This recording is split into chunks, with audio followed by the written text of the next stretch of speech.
What's up? It's Thursday night. That's right. Oh, it's Thursday night. And it is cold outside, and I am freezing my butt off. I'm going to have to start swapping out my fans from up here and moving in my heaters. it's it's it's that time of year. It's great though. I get to wear the comfy cozies during the cast. I had some hot cider. I just got done with a hot cup of coffee. Now I'm having a soda, and then at some point I'm gonna have to take a break and make myself some cider. Now, sadly, because I'm poor,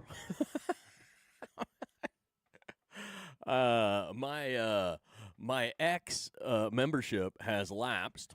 My premium membership of X has lapsed, so I am now not able to pump out to X other than now, because why the heck not? Let's get an X space going. So at least people know. At least they know at that point. And they can listen in, maybe. So, but which that's good. You know, to be able to do a space. I think I can. I mean, will they let me do a space if I don't have premium? I guess I'm going to find out right now. Uh-oh. I got a whoopsie. There we go. No, that's not good. Oh, for crying out loud. And there we go. And yeah, look at that. I am able to do an X space. I just can't do it live unless I pay. But at least I can do the space. So everybody over there on X can at least listen to me without having to look at me, even though I get a lot more viewers over on X than I get anywhere else. I'll censor. Just some censor more than others. And the platform that censors the least amount right now is X by far. It's not even close. It's not close. So, yeah, that's great. Let's see if I can see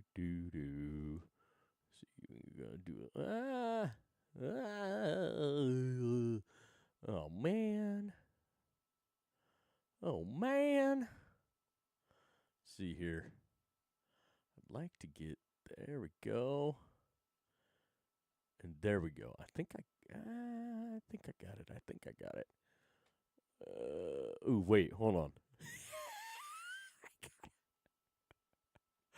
I gotta switch this around. I just realized I'm a knucklehead, maybe, baby. I am a knucklehead. Go figure. Yeah, I think we can do it like that. It's not that big of a deal. I don't think. There we go. And of course, I have burgers that come up on my X feed right away. Right away, burgers. That's okay though. It's okay. We're gonna do the X scroll here pretty soon. I monkeyed with my soundboard because I haven't monkeyed with my soundboard in a while, not since before the incident.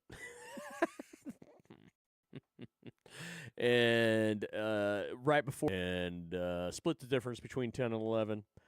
Fair enough. Look, when I start doing sound stuff, and when I start doing production type stuff, I get lost in it. I just have fun with it, and yeah, why not? It's fun. So I pulled one out. I pulled one out that I haven't had in a while. The old. And I'll be damned if I'm going to stand here and be lectured by a pervert. How dare you? Yeah, I pulled that out. And I'll be damned if I'm going to stand here and be lectured by a pervert. I love that sound. I love that sound right there. And then I pulled this one out. You can't handle the truth. Ah, you can't. You can't handle the truth. Nope. you can't handle the truth. I figured, Damn you, vile woman. How dare you? Damn you, vile woman. You can't handle the truth. yeah, I figured that one will come in handy when listening in. It's because the numbers over on X went, and it's weird. It's funny when she listens in, the numbers over there go.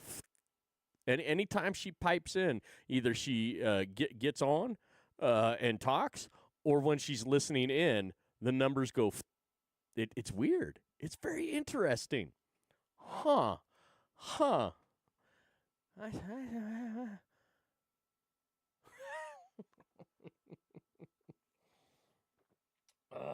Oh, yeah.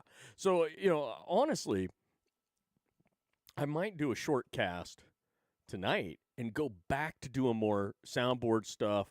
I might go back. I might do some things. I've been down in the dumps, and I've struggled to get back in the happy place since I got booted off of here for a couple months. I've lost a lot of the work that I've done. Like, it's gone. Like, I have to redo all of it. That's hours and hours and hours and hours of production stuff on the back end that I had. It was right there, and then it's gonzo.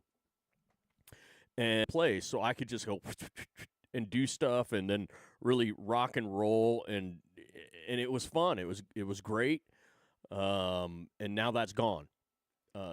All because some POS out there decided to year with just my temperament ever since my dad passed. So, I haven't been working out as much. I've been eating a little bit more than I probably should.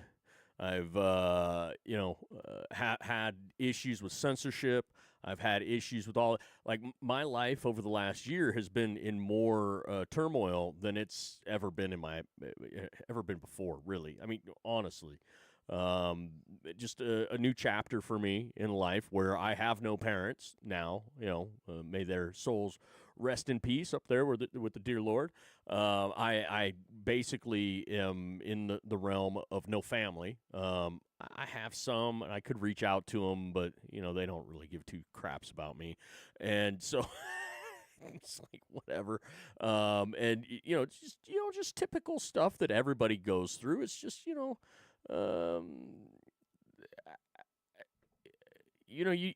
hope to not have to go through stuff like this until later on in life.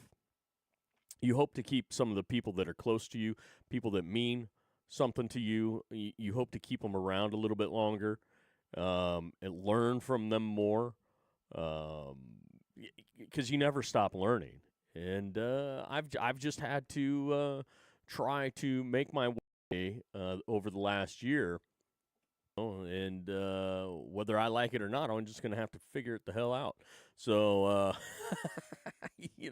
luckily I have my wife, and the kids are, the kids are doing whatever the kids are doing, because they're grown, right? So, but the one thing that I've been able to lean into is the podcast stuff over the last 3+ years. And I've really leaned into it. I've had a good time doing it. And this last hiatus that I was on, it was forced. It was a forced hiatus. And, it really screwed with me. Because I didn't get to just come back and hit the ground running and be able to just pick up where I left off, because there was nothing there where I left off as far as the creative side of things. And I've done one project. I did a project for somebody. They didn't ask me to. I just did it because I wanted to, and I thought it was pretty cool. And quite honestly, it's probably the best stuff that they've ever had, and they aren't going to use it because it's from me. And that's sad. That's really sad. All about, it can't rock the boat with the people that they're surrounded by, and if it comes down to it, cut this guy. That's fine. That's fine. You can do that. You can kick me to the curb all day, every day, because I really don't matter in the grand scheme of things. You got to keep the little tribal members happy. The little community shitheads. Because it is like if you're one of these community people, like community, you are communist. You know that, right? Like that's what it is. I don't give a shit what you think or say. That word is communist in action, and all of those little communities out there are communist. That's the foundation of a community, communism. So, I know how the world is working right now, and God forbid anybody step out of line with their community, because then you'll have Kiostama come and hammer you. Your community's version of Kiostama. You can't handle the truth. It's true. You can't handle the truth. So I love it. I don't know why I didn't do that sound bite a long time ago. It didn't take me long to clip it, rip it, and then... You can't handle the truth. Man, that's a great sound bite. Oh boy, oh boy, oh boy. Actually, I got to try something. I got to pay attention to something. I wonder if this will play through. Maybe it'll play through on X. I'm not sure. You can't handle the truth. Damn it. No, it won't play through on X. That's okay. I'll have to monkey with it. Everything that's on my soundboard on my Zoom PodTrack P4, I've got 4 soundboard buttons.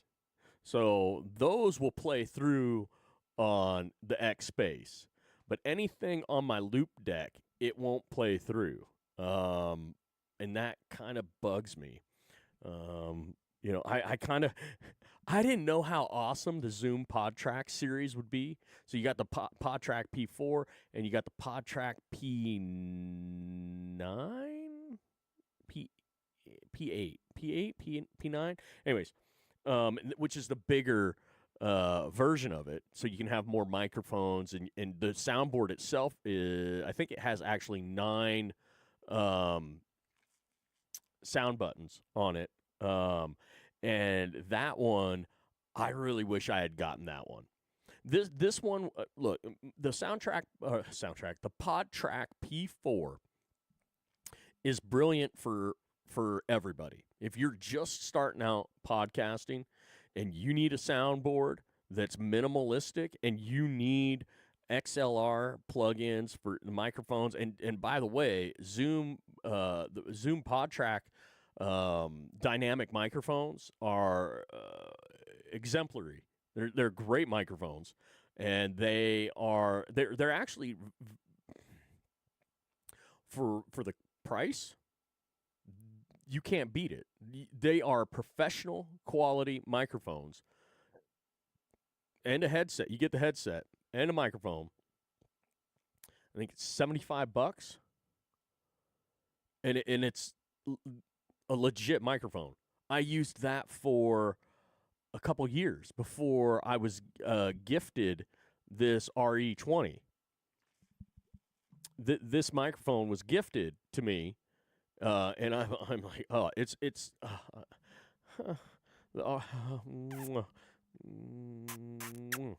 yeah, I love this microphone, and you can definitely tell a difference between this microphone and the PodTrack, the Zoom dynamic microphones, but that doesn't matter. For $75, if you're a beginner at this, and even if you're not a beginner, if you're somebody who just needs a great microphone that's inexpensive, the Zoom microphones are next level. And I guess almost 4 years ago now, I got this PodTrack P4.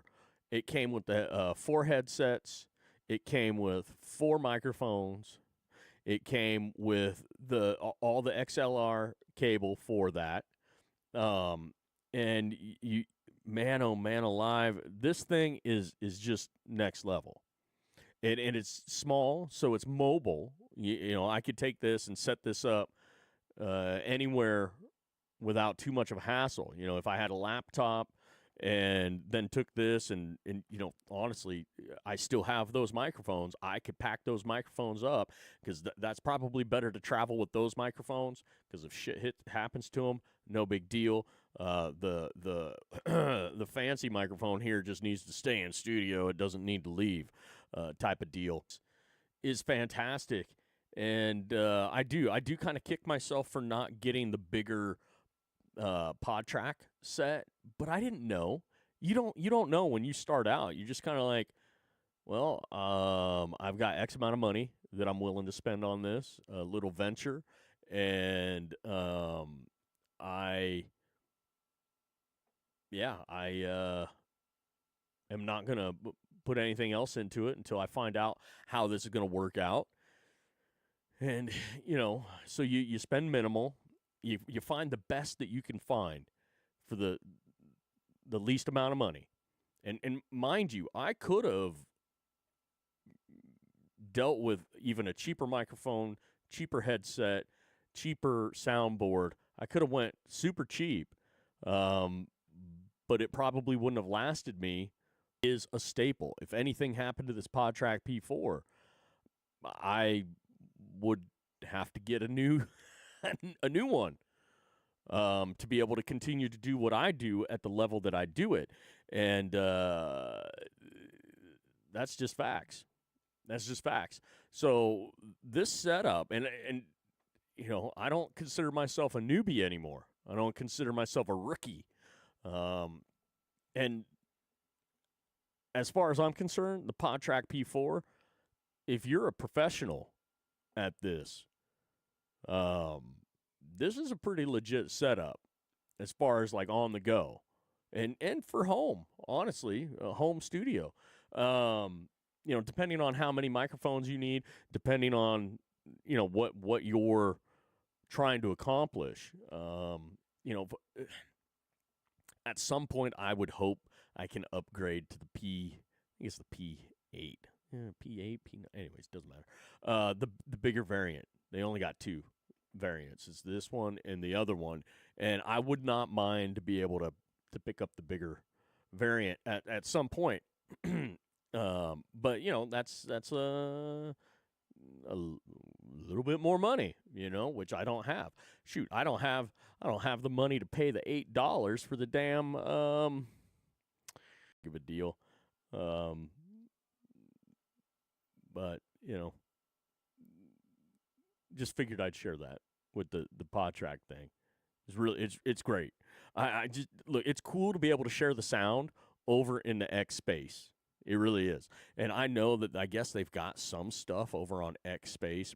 Bell plays with it all the time. It's cheesy sounds over there.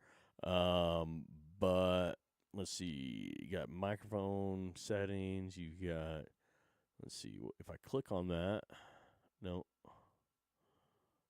Yeah, no. Let's see. Hold on a second. No, that's not what I wanted to do. I got to remember where the heck. Nope. Oh, where's her damn little soundboard that she does? I could have swore.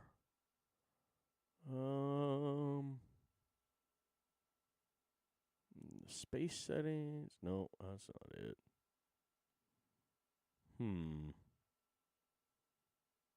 Where is it? I think I'm the one that found this stuff and shared it with other people, and now I'm just a doofus, and apparently can't figure it the hell out. Which that's okay. Let's see. No, I don't want to do that. Okay. Wasn't showing captions though. Anyways.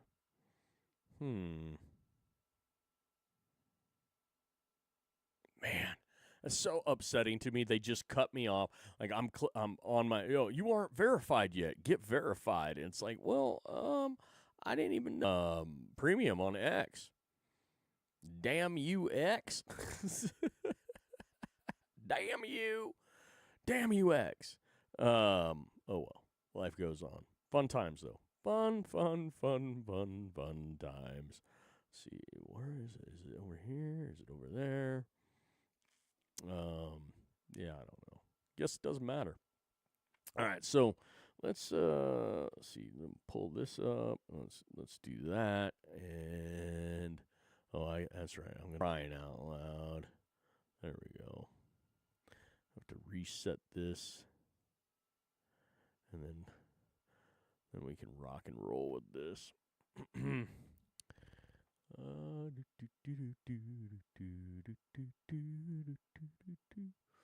Yeah. I don't know. I'm gonna have to. Let's see. So next week, the wife is gone. Like, during that week, I will just have to get myself into a better routine and maybe do some editing. You know, do some production work and really hammer home on what I was doing in pre snafu of being benched, being sidelined for however the hell long I was sidelined for, and that'll be nice. That'll be nice to be able to do that, and yeah, maybe get back into a good standing routine here. That would be fantastic. Here, I gotta fix something. That's gonna bug me. All right, hold on a second. And there we go. Let's do that. There we go. All right. So here we got some burgers. Chef at Chef7N 14 hours ago posted a plate there, each one of them. If these are half-pound patties, I'm getting through 5 of them. If these are 1/3 pound patties, I'm probably 3 on the other one. If they're quarter pounders,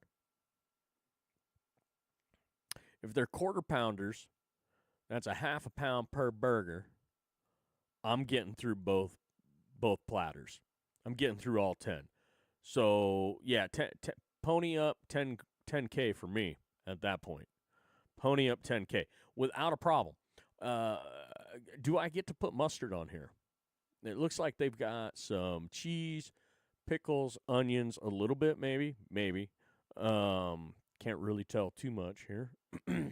But I'm going to need some mustard, and then I'll be able to plow through that. But it just all depends on the size. If 5 burgers on a platter, that's 10 burgers. And actually, you can kick the bacon off because that bacon doesn't look cooked enough for me. I like crispy bacon. So, yeah, you cook that stuff up a little bit, please. Please and thank you. And what I would do is hash browns and then the eggs on top of the hash browns and then the sausage on top of that. And actually, no, hash browns, sausage, then eggs on top of the sausage. And if they'd let me swap the bacon out, or if they cooked it more, swap the bacon out. Get rid of the bacon, because it says, what would you add? Well, I want the hash browns. I want to get rid of the bacon, and I just want gravy. I want country gravy. So, and lather. So hash browns, sausage, eggs, country gravy lathered over that, and rocking and rolling. Screw the bacon. I don't need the bacon. Oh, shoot. That's hilarious. He's being funny now. Phoenix, the captain of the Panda Sub. Look at that. He wrote that. In fact, I've only played Super Mario Brothers, and I've only done the Mario Kart. Mario Brothers, Mario Kart. That's it. All the other Mario bullshit, I don't need it.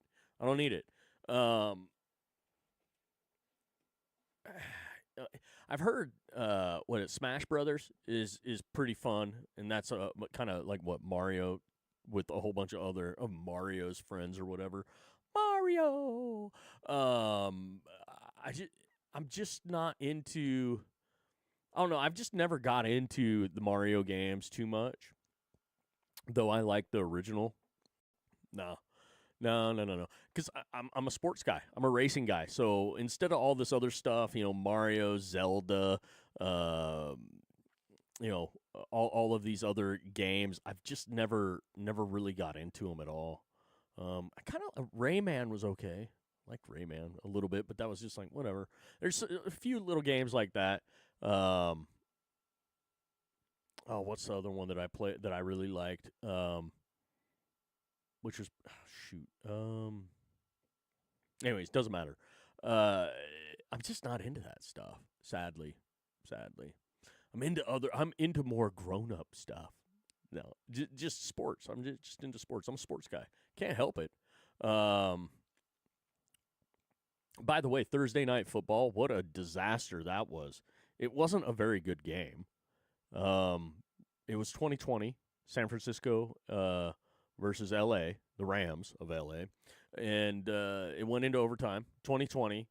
And then, just kind of a disaster at that point. Anyways, FP says, let's see, what is this? The light fades and the night approaches, a cold shadow, an empty whisper. Embrace your melancholy. Goth night this Friday, October. I mean, that might be fun for some people, so I'll repost that. FP's good people. Matt Pinner, be honest, have you ever had an actual $2 bill before? Yes or no? Yes. I used to have a lot of them, and I don't know what the heck happened to them because I would just keep them. I used to get $2 bills all the time. You can go down to your bank and get $2 bills. Heck yeah, $2 bills are great. They're $2 bills are fun to give as a birthday present to the youngsters, the younger generation. Absolutely. Fun stuff. Competition. Uh-oh, we got to watch this. 1 for the money, 2 for the show, 3 to make ready, and 4 to... Telegram.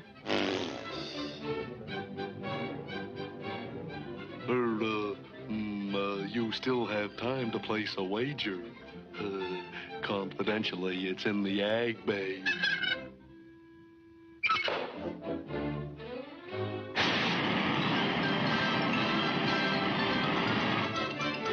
Boy, this is like taking candy away from a baby turtle. Hey, what was that? Must have been Haley's Comet. Nope, it wasn't. Nope, was, me. Hey, that was he was... But I don't... Oh!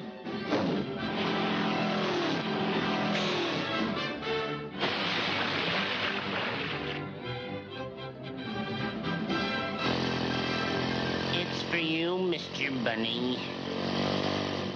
From Cecil Turtle in Chicago. Chicago?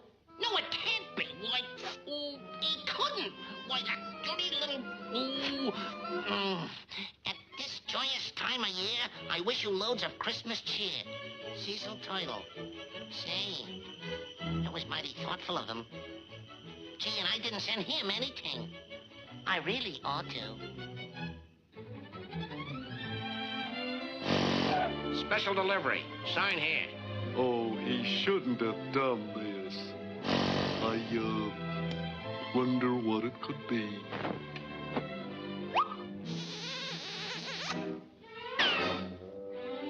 Ooh, I don't like that character at all. No, sir. Not a bit, nope. I don't like him. Haven't a bit of use for him. That feller had a shell just like mine. Yep, just like mine. Mine?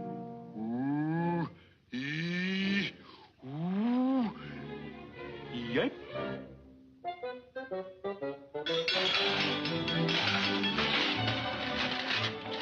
Having trouble, Bob? Here, let me give you a hand. Wrench, screwdriver, suture, forceps, scalpel. So long.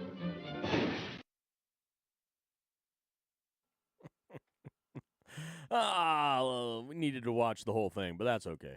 That's okay. Oh, we missed Conductor Jackson. It's okay. One for the money. He probably had a good.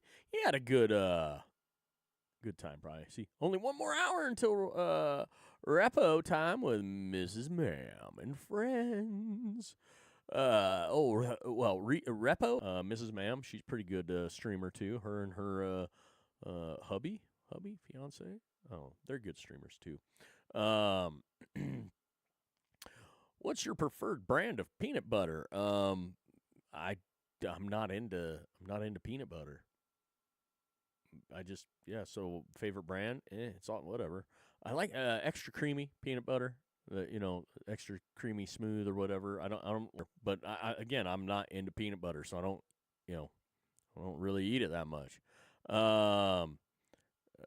Elon says something super important. So what is Elon saying that is super important? It's Joshua Steinman. Director Patel, please consider eliminating the Bureau's relationship with the SPLC next. Yeah. How about the Bureau just end all relationships with anything outside of the United States government? How about that one? That would be a huge thing. Wow. Let's play a game. It says, how much are they asking for? Wait, hold on a second. Is that the same?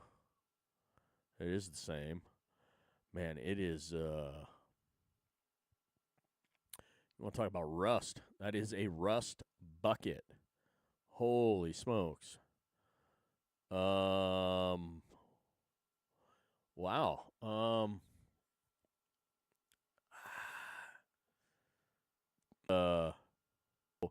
This has to be in the 25,000 territory. Ooh, I don't. Yeah, because it did have the engine in it, but man, that thing was. I'd like to know. I'd like to know how much that went for, because it's not running, obviously, and it's rusted out bad. Yeah, I don't know. Anyways, oh, I love this. Yeah. The the fact that Predator rolls credits like it's such a great movie, by the way. Just a great movie. Look at this. Mad Max meets Smokey and the Bandit. Holy smokes. That's pretty cool. That's really cool. 100%. All right, here we go. What else here? These cartoons never get old. No, they don't. Never gets old. They're great cartoons. I would say there's some good stuff in the 90s, sadly. Ed. Dexter's Laboratory, great cartoon. Fairly Odd Parents, another great cartoon. Like they exist, but it's yeah. Ooh, Patty Melt double cheeseburger made with caramelized onions. Excuse me? Like, man. Oh, so good. So good. What?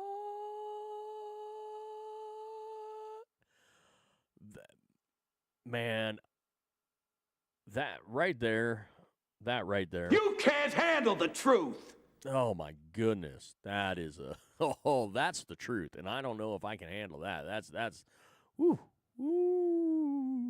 yeah. Oh, look, Adam Carolla. Get it on. Adam's promoting his own The Adam Carolla Show. Premiering now, the Adam Carolla vlog, rebuilding and real estate in Malibu 9 months after the blaze. Oh, shit. I kind of want to click on this. I kind of want to watch this. I kind of want to see this right now. Wait, how do we do this? Can we do this? Is this something we can do? The Equinox gym's behind me. That's a Oh yeah, this is something we can do. Hold on a sec. Hold on here. Oh yeah, we're doing that. We are doing this for sure. I just need to do a little of that. I need to do a little of that. I need to do a little of that. And I need to. Oh yeah, this is going to be great. Because I really want to see what Adam has to say about this, and I'm sure YouTube is going to have a fit with this. But it's like, hey, you have it on your, it's it's on your platform, and I'm streaming this to your platform, and I'm giving Adam Carolla all the credit. Like, he gets all the credit because Adam's awesome. Just saying. All right, so do a little of that, do a little of that. Hey, look at that. Looky there. Look at there. You know what? That's bugging me. Hold on, I gotta fix that. There we go. There we go.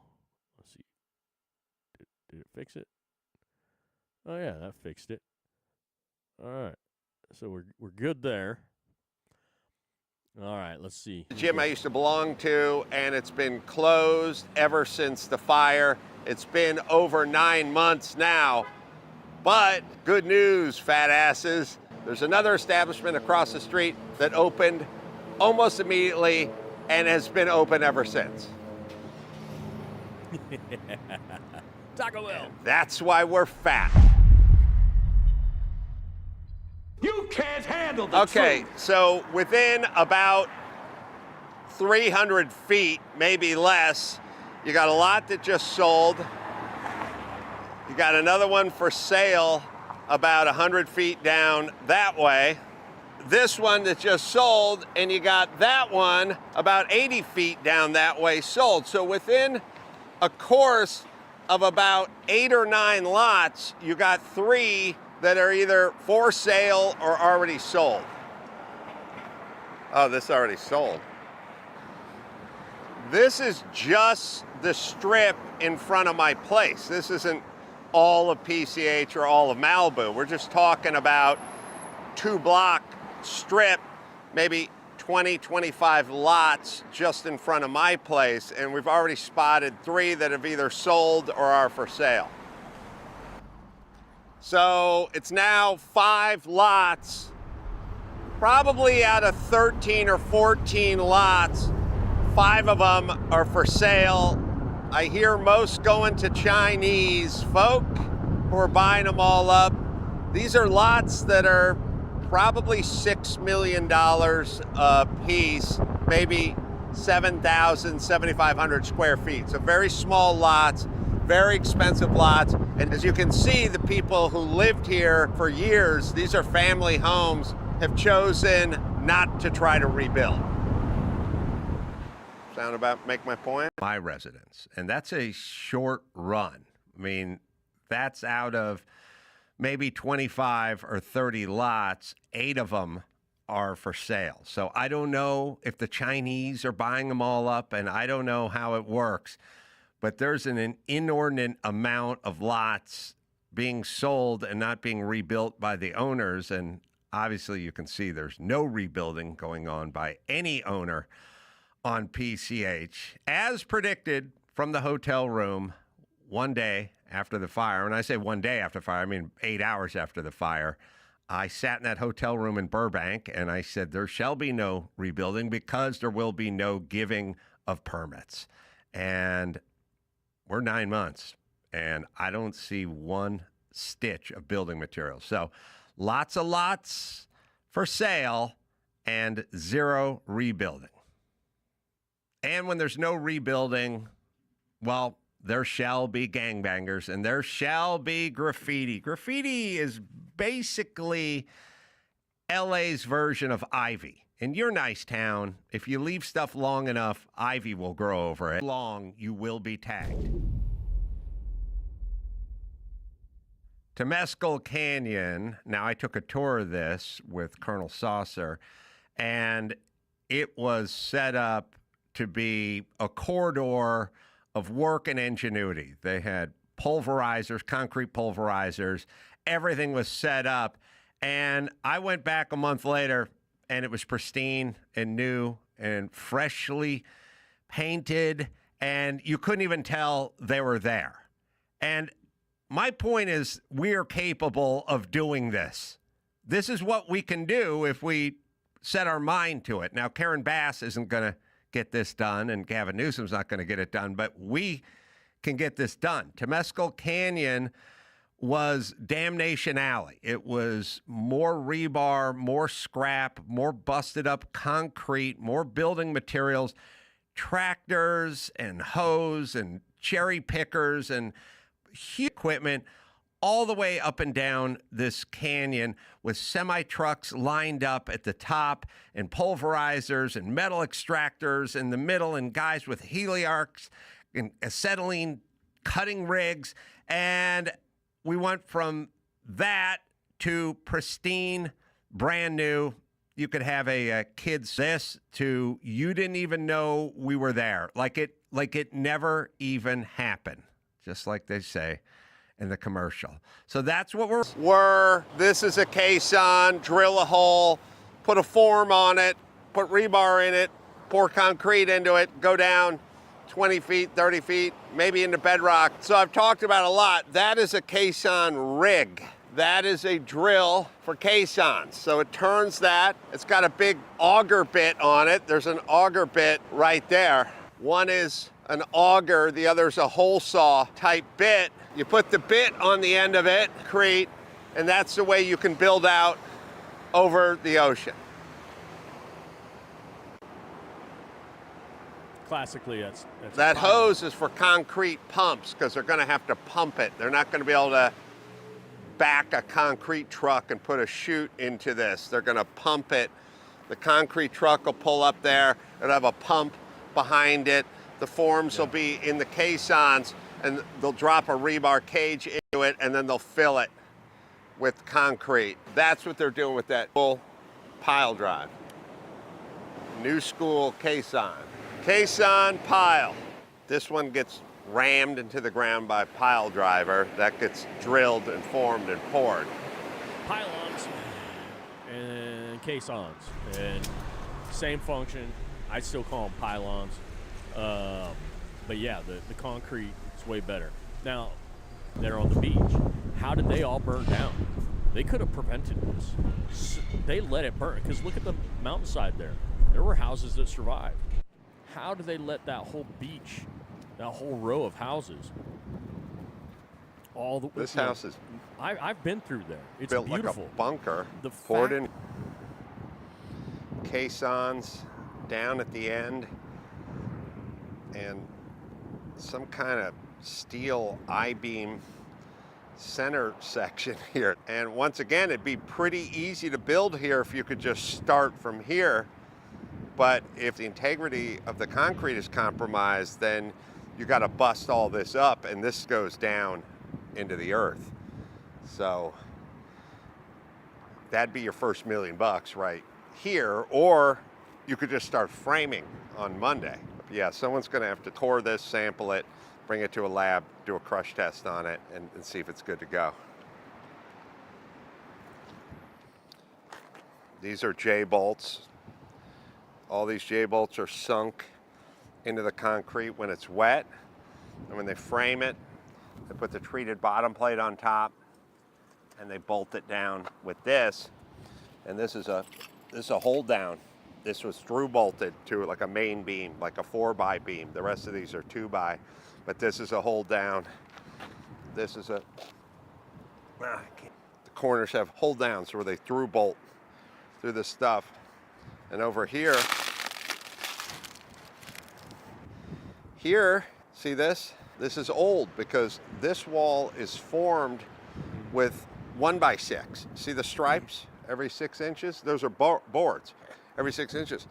Those pieces of metal, tabs coming through, go all the way through. They're called form ties. So the form doesn't blow out. Form it with 1x6, slide the form ties, prevent it from blowing out. So as you can see, there's form ties all over this because this isn't formed with plywood. This is formed with 1x6. So this is old.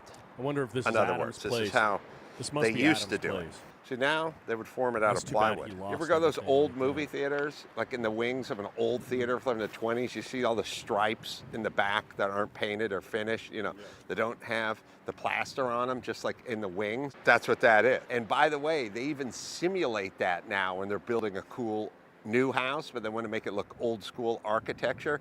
They do a kind of form where they have those old school lines. If you go to like stand in the outside of the Coliseum, you'll see all those lines going across. 1x6 lumber because they hadn't invented plywood yet.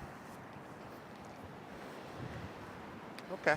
So I told you the old is in between the boards. And those circular things onto it, but as you can see, you don't need near as many, and there's not all the seams you would have every 6 inches with a piece of 1x6. So that's the old way to form. This is the new way to form.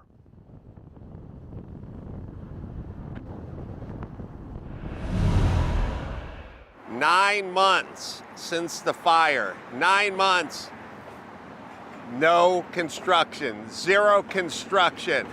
No forms, no form ties, no 1x6, no headers, no king studs, no trimmers, no womanized bottom plates, no J-bolts, no joist hangers, no HDs, no Simpson straps, no Tico clips, no OSB, no CDX half-inch good one side struck one, no oriented strand board, no ridge rafters, no paralams, no sub-lams, no crickets, no valves, no hips, no ridge rafters, no floor joists, no rim joists, no cripple walls, no 10-penny sinkers, no 16-penny sinkers, no 8-penny vinyl-coated sinkers, no 10-penny ring shank nails, no red heads, no expanding bolts, no tap cons, no Z flashing, no L flashing, no SK flashing,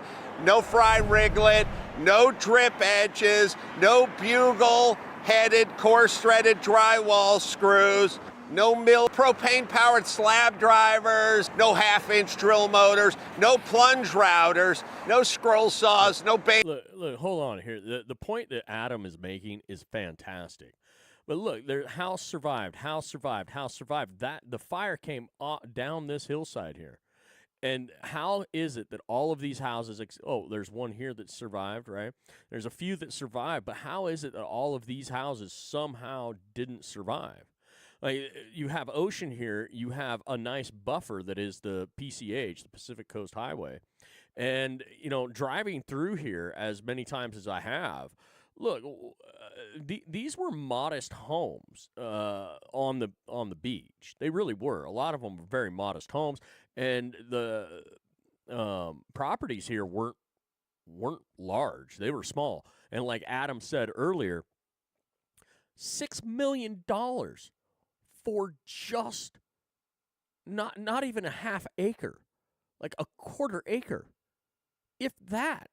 Maybe it's even less than a quarter of an acre, like 0.14, of an acre, which is just enough to slap your house there. And they were all rowed out. So one, they didn't share walls, but they were close. I mean, they were close, just a footpath in between these houses. And the reality is, $6 million for that much because you're right on the ocean. You're right on the ocean. It's beautiful. High tide, obviously, and but low tide, absolutely beautiful place. I get it. I understand why they did that. I don't understand, to his point, why they haven't started rebuilding.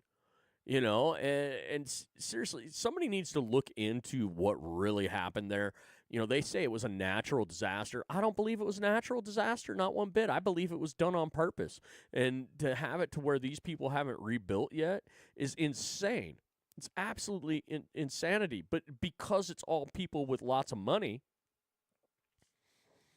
people with massive amount of wealth, the majority doesn't give a shit. Bayonet saws, no reciprocating saws, no banjo saws, no coping saws, no T-squares, no hip valve squares, no combination squares, no construction squares, no collated screw guns, no diagonal cutters, no channel locks, no vice grips, no sliding compound miter saws, no Vaughan hatchet-handled 22-ounce waffle-headed framing hammers, no 18-volt impact drivers, no hypoid saws, no nothing. Nothing. This is crazy. I don't know what the future holds. I cannot imagine how this is going to work, because far be it from me to side with the city and the Coastal Commission, but those places are going to have to be rebuilt, and the ones that are on the water are going to have to be rebuilt to a certain standard, and septic's going to have to be redone to a certain standard, and fire prevention and all the other sort of codes that go along with not letting this happen again are going to have to be in place. So it's going to take a while. Yeah, it's not right. It's not right. Not at You all. ever been told God has you right where he wants you? Yeah, God does have me right where he wants me. It's true. It's a true story. Let's get back to the scroll here, though. If I can hit the right buttons there, if I can do the right stuff here. Yeah, like Adam said right there at the end, they're going to have all these new codes to prevent this from happening again. There is no prevention. If it's natural, it just happened. You can't prevent nature. I don't think that this was natural, which you can't prevent that either. You can't prevent other people coming in and screwing with you. It just is what it is. You could take all the measures. There's still no guarantee. It's like I could hire people.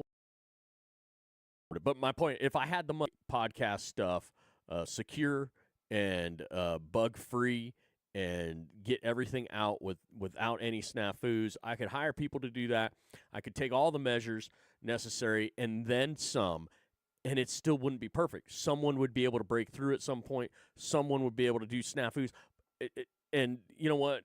That's just life. That's how it works. And that's with somebody trying to do it. And then there's always the other stuff. I mean, nothing on the internet is natural, but you have maybe some problems here and there that it's out of your control, and it has nothing to do with anybody attacking, but it has something to do with servers and this, that, and the other, and mandates and this, that, and the other for building codes. Building codes is a disaster. There should be building suggestions that are impressed upon people to an extreme of like, hey, you should do it this way, you should do that, and you just provide that. But each person should be responsible for themselves. And hey, you want to build a shanty? By God, build a damn shanty. But do not mandate this stuff and make it a requirement, because quite frankly, it's none of the government's business. Zero business on how you build on your own property. It's your property. You bought the property, and so therefore you can build whatever the hell you want to build on it. And his new building permits, which, by the way, if you had a building on the existing land, you had to have permits to build that originally. Though you shouldn't have to reapply for new building permits. It was permitted to build there originally. You should be able to go back and rebuild what you had there without a problem. To have to reapply for new building permits is absolute horseshit. It is. It's crazy. Strike three with somebody's season on the line, clearly ball four, could literally cost the Padres their year. For 11 with a double. A 3-2 from Keller. Oh, yo, Strike 3 called. DJ Rayburn just bailed out Keller, and Bogarts knows it. How is that? That wasn't even close to a strike. Next year, that is a helmet tap in a millisecond. That will definitely be a hat tapper next year. Not a strike. And honestly, a great take. This is a full. For 11 with a double. Wow. Ooh, look at this Bugatti. 1936 Bugatti. Now, I would rather have this Bugatti than a Veyron. I really would. This is a fantastic car. Oh, man. Here we go with the cars. Oh, yeah. Love me the BMW. Oh, cars and food. Sports, cars, and food. I mean, I couldn't have a better lineup right now. Holy smokes. Oh, here we go. Add one thing. Can I get rid of the fries, please? Can we just get hash browns there? And then get rid of the hash browns, get rid of the fries, get hash browns in there, and then add, again, country gravy. Then there we go. We're good. I like gravy slathered all over my breakfast. I do. I really do.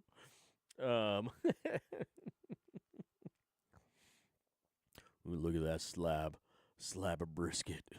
Oh yeah. Yep. Not too shabby. Look at Testarossa. Man.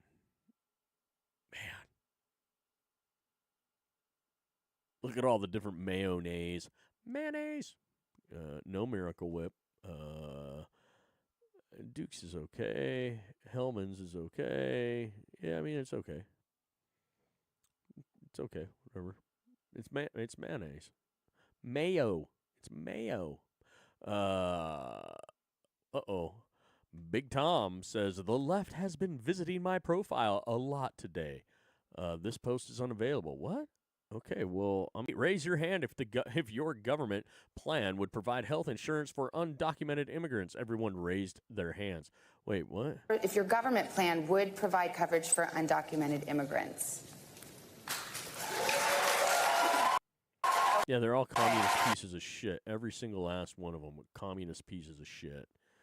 Wow. All right, whatever. Oh, then Al Franken is a POS, obviously. I wish he had just stuck to comedy. But no, he went comedy and then into politics because he's a POS, and then he blatantly lies. And it's like, no, dude, Al, you're the liar. You are the liar. Because here's the evidence right here. Right here. Here, let's put that out there. Putting Al Franken on blast. That's a good one there. Poland says that it refuses to accept Muslims into their country. They can call us racists. I don't care. I care about my family and my country. Ooh. How many refugees has Poland taken? 0. And you're proud of that? If you are asking me, if you are asking me about Muslims illegal immigration, none.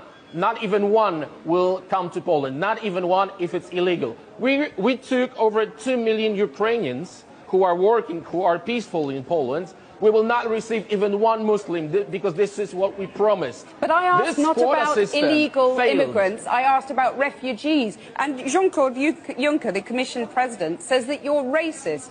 You sound proud of the fact that you haven't taken any refugees. Of course, because this is what our people are expecting from our government. That's number one. This is why our government was elected. But this is why Poland is so safe. This is the reason why we had not even one terrorist attack. Look at the streets in Poland. And we can be called populists, nationalists, racists. I don't care. I care about my family and about my country. Boom. How many refugees? I love that. I love what he said right there. That was great. Ranch is not available for these chicken tenders. What are you dipping them into? You know what? Sweet and sour. Sweet and sour or mustard. Honey mustard, actually. Yeah, sweet and sour or honey mustard. Let's see, what else could I go with there? A little hot sauce, a little Cholula? Heck yeah. I mean, the list goes on. There's tons of stuff. Doesn't always have to be ranch. I love ranch, but doesn't always have to be ranch. All right, Oscar Olmedo. Ooh, look at the Porsche collection here. Nice. Oh, man. Oh, boy. More Kiostama. He says, I'm going to be totally honest. This word I've used often over the last few weeks, Kiostama, UK labor. I absolutely hate you. I hate you for what you stand for. The vast majority of the British public feels the same. We hate you. Okay, so Colin hates Kiostama. I mean, here, I'm going to play this for him. How would you like to suck my balls? And I'll be damned if I'm going to stand here and be lectured by a pervert. Yeah, there we go. Kiostama's a pervert. A very pervy man he is.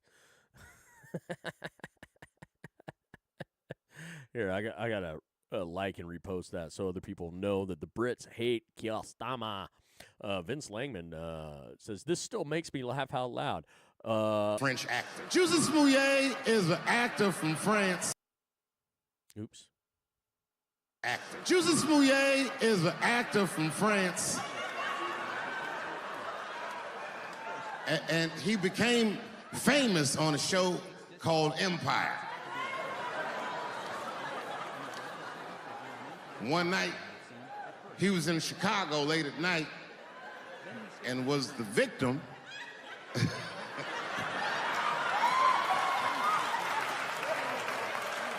he was the victim of a racist and homophobic attack. You see, Juicy Smouillet is gay and he is black, not just French.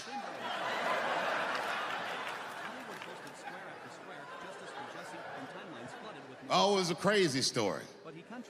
Apparently, when he's walking down the street late at night, two white men came out of the shadows with MAGA hats on and beat him up. Tied a rope around his neck, called him all kinds of niggas, and put some bleach on him and ran off into the night.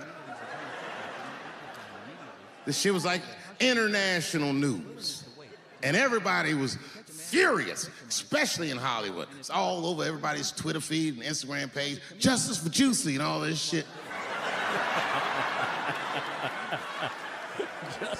The whole country was up in arms. It was talking about it all the time on the news. And for some reason, African Americans, we were like oddly quiet.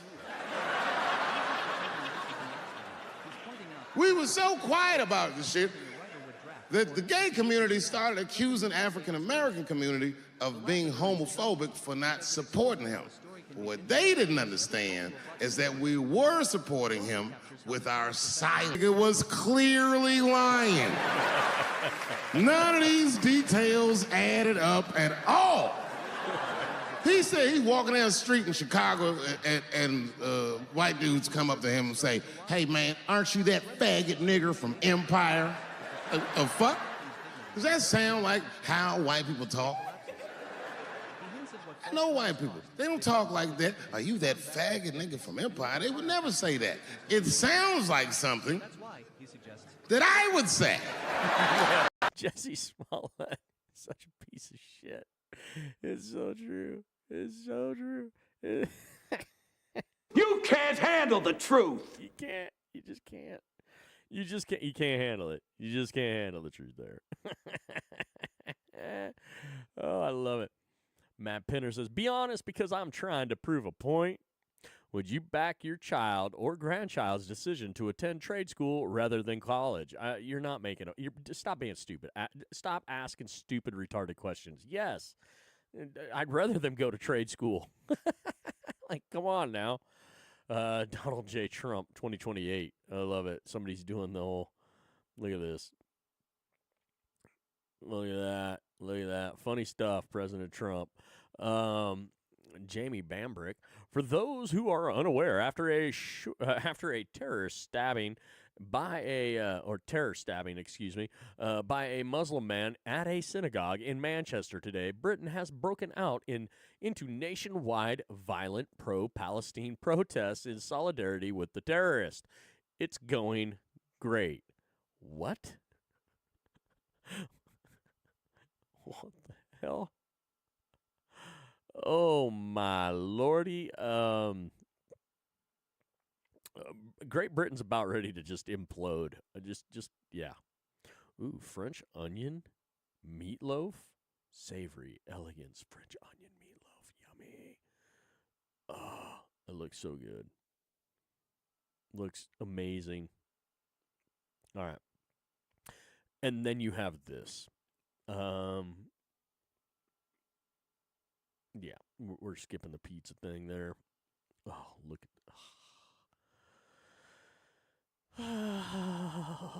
I'd like that to be my car, my motorcycle, and I'd like that to be my yacht. I would spend if I had a yacht like that, I would be living on it at least for 3 months out of the year. I'd spend a lot of time on the yacht.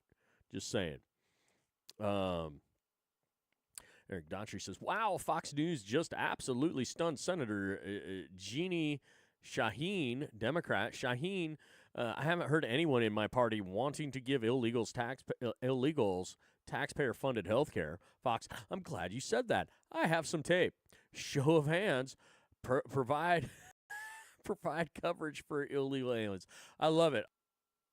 It's literally every member of your party, from moderate to more progressive, that have said that in the past. I haven't heard anybody in my party.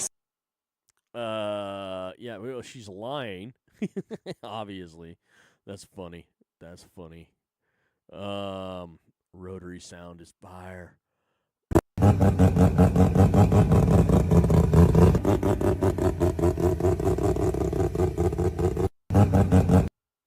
Yeah, it's pretty good sound. MAGA thinks a sombrero on Hakeem Jeffries is funny. So is a Klan hood on their Grand Wizard. It's illegal aliens, which aren't completely Mexican. But the whole point is Hakeem doesn't know the difference. Hakeem thinks the majority of illegals are Mexicans. And so it's hilarious. But when you do this, there's no, like, if President Trump was supporting KKK, but it's not funny when it's not true. And see, that's the problem with Democrats. That's the problem with socialists. That's the problem with these people that are liberal ideology. They will make up lies to try to be funny because they think humor isn't true. The problem is it's only really funny if there's nuggets of truth to it. You have to have the truth in there. That's part of the ingredients to make something funny. You have to have truth. I swear to God, liberal brain matter is just a mush. It's just mush. So, yeah, anyways. Desiree says, when an 11-year-old screams obscenities at cops for doing their job, it's not cute or empowerment. It's the collapse of discipline. This is what happens when victimhood is taught louder than values. Call it what you want, but when parents pass chaos to their kids instead of character, we don't need another excuse. We need a culture reset. I'm gonna get arrested, bro. I swear to God, bro. Mother! Lord! The 4 is mother effing sunglasses, a gray top, and she had a duffel bag. The CV gave the description of a female black wear long braids with the white I think baseball he cap, went back white to the shirt. store. What classes did I steal from Montclair? Mommy, I know who it was. What classes did I steal? Stop recording it now! You should not be recording it without our permission! No! My phone! Leave my mother alone! I don't have nothing. They got together. Yeah, but time out. What product do I have? It don't take that long for some glasses, my nigga. It don't. Oh my God, bro! I didn't take shit. Oh my God, bro! I'm finna spot! Where's the glasses at? Y'all got me messed up in my soul, bro! You calm down. Where the glasses? We're trying to figure it out. All right, what do we got here? Chicago One Ray says, would you like for John Rich to have an alternative halftime show to Bad Bunny at his Redneck Riviera bar in Nashville, Tennessee? Performers, John Rich, Kid Rock, Jason Aldean. John Rich is tagged. Leave him a comment. Let's see if he'll consider it. Look, instead of doing that, why don't you actually try to get other people to boycott the Super Bowl? Boycott the NFL. All that. Because no one gives a shit about Bad Bunny. We don't even know what the hell he's saying. And that little skirt-wearing gangster, whatever the hell he thinks he is just a disaster. Like, seriously? Yeah. Just stop it. Stop it, NFL. Stop it. No one on this planet other than the Puerto Ricans and Latin America gives a shit about Bad Bunny. That's it. Screw Bad Bunny. Anyways. All right. Here we go. The Black MAGA preacher.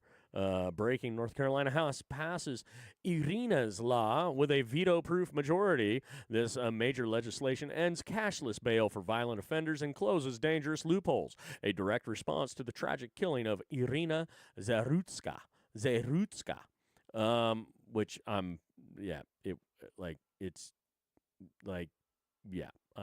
we don't need to get into that. Chef says, be honest, what's your first thought when you see this steak? It's overcooked, but it needs a lot of A1 at that point, and maybe it needs a lot of, I don't know, it needs help. That's someone butchered that steak, sadly. Tiffany Fong says, I'm going to eat a rotisserie chicken with my bare hands. And Big Tom says, $5 well spent at Costco. Amen, brother. Amen. Like, that's, yes. $5 chicken at Costco? Yummy. Costco.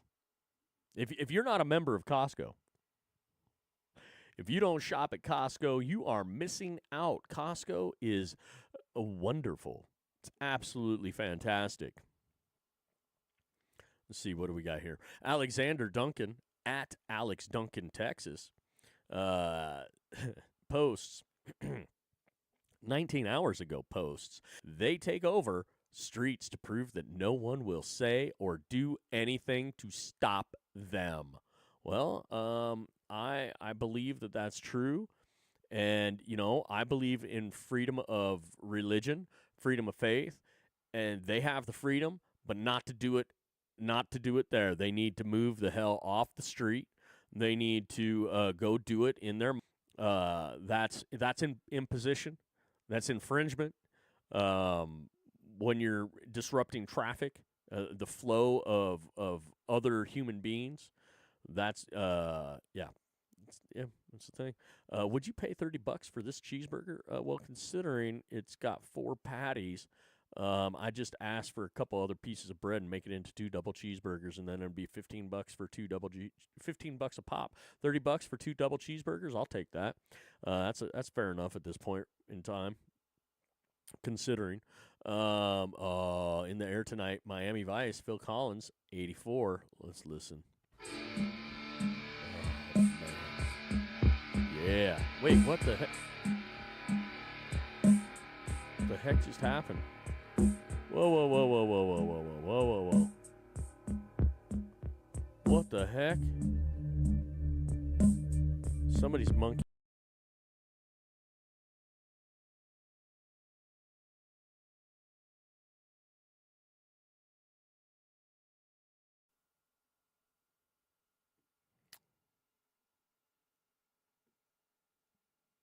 All right, I am on Streamlabs, and wow, what? Because I was talking about the Muslims? No, none of that crap. Do it at home. Do it in your front yard. Do it at a park. That's just insane. It just doesn't ever stop. This shit doesn't ever stop for me. It's constant screwballedness. Like, what is going on here? Anyways, before I was so rudely interrupted, we got Phil Collins with In the Air Tonight. See, I'm getting hammered right now. What the hell is going on here? Out of nowhere.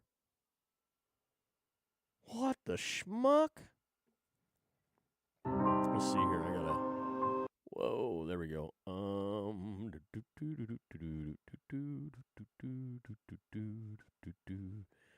Wait a minute. Did it just completely kill me over here? My Rumble feed is gone now too? Is that what's?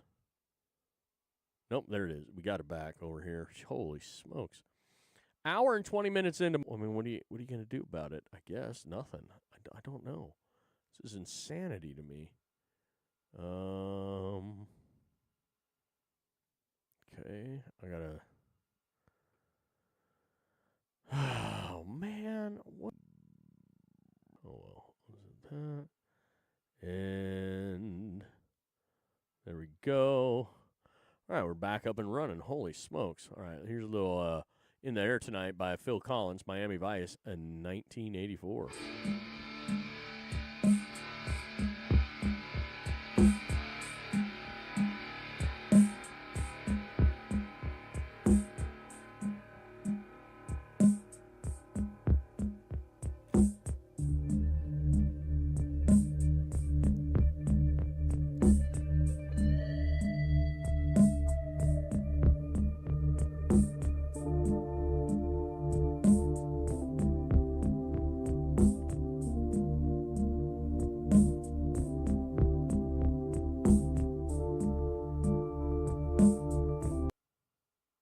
Oh, shoot. Oops, sorry.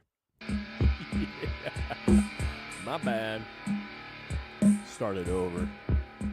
Was just trying to make the screen bigger a little bit there.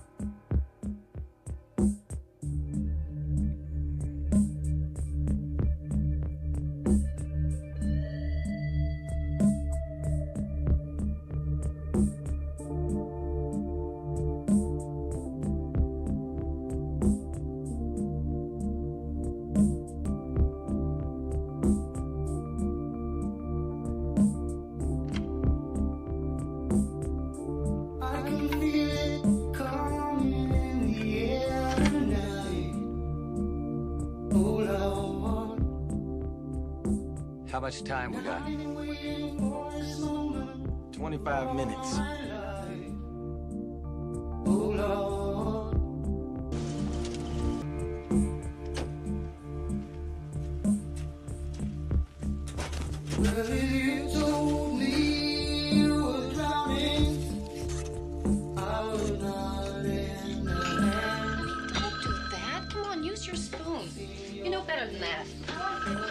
No. Hello? Caroline? Sonny? I need to know something, Caroline. The way we used to be together. I don't mean lately, but before. It was real, wasn't it? Yeah, it was. You bet it was. Sonny, what's wrong?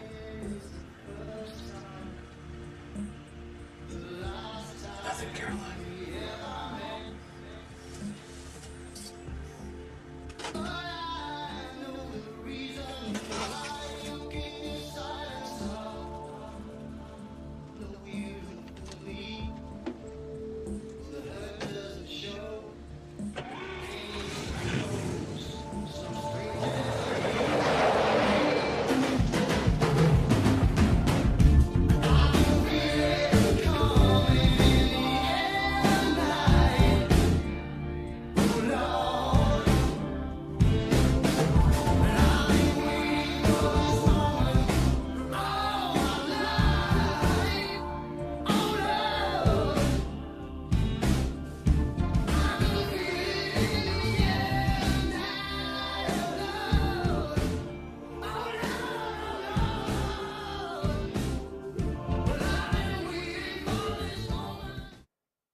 want to see the rest of that. Damn it.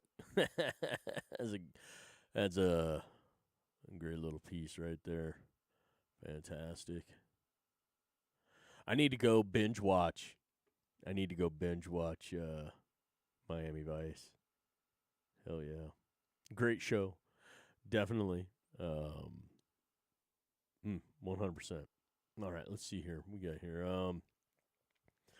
Thomas Greenberg banned. Colombia just made sure Muslims can't marry kids no more in their country. It is now law. Thank God for that. In Colombia? Oh, okay. Cool. Okay. Didn't know there was a lot of Muslims going to Colombia, but there you go. Dr. Malouf says, Islamist preacher in Manchester, England. Is it right to take a captured married woman as a sex slave in war if she is not a Muslim believer? Yes, of course it is. Allah says so. What? Seriously? That dude said that shit? I gotta hear this. Of legislations. So Allah subhanahu wa ta'ala reminds us in this surah, or in this particular ayah. Also prohibited for marriage are women already married. That means that is those who have husbands. It is prohibited to marry them so long as they are still married, unless they are divorced and have completed the iddah, the waiting period. Except any slave girls you may own. That is those who have been captured in war. If a disbelieving woman who is married is captured in war, she becomes permissible for the Muslims after one menstrual cycle has passed, which serves to establish that she is not pregnant. And then Allah subhanahu wa ta'ala continued, and Allah has said, this is Allah's ordinance, or an ordinance binding upon you. That is, you must adhere to following its guidance, because in it is healing and light, and the explanation of what is permitted and what is prohibited. All women other than these are lawful for you. So the companions are being educated about these rulings. Holy smokes. This is what's being preached in England right now. That is insanity. That needs to be legislations. That needs to go out. That needs to be seen by other people. Gotta love the social media happy birthday people. Oh boy, Silver Fox. Whatever Rumble video did with their last iOS update has significantly improved the VOD playback functionality. Thank you. Stop being gay. Kiss asses. You gotta love the kiss asses out there. I don't give a fuck. Bushra Shaikh. Bushra Shaikh says, I don't give a fuck. The Manchester attack is on Netanyahu. He has Jewish blood on his hands. Whoa. Bushra, stop being stupid. Just stop being stupid. Wow. We just got some stupid people on the planet right now. Mike Lee says, let's hear it for socialist math. Gavin Newsom took $26 billion and reduced homelessness from 35,000 to 175,000. Yeah, Gavin Newsom definitely increased this for sure. Wow. Oh boy, oh boy, oh boy, oh boy, oh boy. There you go. Oh shit, somebody's monkeying with me again. Gotta love it when people monkey with me. Tasia says, I don't get it. Why are you taking a photo of the donuts? Me. The internet will understand. The internet does understand. Those donuts look amazing, and now I need to go get donuts. That's what that is, Tasia. And also think about this too. You see something that's been made here with the donuts?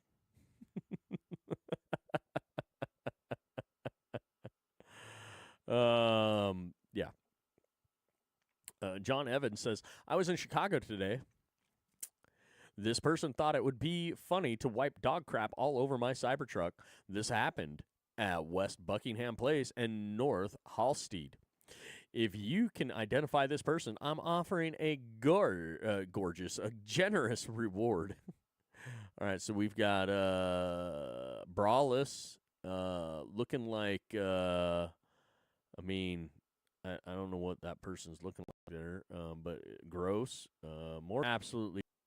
I don't know anymore. I have to ask these questions. Anyways, good luck with trying to find the person that smeared dog shit on your Cybertruck. How about use some water, clean it off, and move on.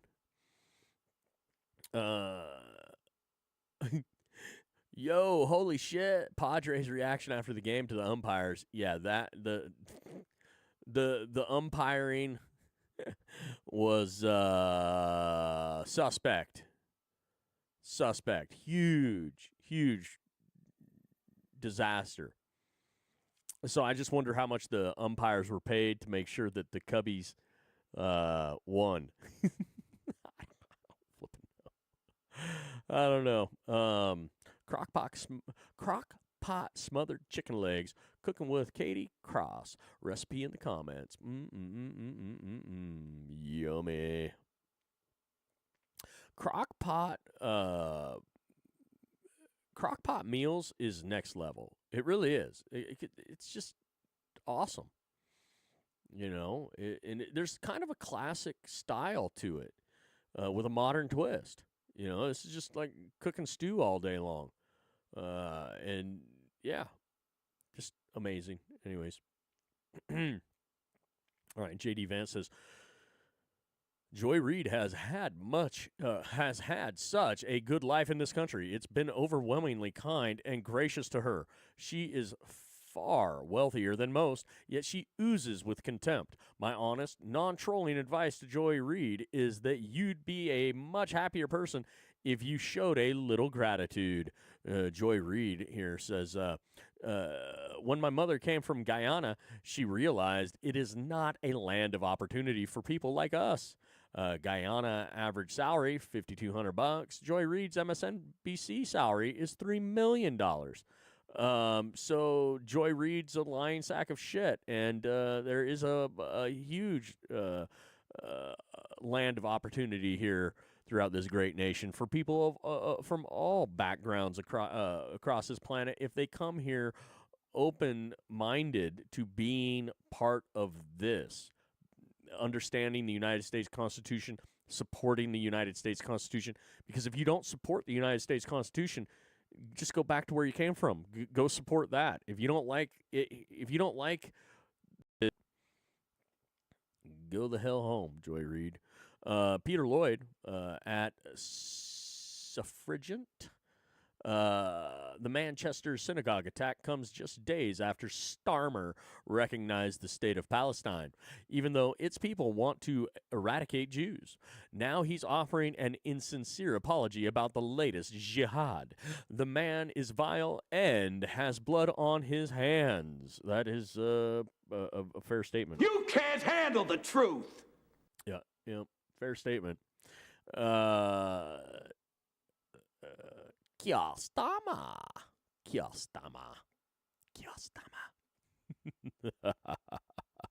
The Critical Drinker says, I have many questions. Where can I buy my next beer? Oh, wait, no, that's not his question.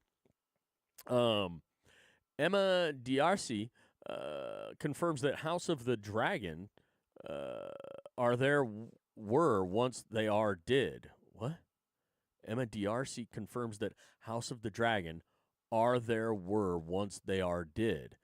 They became the first ever to have the first as in the era of when of a film streaming and the media began. Congratulations, Emma. I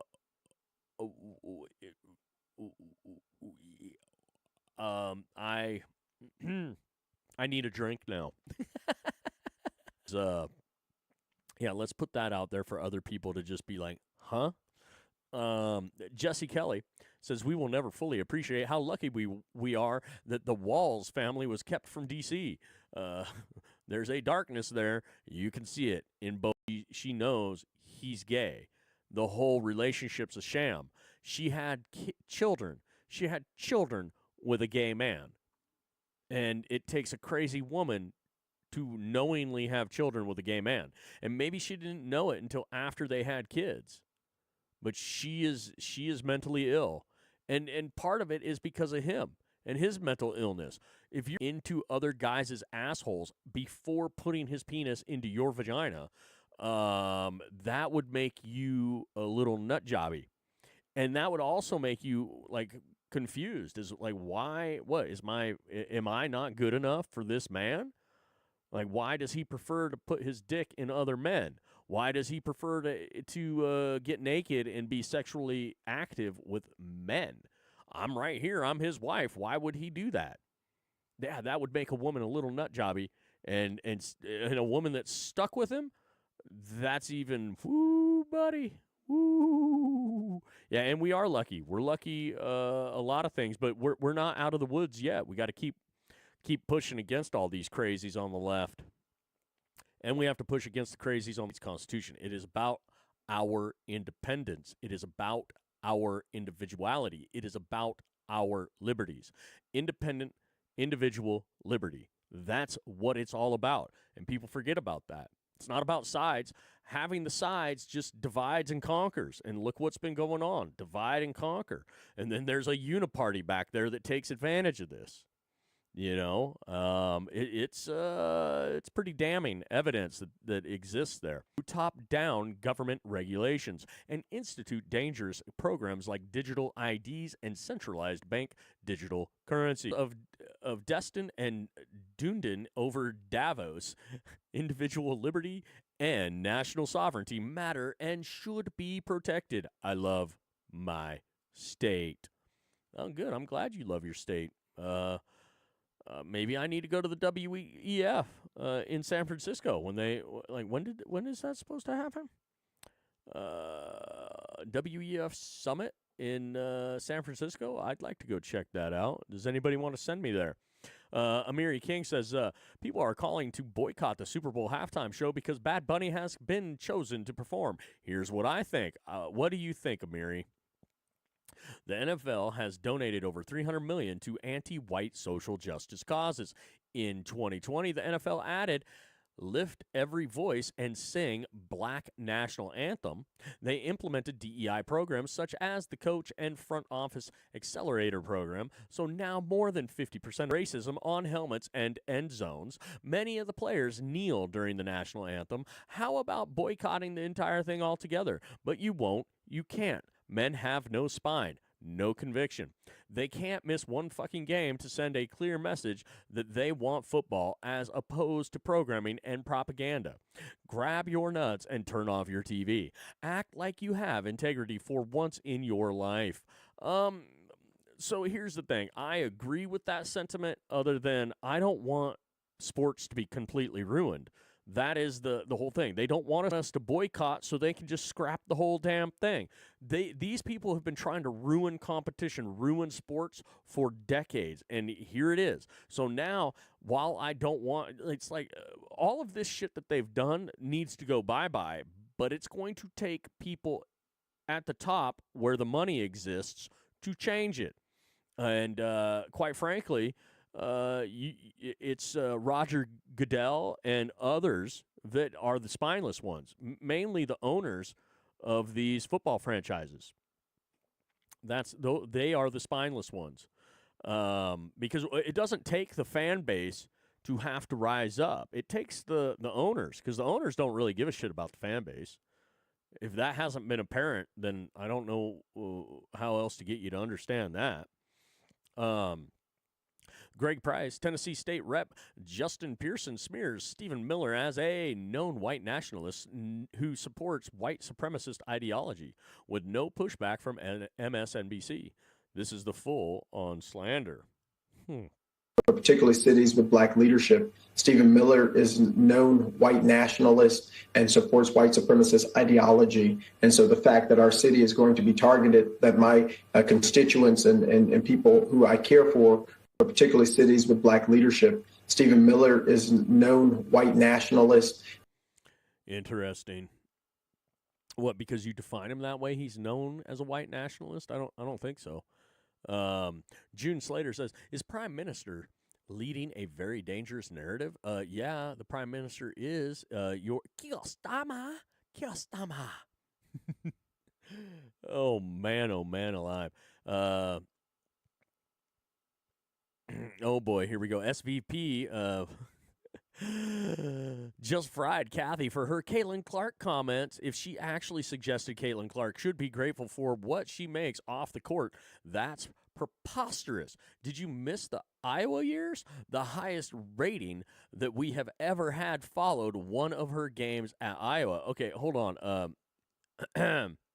Scott Van Pelt. As for what Engelbert is alleged years, Clark is the Tiger Woods tide that lifts all boats. And we know this show is proof. The highest rating we have ever had followed one of her games at Iowa. The WNBA has benefited from her presence more than the other way around, even though this year for Caitlin Clark was essentially lost to injury. But it's a league that's at a flashpoint. According to Sportico, franchise valuations have soared. Players want more money, and the CBA expires at the end of this month. This was a whole lot more than just a shot across the bow. The WNBA Finals begin this Friday, and we typically hear from Adam Silver on the eve of the NBA Finals. Kathy Engelbert has got to do more than say she's disheartened in a press release. The commissioner needs to explain how it is that a player, such as Collier, could ever come to feel this way and seemingly be speaking for all of her peers. I admire that Collier had the temerity to say what she did. The failure to respond, directly would be making another statement entirely. SVP, you're first biological male to be in the WNBA. Caitlin Clark's Iowa years came out of nowhere. Junior year, senior year. That's all we didn't see Caitlin Clark a freshman year or a sophomore year because Caitlin Clark didn't exist at that point. Any woman that's been great at women's basketball, you saw them coming out of high school, and then you watched them excel freshman, sophomore, junior, senior years, and then go into the WNBA. They don't just appear out of nowhere. They either have, and that stupid story of, oh, she's got all these flipping brothers and blah, blah, blah, blah, blah. Well, maybe she was one of the brothers, right? Maybe Caitlin Clark was one of the bros. Biological. All right, because look at the mannerisms. Look at how Caitlin plays.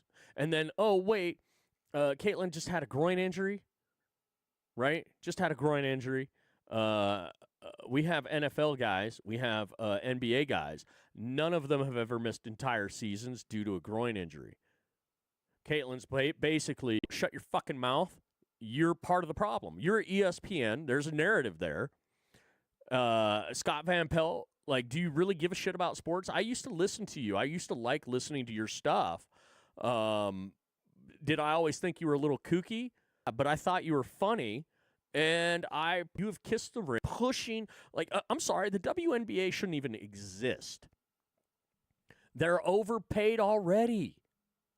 They don't fill the stands. I'd rather watch 15-year-old boys play basketball at the park than watch the WNBA. And by the way, I could probably take 15-year-old boys that I find at the park and throw them together, and within that same hour of throwing them together, probably coach those 15-year-old boys to a win over the greatest women's basketball players ever, an all-star team of them. And the WNBA has been a joke. You want to watch people who are the best of the best at what they're doing. That's what you want to watch. The WNBA isn't anywhere near the best of the best. Women should just be happy. There's competition there. I think it's great. The WNBA is a joke. It's not elevated play. It's not elevated anything. It's a fucking disaster. And the only reason why there's more chatter about the WNBA now than ever before is because of a biological male that is not even playing this year, which you may never see Caitlin Clark ever play in the WNBA ever again because it's a he. It's a he, plain and simple. So, yeah, white girl, fuck those black girls. Like, it's one of those things. It's fairly easy to see what happens there. And so you have a whole bunch of those individuals that are only fans of Clark because they're kind of racist. And the whole little thing where, well, the black girls are beating up on the white girl. Well, it's like I've already pointed out how many white girls before Caitlin Clark did really well in the NBA. Like, there are a lot of white girls at the top of the leaderboard of greatest women's basketball players. There's a lot of them. It's pretty fair. It's pretty even, 50-50. White girls to darker-skinned girls. There's a good representation. And why is it those white girls never had a problem, but Caitlin Clark has a problem? Oh, it's because the women know that Caitlin Clark's a dude, so they foul him harder, play against him harder, try to hurt him, try to make sure he doesn't want to play. Here's the thing. Caitlin Clark wasn't really hurt. Caitlin Clark could have played. Caitlin Clark has had pressure because of me and other people out there, with people with more, a louder voice than I have, that have said, that's a dude. And the WNBA is caught in this trap with the dude. Why do you think you had pink, purple, green dildos being thrown on the court? Why do you think all of these things have happened? And now you got SVP, Scott Van Pelt, pulling this shit? Fuck you, Scott. Fuck you, dude. Seriously, I want, as much as the WNBA is trash, if you're going to have a WNBA, it needs to be only women in it. Purely women. Purely women. And I've gone off about this stuff at length in the past. And, quite frankly, the WNBA is a waste of money. It's a waste of time, and I'm just sick of it. I'm quite sick of it. Spend more time on hockey. Spend more time on soccer. Spend more time on women's beach volleyball. Do that. Do that. I mean, I'm fine with that. Yeah. Spend time on women's lingerie league football. Do that too. I'm fine with that. It's actually pretty cool. Spend more time on women's sports that are slightly different than men's. How about this? Let's make women's softball. Let's make softball great. Let's make softball a professional sport here in the United States, because softball and baseball, while they're very similar, it's there's a lot of differences. And let the women have professional softball here in the United States. It would be fantastic. It would be fun. Like, if you've ever watched women's softball at the collegiate level, whoo, buddy, let's give those girls some money. Let's make softball amazing. Let's make that a sport. This whole WNBA shit is just a joke. It's a joke, especially when you have a biological man in there as your face of the league. Caitlin Clark, face of the league, is a dude. You have a dude as the face of the league. And the dude didn't even play but like a handful of games this year. Think about that. Good God. Good God almighty.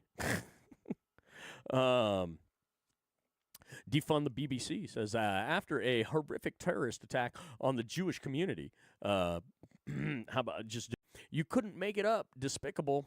Yeah, banging on about the far right. What did they say?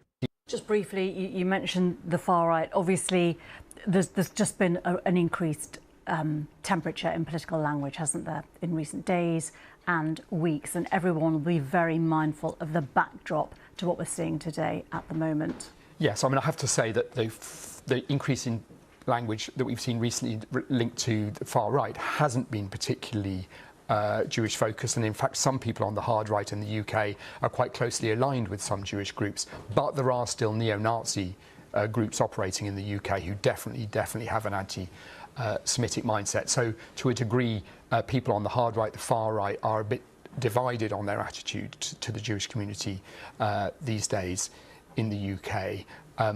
But certainly the Jewish community has felt that they were at risk from multiple directions, some from the sort of extremist Islamist direction, but also some from the kind of neo-Nazi element. Let's spin it. Let's spin it. Uh-oh.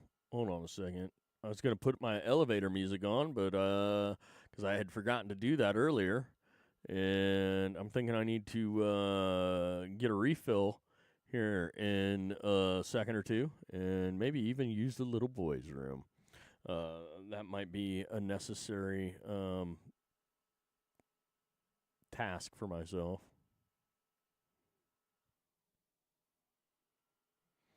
Trying to set this up real quick here. There we go. There we go. I am your AI elevator. Floor, please. Going to 80. There we go. Would you like to hear a joke? Only if it's good. You know what I gotta look up something real quick. I don't know. Cables? Cables.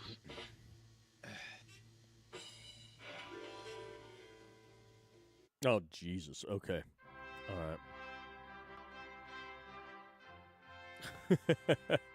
Oh, my goodness gracious. Does it have anything? Let's see here.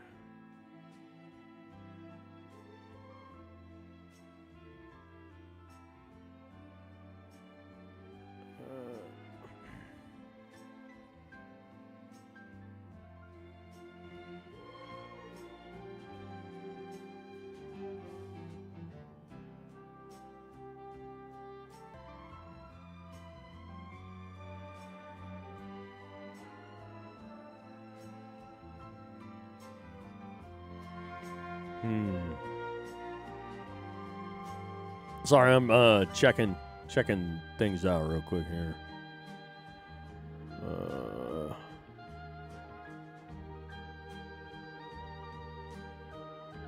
Let's see here.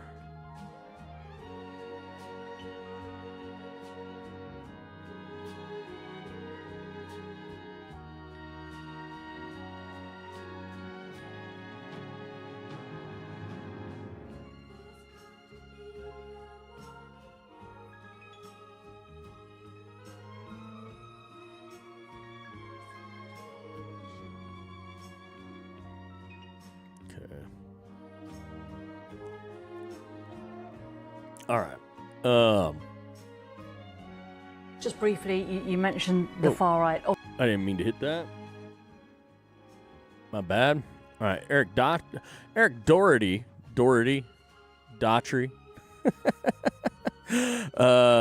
breaking. It has just been confirmed that the Portland mayor and council blocked local police from responding to Antifa terrorist violence outside the ICE facility. Folks have been assaulted right here on the street. Sometimes they don't respond at all. It's frustrating, ICE Portland director told Bill Milligan. The Portland police were just watching everything, decided not to intervene. Locals aren't doing their job, Milligan. Yeah, let's listen to this real quick here. Security, ICE's Portland director, Kamala Wamsley, told me she's extremely frustrated with Portland police. As she says, the Portland mayor and city council... There have been folks that have been assaulted right down here on the street, even across the street, and us to watch people be attacked on the street and know that we don't have the authority to be able to really step in unless there's some nexus to federal law. That's frustrating for us.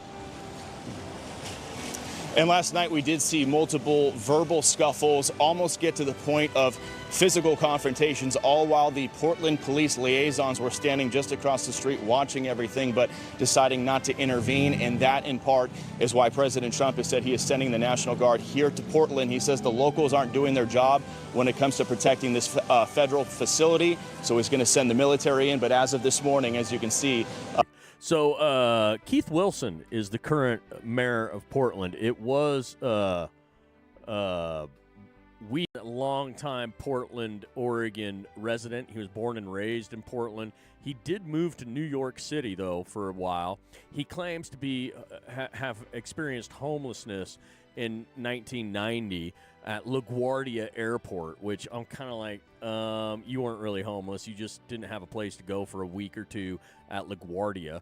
I've been homeless, I guess. I chose to live out of my car for 2 weeks in the city of Portland just to experience the city of Portland in my car because I didn't want to pay for a hotel room. Homeless, I was not homeless because I had a place to go to if I chose to, and I did after 2 weeks of being in Portland, just screwing around. He heads up Titan Freight Systems, or he was the longtime leader of Titan Freight Systems, and he shoot, where is it? Where is it? I had it here. Shit, I lost it. I had this set up right here, so I had the information. Where is it? Where is it? Where is it?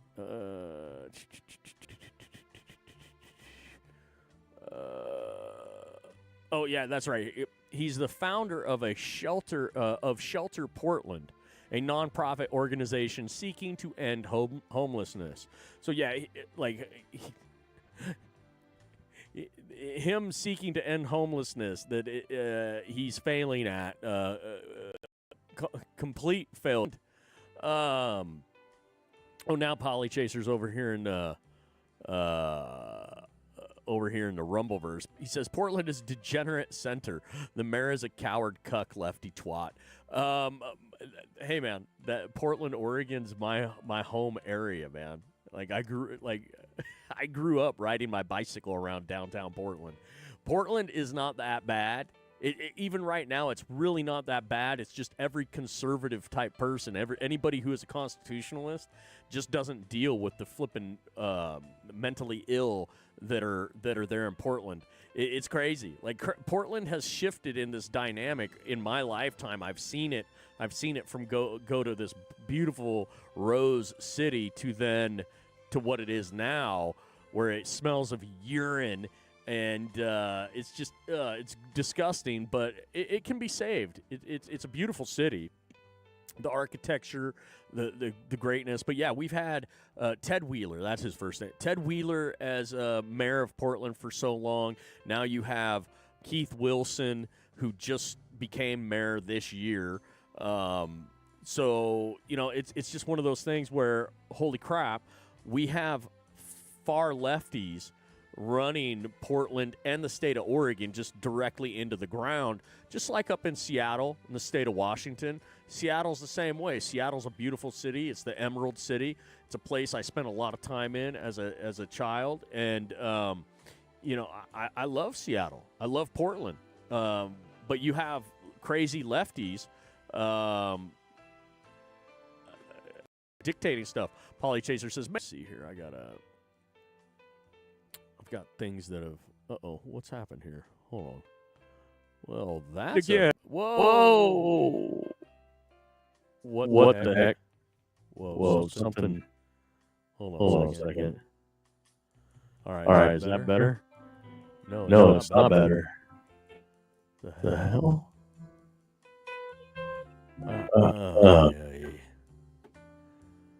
So I've been monkeyed with. Well, so before you just showed up, I was actually trying to get things to where you could join in. But as you can see, my audio is all messed up because earlier my whole stream just crashed out. And I'm thinking everything was great. It was just my stream that went bye-bye. It just disappeared. It just went boom. And I am apparently a target today. So see, Polly Chaser says, okay, so how do I join you, sir? Speaker of Freedom. I am looking forward to call you your face. Let me see if I can get it See if I can get it to not do what it just did. That's weird that it did that. I don't like that it just did that. Hold on here. The reverb was not good at all. Is it working now?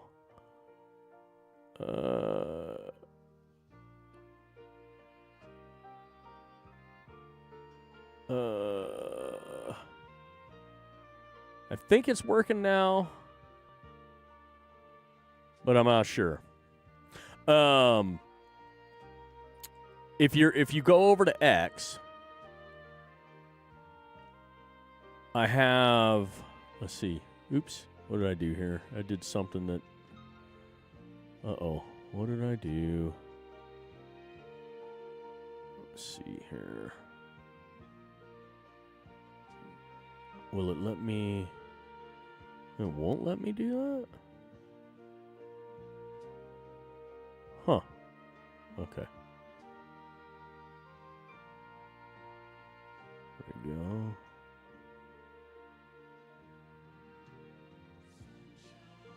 All right. So apparently this is working now, but if you're over on X, you can catch. Here, let's see if I can do a link. Where's the linky? There's that. Copy the link. There's that. There's that. Polly says, you might be paranoid, but that doesn't mean they are not following you. Well, over 3 years I've been dealing with this stuff, so anything to monkey with me, right? I'm going to take this moment while you're trying to figure that out. If you can figure it out, I'm going to take this moment. I'm going to crank up the elevator music, and I'm going to go use the little boys' room, and I'm going to go get a refill on my beverage. And so, yeah, this will be a good little intermission. Good little intermission here. You're riding the elevator. Yeah, could you stop clicking your pen? Kind of distracting. Sorry, nervous habit. And the soda can, could you... Sorry.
All right, I've got a refill, and I said, "Oh my goodness, Polly Chaser, he's in the house over here. That's great. Oh, hold on here. This is a great, it's a great rendition. Oh my goodness. This is my song, done by Cyril Stapleton. Cyril Stapleton. This is my song. Oh, all right. Well, that's okay. Let's get Polly Chaser in here so he can call me a dick. Hello, sir.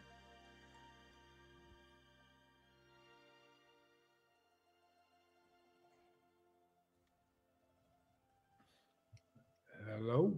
Hello. How are you doing, sir? What's up, my man? Not much. It's good to hear your voice. Well, yeah, it's been a while. We were looking forward to it. How are you? I'm good tonight. How about you? Looking forward to talking to you.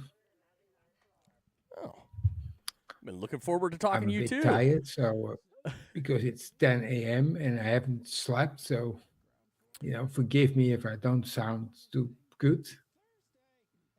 Oh, you're but forgetting. I was looking forward to talking to you. Anyway, what do you want to talk about? Let us argue, you dick. You would like to argue, huh? Damn right I would. Yes, I'm from the Ministry of Arguments. Let me tell you. Well, I don't know. You're from the Ministry of Arguments. Nowadays, I would think that you're probably from the Ministry of Truth. Well, I only have opinions. Whatever I say is my own opinion. I'm not saying it's true. I'm saying this is what I believe. So there you go. Well, but see, if you define yourself from being from the Ministry of Truth, then those great, wonderful people in Germany and those wonderful people in the UK that want to put you behind bars for the things that you say, they won't do it at that point. They'll think you're one of them. Anything I fucking say, I was just referring to Monty Python, so don't hold me to anything I freaking say because I don't know shit. But I do have opinions. Oh, my friend, I think more people need to watch Monty Python. All of it. All of their Damn stuff. right they do. Oh, man. I bet it would. I think we're lucky to be able to still find Monty Python stuff, which I have all of their stuff. I have a whole collection of their stuff. So I'm good. But yeah, wow.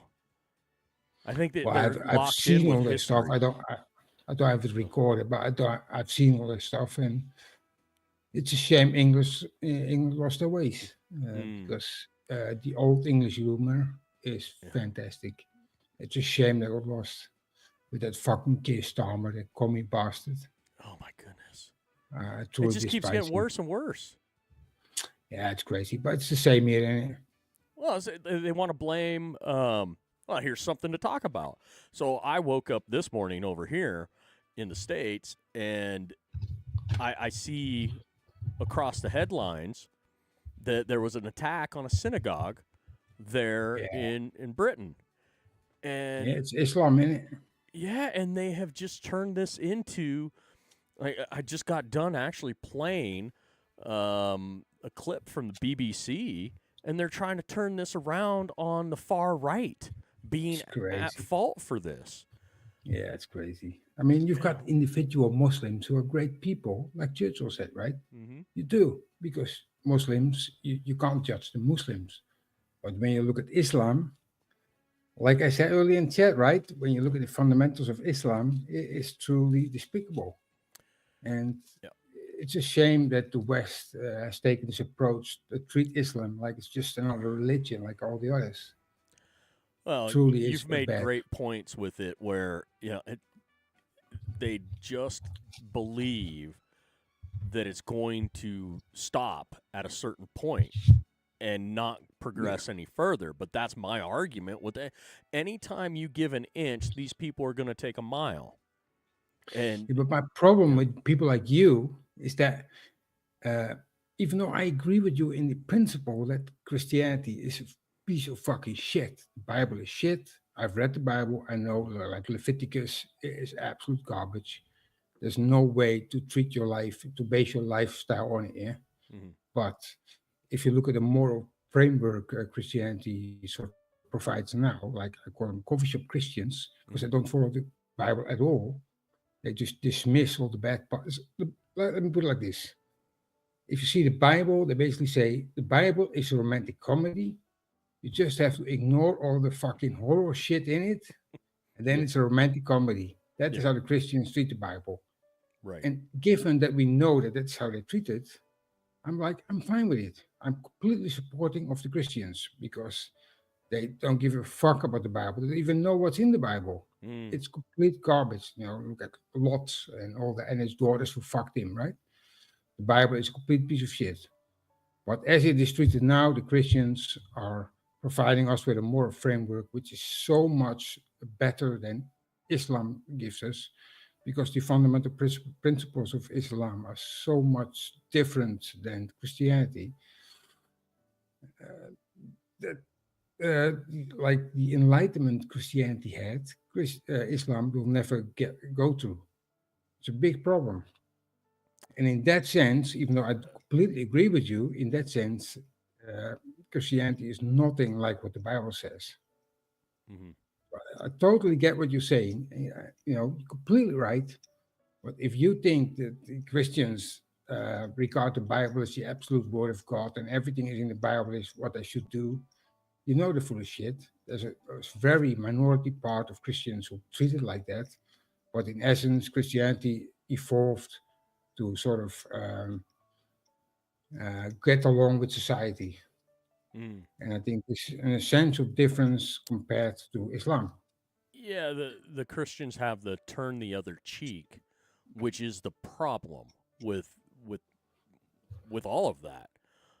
They forget other important parts, but they cherry pick. That's the problem that I always have with these people that that are religious based, that are from the Christian religion, is they tend to cherry pick verses out of the Bible to make points, and it's like, okay, well, I'm sure glad that verse is what you think fits here, but let's go back and read the whole chapter. Let's understand the context in which that verse was spoken. But they don't want to really do that because then it takes away from whatever point they're trying to make. But you have to admit that this is what the Western world allowed the Western world to set us free from religion. I agree with you completely. The Christians have always been, we reinterpreted the Bible with the gain of knowledge. We reinterpreted the Bible again to accommodate with the gain of knowledge. The flowers grow, God did it. But then we realized, no, there's biology behind it. Oh no, but that's what God meant. Right. And Christianity allowed us to reinterpret it, whatever was said, to sort of accommodate for that. Islam does not have that at all.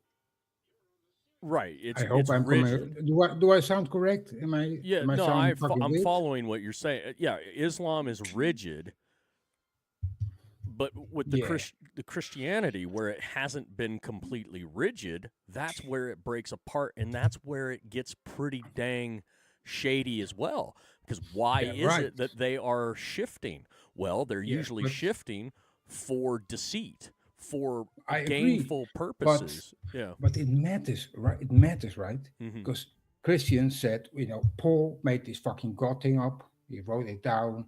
Then we got 14 chapters we made up, because Paul saw Jesus, his ass, and we made up the Bible, and all kind of other councils that basically took the scriptural things they found and they put together the Bible, right?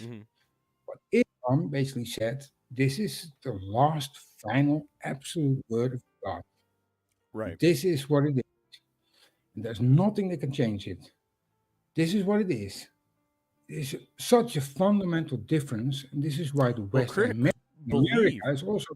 No, they don't. They interpret it differently. That's what they do. And they are open to different interpretation. That's why they call it the living book, which then it's like, but okay, it's a hold on. Fundamental difference, right? Yes, on that premise. It is a fundamental difference.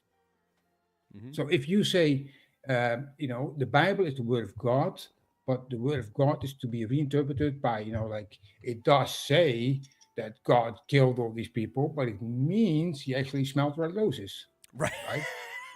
It's fucking shite. We can agree it's full of shit, but the Christians at least allowed us to fucking reinterpret it, and this is why people like you and I can exist within the Christianity nations. Right. We wouldn't be able to exist in Islamic nations because Islam says no. Muhammad, the fucking twat, he is a fucking asshole. See, he really is, because I've told you before, in chat. In Islam, there are two basically eras of Islam. You got the Meccan Islam and you got the Medina Islam. In the Meccan Islam, Muhammad only gained about 150 followers. So because he grew up married to a wife who was a trader. So he robbed traders. He got known from the Bible and the Judaism, the Jewish for the Torah.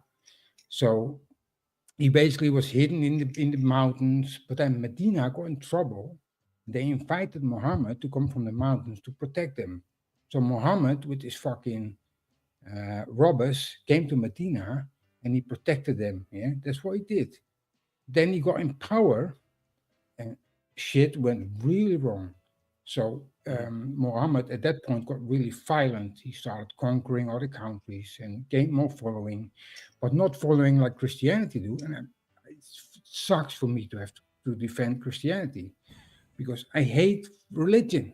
I hate it. Yeah, but right there Christianity, but Islam basically conquered all these countries like Iraq, Iran, all these countries got conquered by basically Islam. So Muhammad got more violent and violent over time because he gained more power. And there's one particular instance where he conquered a village. He married the woman. He killed her husband in front of her, married her, and the next day he had a French dog and decapitated personally 600 members of that fucking city, town. And then he married her. It was Sophia, it was her name. So he married her right on the spot. He killed her husband in front of her eyes. And then now people say Muhammad is the absolute moral guide for all men to live their life by for all time. What the fuck is this? You see my problem? Yeah, no, I follow you. I see many problems on all sides of all of these religions. That's, but I do understand what you're saying. At this time in history, it's Islam that has gotten out of control, and it's always going to be out of control because of what you're stating right now, which is factual. And depending on the leaders that you have and how they go forward with things, that's what you're going to get. But that's why I bring up the Spanish Inquisition.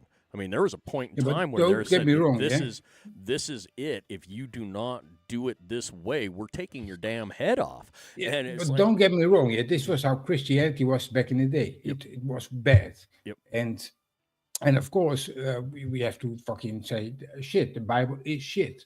But Christianity, as we know now, like I said, it's coffee shop Christians. Nowadays, I see religions as a sort of reflection of the time they are invented, right? Because Jainism, we got all kinds of religions. We invented 5,000 religions over the years, but the fundamental difference is that Islam invented in 600, said it's the last and final word of God, which is unchangeable.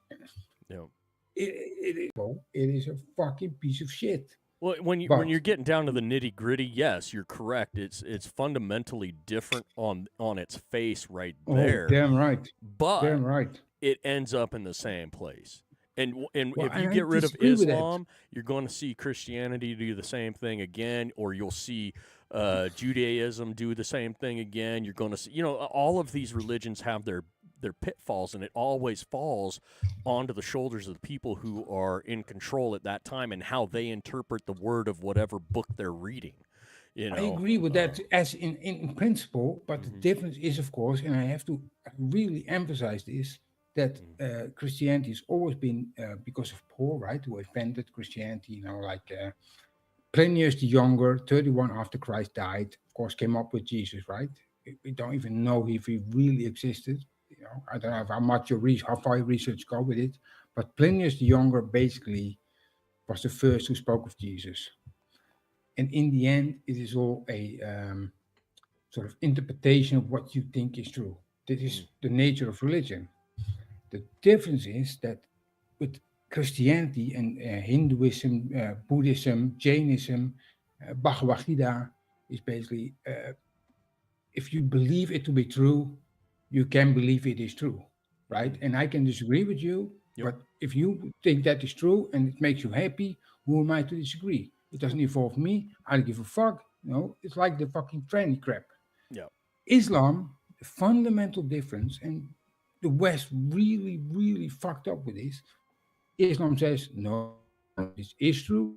This is the absolute final word of God. It is true. There is no changing. And this simple statement is what separates Islam from all the other religions. And the West has no idea about this. It's so sad to see. I would say over here in the United States, they are 100% aware of it. And the people that are in what we call the Bible Belt, the southern region of the United States, it goes from about West Texas all the way over to North Carolina in kind of a belt fashion. Those people, they're the ones that I'm always afraid of when it comes to Christianity, because they will take it to a whole nother level if they're allowed to. They're the ones that enslaved black people. Well, they're the ones that, and they call it the Bible Belt for the region and how it looks across the United States, but there's also a secondary meaning about the Bible Belt. They use the belt to enforce the Bible. So they are. This is why I actually have a problem with secularism, because I am in favor of secularism, right? In essence, right? Just in principle. However, the one thing that religion provides is a sense of community, shared values, and a common core to values to live up to. Secularism failed to bring that, right? We had the chance, but secularism didn't give. Let me put it for a lack of a better word. Let me say spirituality. People need it. You can say religion is shit. You can say it's all wrong. It's all bad. But in the end, a lot of people need the sense of spirituality to get by in life, and we can all say it's wrong, but I know for a fact in my life, and I'm 53 years old, and I know a lot of my friends who actually need a sense of a God to live a moral life. It is pathetic and sad, but this is the fact, right? So religion is not going fucking anywhere. So what do? So I say I acknowledge what religion did, be it for bad, but it also did a lot of good. It created a sense of community. It created a sense of common core. It created a sense of community. It created a sense of a moral stand for people to live by. And if we treat it like that, we can also acknowledge that there is a difference within religions. And what I mean with that is that Christianity is a whole lot of fucking better than Islam or fucking Hinduism or Buddhism. Right. Even if we don't believe it, right? But if you put it just side by side, the moral standard, the moral framework Christianity gave is a whole lot of fucking better than Islam. I can assure you. And I've studied them for 15 years. I would say that I would yield to you on that with the understanding that the difference is imposition. Islamists will not yield ever to anything. They go as defined to them with that final word that you're speaking of. Whereas other faith-based religions will tend to yield every once in a while. But we've seen throughout history that there are variations of these religions over time that they also go through the same thing. And that's the point that I've tried to make, is they will have moments of imposition. They will impose their will and force. So, and that is that's why I'm in favor of secularism, right? Because in the end, this is the problem I have with like Charlie Kirk. I like Charlie Kirk a lot. I'm so sad he died, But I disagree to religion stance, because if you say demographic defines our moral framework, So if we are a religious nation, we are a Christian nation, and therefore our values need to be defined by our Christian heritage. Fine, I agree, we should. However, what if over time, what's with the music? What if over time our demographics change towards I hear music. Mm. I hear a lot of music. Well, you know, like Islam believes that music is evil. I mean, what if over time our demographics change? So, what if over time our demographics change so the Islamic people get the overhand? Are we then to say, well, now their fucking moral framework needs to guide us because they're the demographic leaders? This is why secularism failed. Right. Because we didn't give people a sort of common core to base our values on. And it's truly sad because what do we do now? What do we fucking do? You know, we don't like the Bible, we don't like Islam, but what do we have to give to people? We've got fucking shit. Well, nothing. That's the difficult side of it because you know who's to dictate the direction of anybody. Damn right. That's why I'm always, you know, I'm about faith. I have my faith. I hate religion because religion is a government for your faith. Religion dictates how you practice your faith, how you communicate with your higher power if you have one. Because I believe even if you don't believe in a God or a higher power, you can still have a faith in something. Which then, hey, you and I can have a conversation. What does that even fucking mean? When you say that? Explain. Faith. Clarify that. What do you mean about which part are you not understanding with that? Well, so I can help clarify. So you're basically into Spinoza's God. Mm-hmm. You have a God, you know, like this God kicked off the universe, and that's that. Yeah, well, like you can have a faith in basically anything, right? And then and that's based on what? What's faith? Faith is believing in something that you have no proof of. Yeah, so it's bollocks. So, but religion tries to provide proof, and like the Quran is a proof for Islam. And yeah, but so is the Bible, and so is the Bhagavad Gita. Correct. That's what I'm saying. This is why religion has these hiccups, these problems, because you'll always find people that will start to twist things that are put there in place. And all of these things are put there in place specifically to control the people of whatever, that's why it's called faith-based religion. I don't agree with that. You don't agree that we could have faith without religion? Yeah, because you believe in shit which you can't prove. So why would you? What's the point? But that's okay. So you just were saying that Christianity can be a good thing even though you don't believe in it. No, I think Christianity as it is now, because these Christians don't believe a word the freaking Bible say. They don't believe a word of it. But the Islamists do. Right.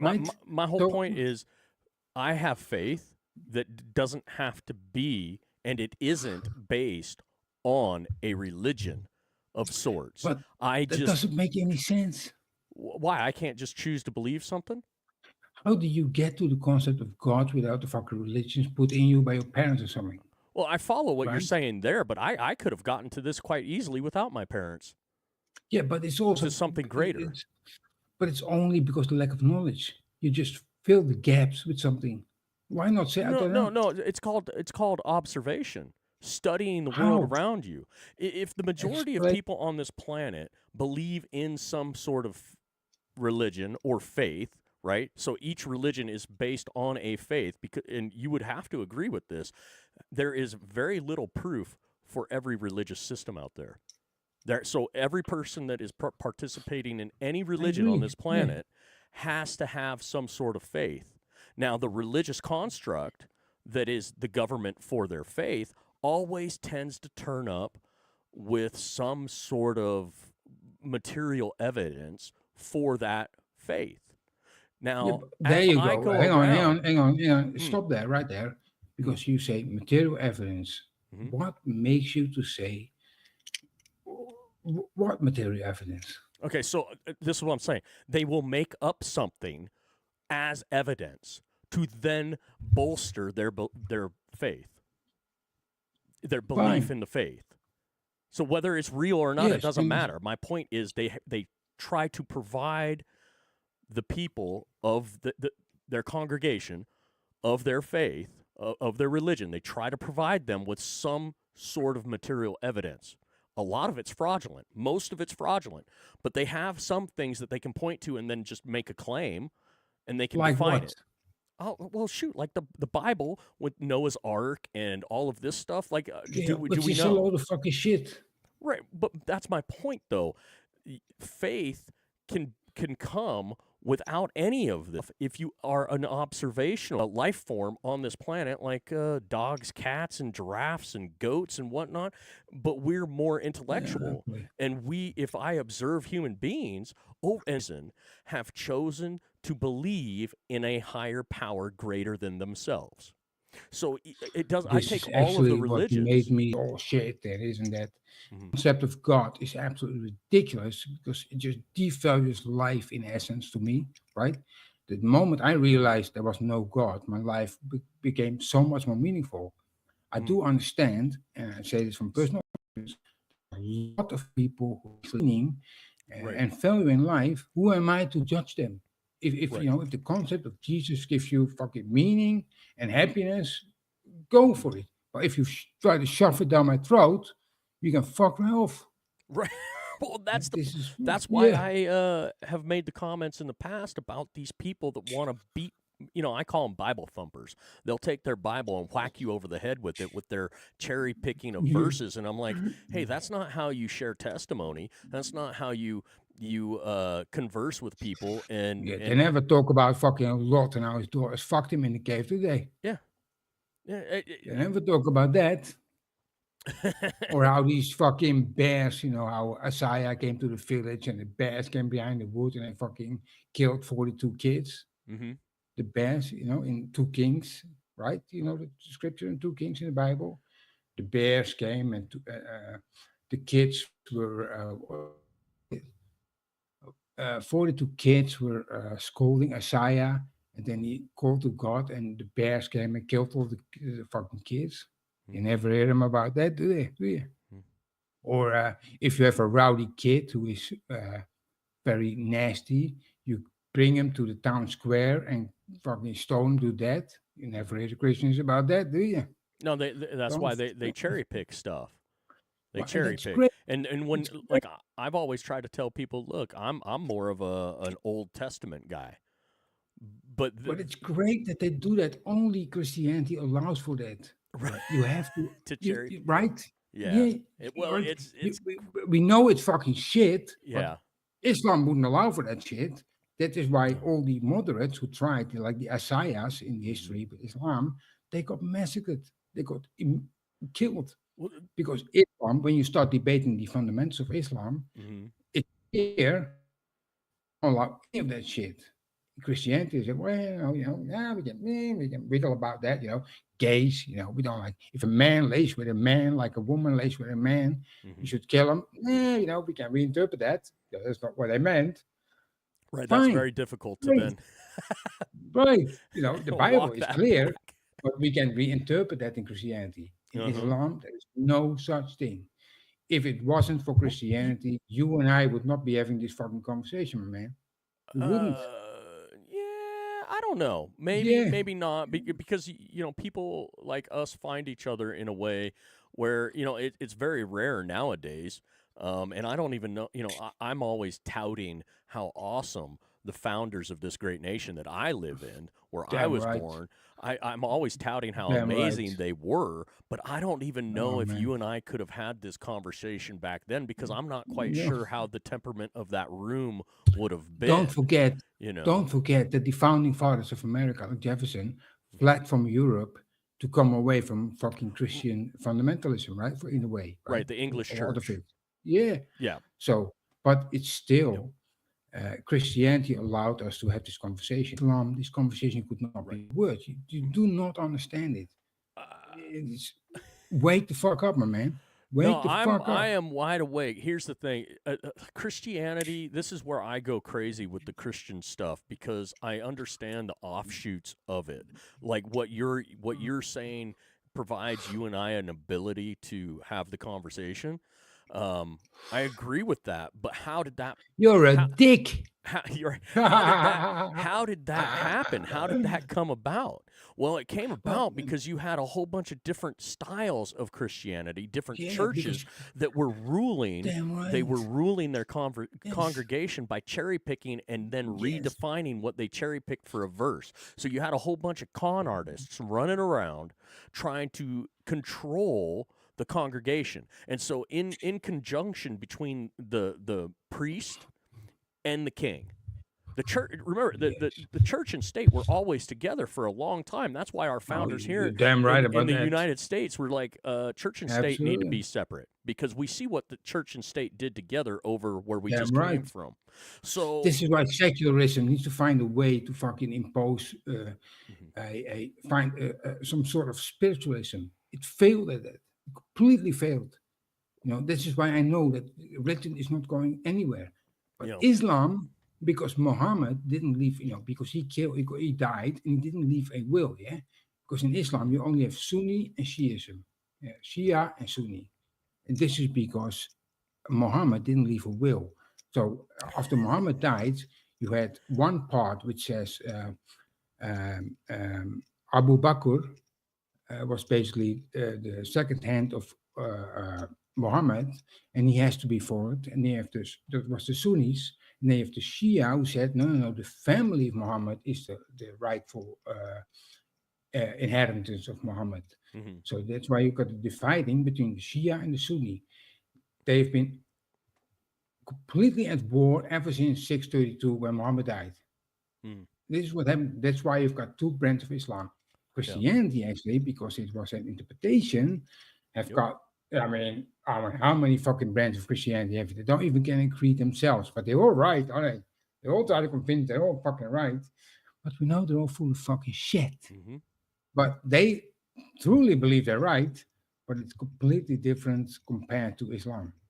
Yeah, well, it's the interpretation, where Islam doesn't allow for any kind of interpretation, which I would even argue that that's probably a better way to go in some cases, because at least we know where they're coming from.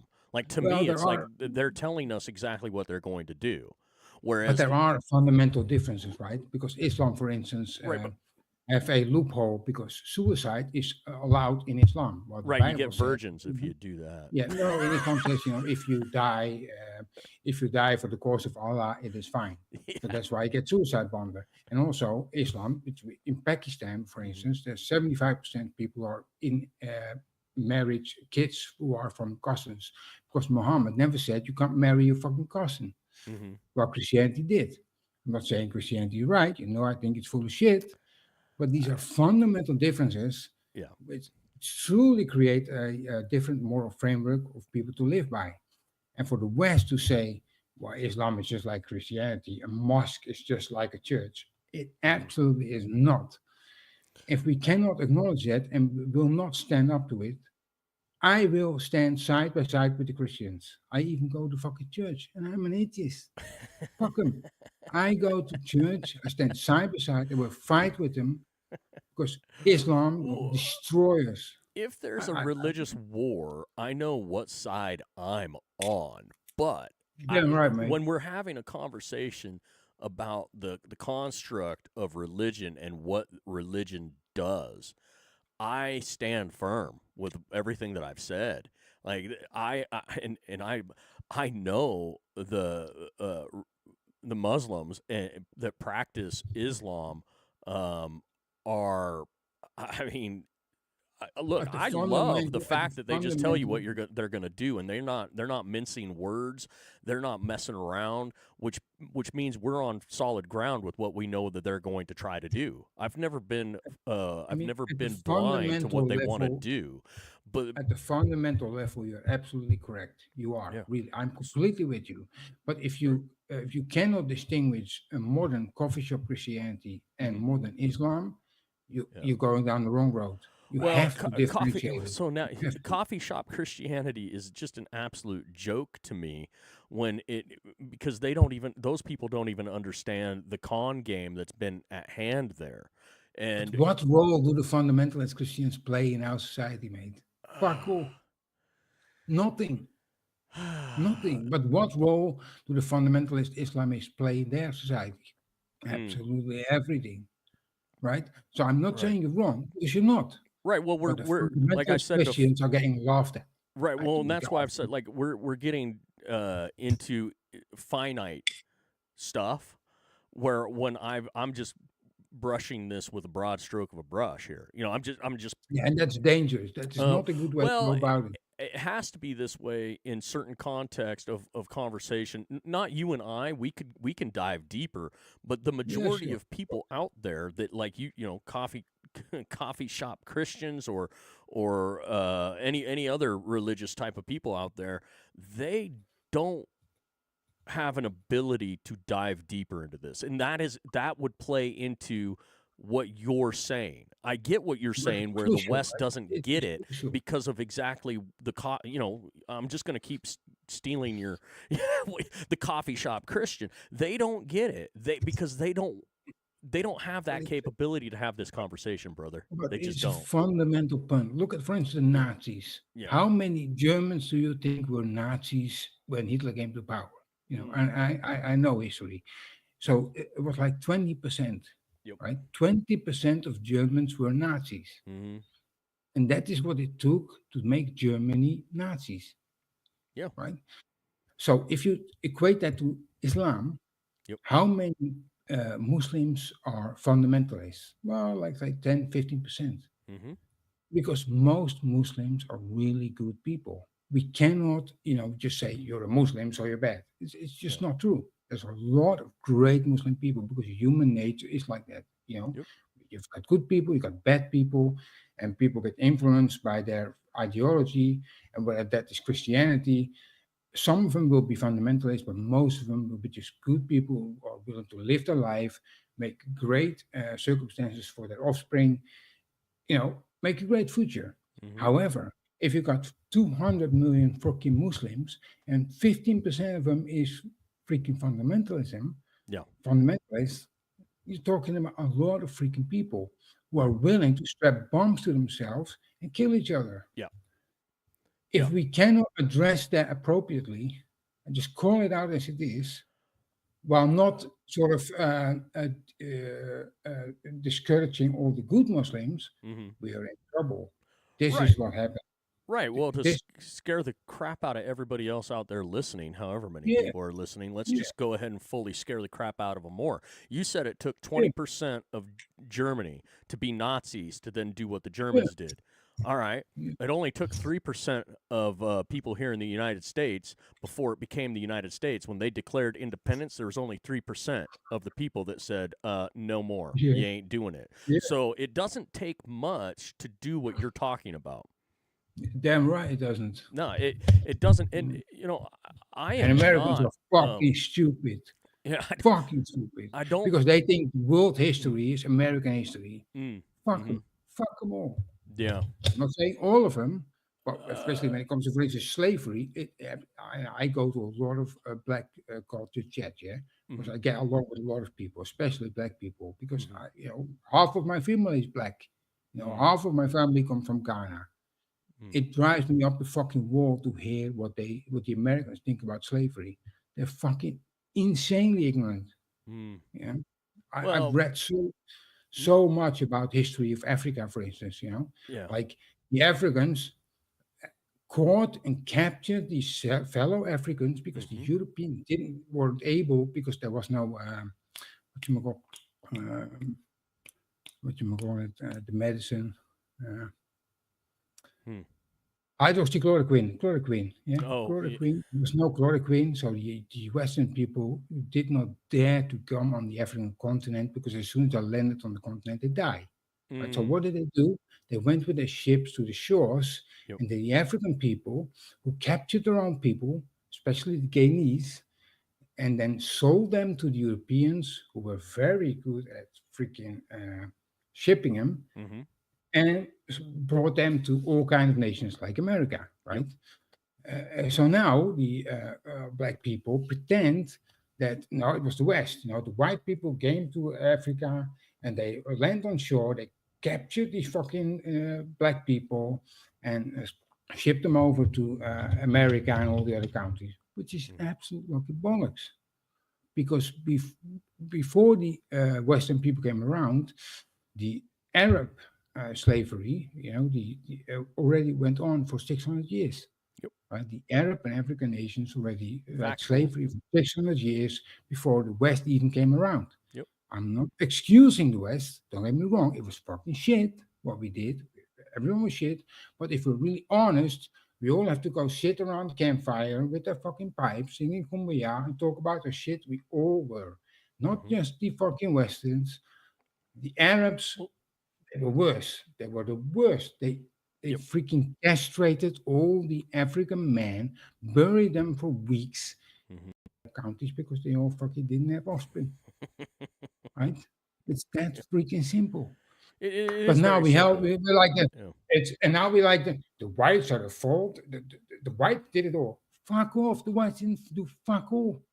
Right. Yes, the English, for the British, for instance, the world should be sitting on their knees, thanking the British. The British were the first nation in the history of mankind to abolish slavery. The British went out in Africa with ships, posted it in their papers to end slavery. They forced the world to end slavery. That is what the fucking British did. And I can prove it. Well, they As a knew matter they of had fact, to, or else they were going to get enslaved themselves. Like, this is just one of those things, another one of those things like religion. Like, I'm not saying it was all bound to about happen. fucking. I'm not saying it was all about skin color or fucking race, because it was all about money, of course. But the British did it, and the Guyanese king at that time, he went to the freaking English and he said, "Please don't stop slavery. It is our bread and butter for 400 years. Please don't stop it." And he was like, "Fuck you. We're going to end slavery." And only until 1969 it was the Arabs country who said, "Yeah, all right, we stop slavery because you force us." And now in 2025, we got people saying the white did it all. The whites did it all. Yep. It drives me up the fucking wall. I have had so many discussions about this. Right. Well, why are they doing that? I know why they're doing that. It's because I the know why white man is literally the minority on the planet. Because we're weak fucking assholes. No, but we're the minority. But they play us as the majority. Like, if you really think about it, the numbers are there somewhere. We are the smallest group of people on the planet, just based on skin tone. I blame it on education, relativism. The academic world has been taken off. Have you read Katzat, the Parasitic Mind? Have you read it? I have not. No. God, you should read it, man. It's fantastic. It explains a lot. In the early 60s, the communists basically decided, it's not going to work. Everybody hated the communists, right? The Cold War in America. So they changed their fucking thing. They said, you know what we're going to do? We're going to be left. So they basically slowly took over the academic world. And it took them 30 years until early 2000s to take over the academic world. And then they reframed themselves to the Green parties. Everywhere in Europe, you can see it. Every Green party in Europe is former communist. Right. So they took over the academic world. And with that, they basically spread communism, because that's what it's really about, communism. Yep. And the problem with that is you can see it in the councils in America, you can see it in the councils in Britain, you can see it in the councils in Europe, European countries. All these people infiltrated with people from the academic society, because our policymakers, right, the people who make legislation, policies, come from the academic part. So if you take over the academic world, you take over policy, and that is what they did. It took them 30 years, and now we're stuck with all kind of fucking people with a weird mindset, sitting in councils, thinking that, everything is equal, everything is relativism. You might think the freaking door is green, but if I think the door is red, it might be red. It is crazy. So here we are in this huge predicament. So we think we can vote a new government in, But if we vote in the government we still have these people in the fucking councils who are completely lefties. Look at the teachers. Where do teachers come from? We see it all day. Teachers, lefties, telling kids about trannies and all this fucking crap. Where do they come from? From the academic world. What do they been taught? Well, men and women are completely the same. There is no difference. Well, I agree. There is no difference. My wife and I walk side by side. We're equal, but we are fucking not the same. If a burglar comes in my house, I walk down the chairs, and beat his fucking ass, and not my wife. Mm-hmm. Not to say we're not equal. We are equal, but we're not the fucking same. Well, you weren't born equally. You No. you have different plumbing than she does. That's just a biological default setting, right? Where you're not born equal just based on that alone. And then Well, I what think you're we're both talking about equal, and but there are speaking on is clear. the psychological differences that we have as well between sexes. So Yeah, I think we're all born equal with equal standing because I think all of history, the survival of mankind has been a collaboration between men and women, right? My wife took care of the kids, and I took care of the meat. It was a collaboration. It was important. Right. Well, there's equal equal Yeah, importance, but important. I think that's the Yeah, thing that has gotten part of the reasoning of why we've gotten to where we're at. People misinterpret what equal means, and then they yeah, twist it, and then we get to where we're at now, where I agree. people think equal means men and women get to do the exact same thing. No, there's equal No, importance, but they have different roles, not because damn right. we chose those roles, but it was instinctively put in us this way, where this is just Yeah, and what it's not we've, like, yeah. and it's not patriarchal. We complement each other, right? It just happened to be the case that evolutionary men turned out to be the hunter-gatherer and women turned out to be the caretakers. This is fine. It's great. We complement each other. We're completely equal. We have equal value, but we're not the freaking same. I'm gonna fucking kick your ass if you fucking hurt my wife, and my wife is gonna stand behind me if I hurt her Right. because she expect me to protect her. This is great. This is not devalue her, think she's less or I'm a patriarchal asshole. No, because we complement each other, and this is the way the cookie fucking crumbled in history. It could have been other ways. Maybe we could have evolved in wives going out and hunting chickens, but it didn't happen like that, right? And I truly am so sad that it evolved in a way that we no longer can acknowledge the way we acknowledge each other. We complement each other. Like, we are completely equal. There is no biological difference between men and women. It drives me up the fucking wall. Right. Because to me, it devalues what it means to be man and what it means to be woman. Sorry for my rambling. I hope I'm No, not. it's great. You have now taken my place. I'm usually the one rambling. This is great. I love it. No, I just find it completely sad, you know what I mean? Because, Yeah. like I said earlier, man, if you are a man and you want to wear high heels and you want to put on makeup and a dress, I don't give a fuck. Do what you fucking please. I don't agree, but if that's what makes you happy, who am I to freaking judge what makes you happy?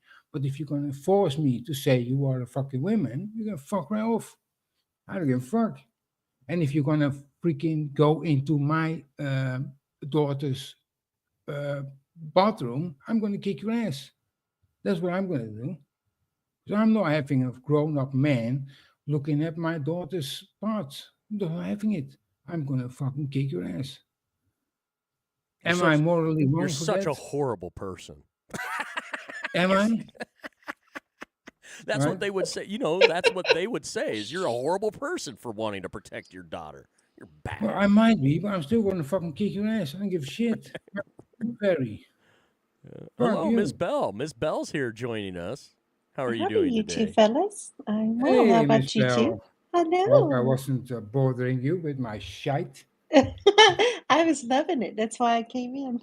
Yeah, I'm quite outspoken, so I nice love to meet you. it. Nice to Yeah, meet you. and look at me. In my opinion, everyone has the right to find its own way in life to find happiness. Whether I Yes. agree or not, we might disagree, fine. But don't force me to acknowledge your fucking shite. I don't give a fuck. Do what you want. But if you're going to bother me, we're going to have a problem. I could put my heels in the sand. I'm going to kick your fucking ass. Or maybe you kick my ass because I'm not fucking a big guy. But I'm still going to kick your ass. Is that unreasonable? If Not you at touch my all. wife, I'm going to fucking hurt you. Absolutely. Amen. Damn right. No, see. And I'll be damned if I'm going to stand here and be lectured by a pervert. I'm not fucking perfect. You just don't touch my wife. You better be strong and hurt me, or I'm going to kick your ass. I don't understand how that is not common sense. How am I being Right? unreasonable here? You know? Imagine, someone breaks in my house and I'm going to say, baby, you're going to go down. Someone breaks in my house. What? Am I wrong, Belle? He would be a dead one, is what I would say. Damn right. You're not allowed Belle, to protect there's yourself someone- anymore, though, over there in that region of the world that you're residing. Oh, I don't know where's he hailing from. Oh, Belle, there's someone stealing our stuff. Please go down, Hardy. You're like, what Are the you fuck? French? No, I'm Dutch. Oh, Netherlands. My family my family hails from Holland and the Mayflower. So Oh, that yes, explains a lot. That explains a lot. awesome. Yeah, I'm Dutch. How fun! Yes, Europe is having its own issues, aren't they? Oh, My damn goodness, right you are. Yeah, we're in a huge predicament. it's Yeah, such a we don't- shame, right? Yeah, can I take this moment real quick to ask you, Ms. Bell, personally, how you are processing the news today from Britain with the synagogue attack? Like, how are you interpreting that, and how is that making you feel right now? It's nothing that I haven't seen my entire life, as you very well know, on a personal level or when it hits my own synagogue. Being from South Texas, we handle things different. So I'm trying to be politically correct here on You're on fucking this killing, street. don't you? Yeah. Like, Oh yeah. Oh, I would love to live in the United States. I just told my wife this afternoon. I'm like, I would love to live in the States, not in the freaking cities, because they're all lefty shit. Well, Well, Oh, I the love towns I USA, love. but we have our own Yeah. issues as well. So nothing's perfect. Yeah, it always drives me to war. We can just generalize all Jews because all the Jews and all the fucking, you got fundamentalist Jews and they're shite. But in general, the Jews are really good people. It is the Thank only you. I democratic think I am. country in the Arab world. Israel is the only democratic country in the Arab world. And then you have Islam, the Palestinians, they don't have anything. I know the history of Palestine. Palestine doesn't even fucking exist. What the fuck they're on about? Well, people there don't we know their go. history. That's why. Oh, damn right you are. They don't know fuck all. Nope. They don't know shit. Especially in Nope. America. They don't know shit. They do have an issue with lack of understanding of what's going on in the Middle East. Always has been, always will be, unfortunately. So, Make Iran Persian again about that. wouldn't that be awesome? Oh my gosh, the ladies, oh my gosh, they were freaking hot, weren't they? Weren't they just beautiful? Oh, my stars. Don't tell my wife who said that, by the way. Oh, I agree. Those women were just beautiful. I need to So. delete my India history after this. Shit. Damn, Belle. So, yeah, it was a day to day with the synagogue stuff. But, I Yeah, it's expected it to happen over there with the issues going on. It's just a matter of time before they keep hurting it over. We have it here too, though, Speak. You know that. So. It's like Hamas, right? I've read the fucking thing of Hamas. What's it called? The Charter of Hamas. With Islam, they will never be peace. No. We know what Islam says. The Islam says, "Oh, there's a stone. There's a Jew behind the stone. Kill them." This is what Islam is. And people are like, "No, it's just what they say." But I fucking know. I've learned about Islam. I've read the scriptures. There will never be peace. No, And people are never. like, how can you judge it like that? You're Islamophobe. I don't know, man. Fuck you. I don't think that makes you an Islamophobe when you're being a realist. Remember, I don't have fear of them. I just don't want to deal with them. They can stay in their neck of the woods, but as you've eloquently stated over and over again, it's true. They're just coming for everybody at that point. They're not going to stop. A phobia is an irrational fear. And if you think being afraid of the Islamic fundamentalists, it is nothing like the fucking Torah, nothing like Christianity. People have no idea we're being fooled. It's insane. It's truly sad. And I wish it wasn't so, yeah, because I'm hopeful that in the West, the moderate Islamists manage to convince the fundamentalists to change Islam. I truly am. I hope they succeed because it is it will define our future. It's important. I'm just so scared they won't be able to because I know history of Islam and they've never been able to. Everyone who tried to moderate Islam, like the Enlightenment of Islam, has failed. They've always been killed, murdered, and destroyed. What are we going to do? Because we don't dare to freaking discuss this, you know. We don't dare to say there are fundamental scriptures in Islam which are a predicament to enlighten Islam like Christianity has. You know, there are Jewish fundamentalists. We all hate them too. They're pricks. We have got fundamentalist Christians. We'll hate them too. They're pricks. What about the fundamentalist Islamists? When are we going to fucking discuss that and get rid of them? When are we going to go all behind the moderate Islamists and say, yes, fuck them all, screw them, screw these Islamist pricks, let's enlighten Islam?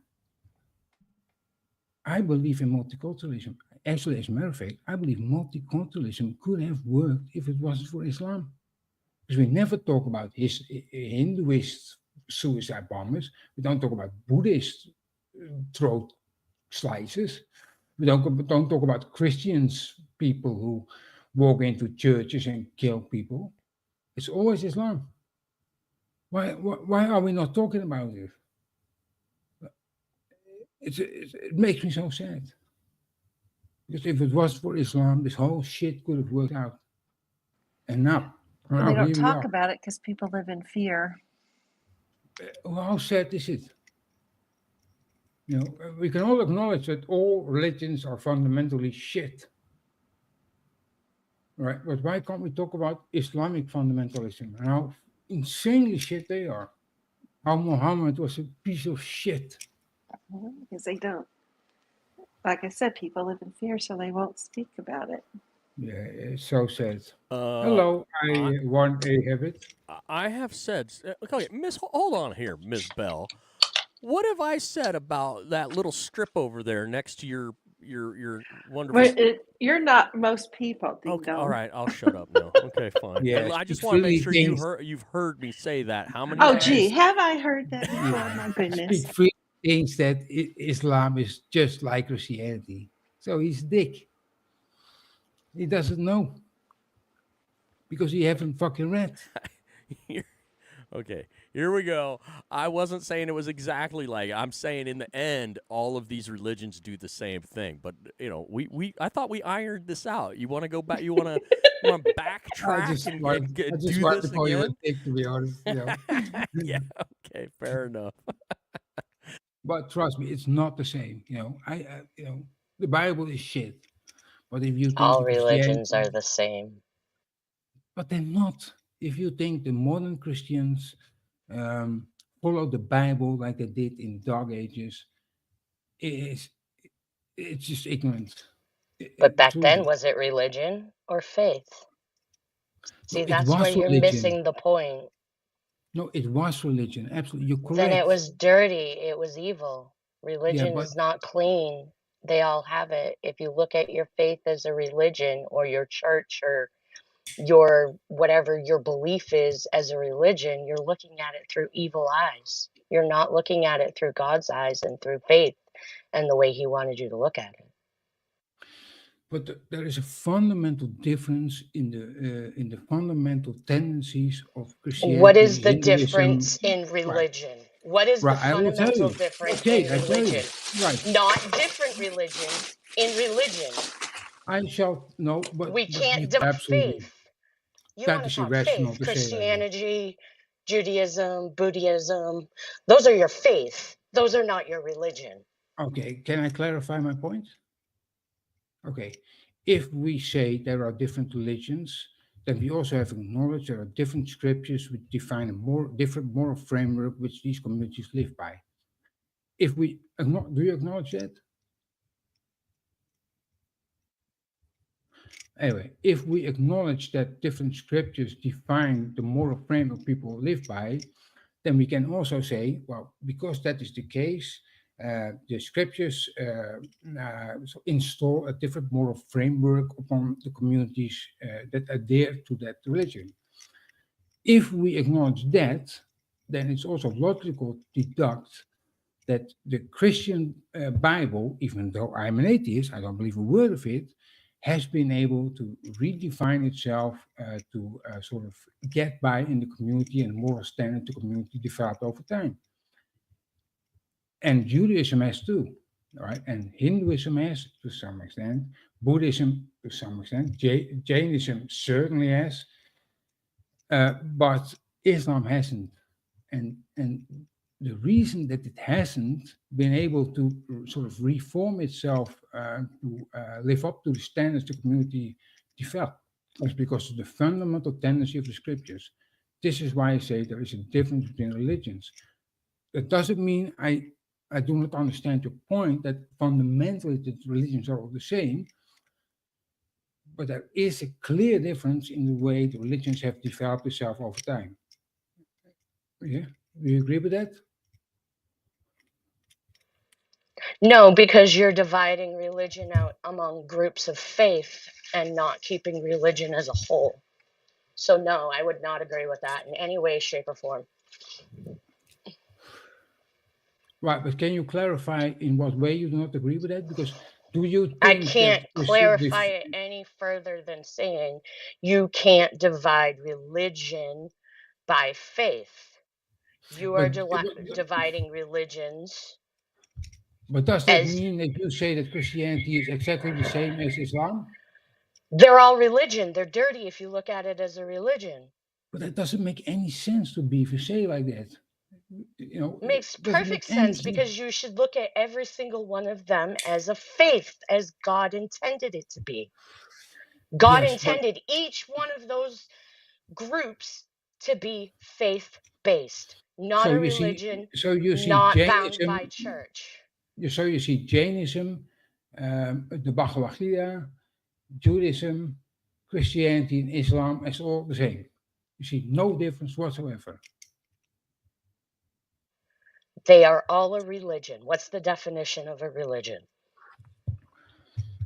Yeah, I don't know. I just find it very They're strange. all religion. Yeah, faith fundamentally, is where it's at. All, yes. Yeah. Okay. Then we can agree. God wanted us to believe in faith, and that evil becomes religion, and that is what all of these are if you're practicing them in these forms. But do you believe that every religion spreads in essence and principle the same message? No, I do not.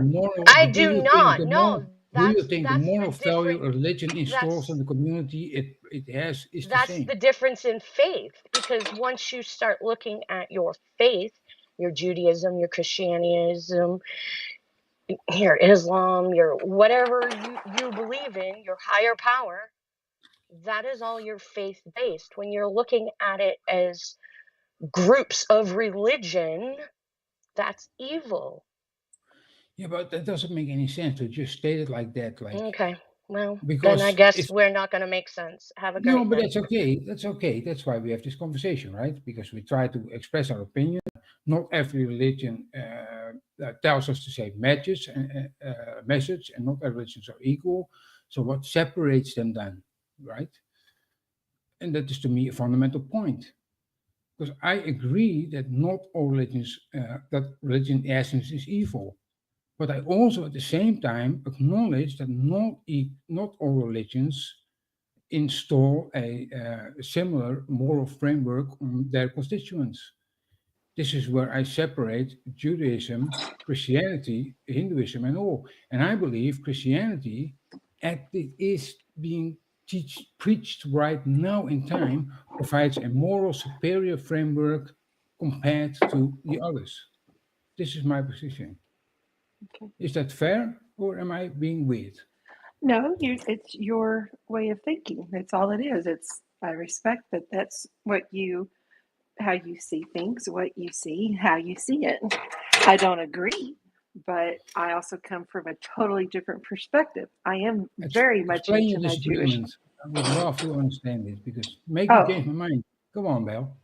Yeah. Well, being that I'm a Jew, trust me, I'm all about that. Oh my gosh, it's a Jew. Oh my gosh.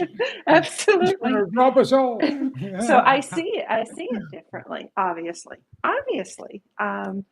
But I'm okay with that. I'm okay with what I believe in. I accept it. I accept that Explain to me, please be really precise and explain to me where you think I am wrong. Because I would love to see it Oh, from I'm your not perspective. I wasn't the one that was saying that. It was anyone that was not understanding what you were saying. I'm not trying to pretend to know I'm correct. I know it all. Right. No, it's your opinion. Make me It's your understand. opinion. Damn It's your opinion. And that's why I'm the other voice. I wasn't the one not saying she was talking about faith versus what religion is. I'm talking about my faith, my religion. What I believe in is I accept it. I accept that everybody else is different and you have that right. And I appreciate that right. But what is it exactly what I said where you disagree with? Can you clarify Well, that? to me, Islam, if you don't understand what Islam is, Islam does not teach good. Do not be fooled. I agree. There's nothing damn good right. out of it. You cannot compare it to other religions. I agree. To me, it's an ideology with a bit of topping of religion. Yeah, from a historical perspective, from your history, you know that this is not a good thing. If you study faiths, then you know this is not a good thing or religion. It's just they don't teach goodness, so therefore their moral compass is not the same as Christianity. But let me interrupt you for a little bit, yeah, because this is what I say, yeah. Because I say each cultural is defined by their religion, basically, wherever you are born, right?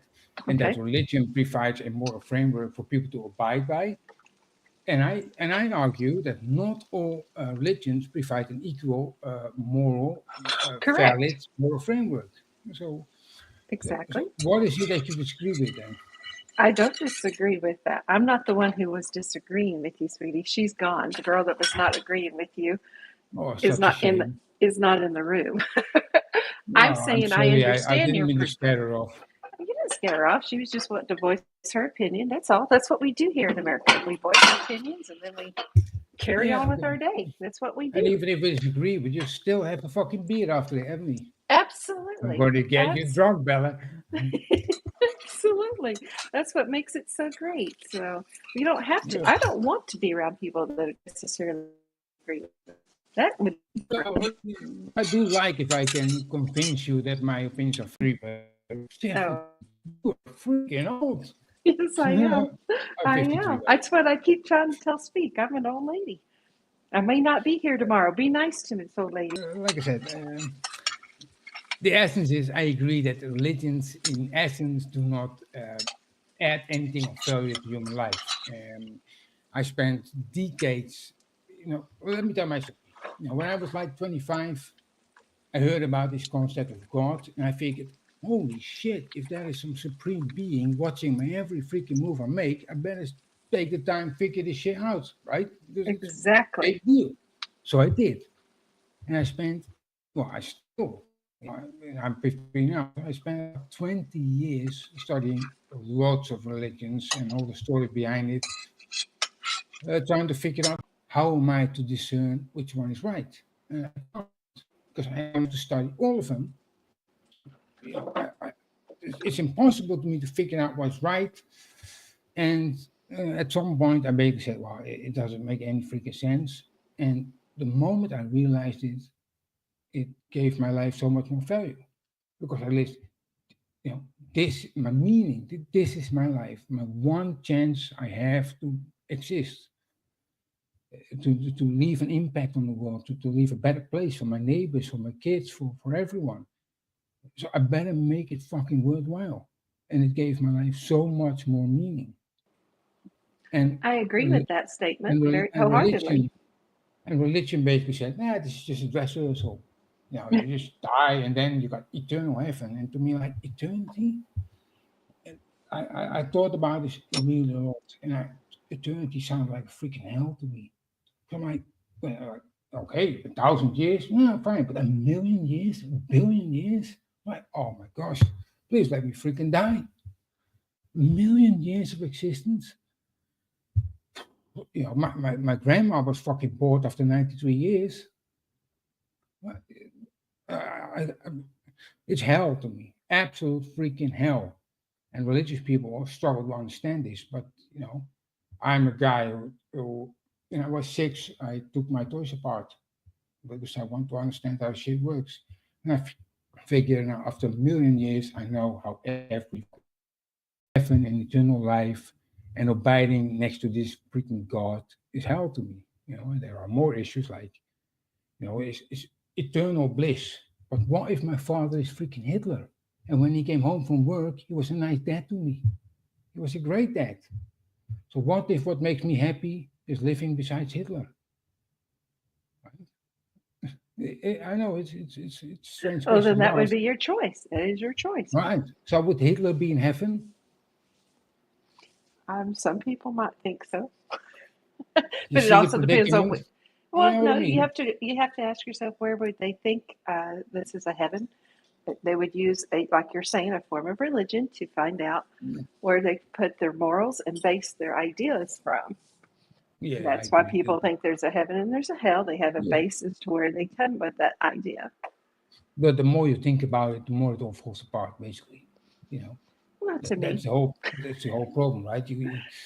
Not to me. Someone who's really evil, like a serial killer, is a serial killer. But you know, if I cannot be happy without the serial killer by my side, you know, it's a predicament. It is truly a clusterfuck of thoughts. So so I studied like 16 religions, and at some point I just like, oh my gosh, this is insane, because they all make, in a way, some good points. They all do, because they all, of course, tap into basic human decency, right? All religions do. Right?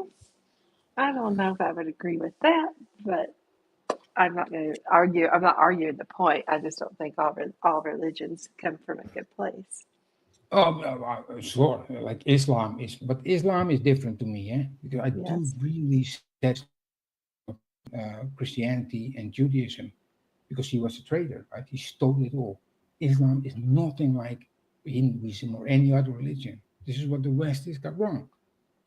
Because I know his history. He was a bad man. You know, not like if Jesus even existed, we can't even acknowledge that. But if Jesus existed and is like the Bible said, Muhammad is nothing like it. If we're going to qualify Islam, it is basically a full course lifestyle with law and everything, with the Sharia, of course, in it, and with a little bit of religion on top of it. Islam is truly nothing like all the others. But if you look, for instance, at the American Indian here, native story of how the earth came to be, it is pretty good. It really is.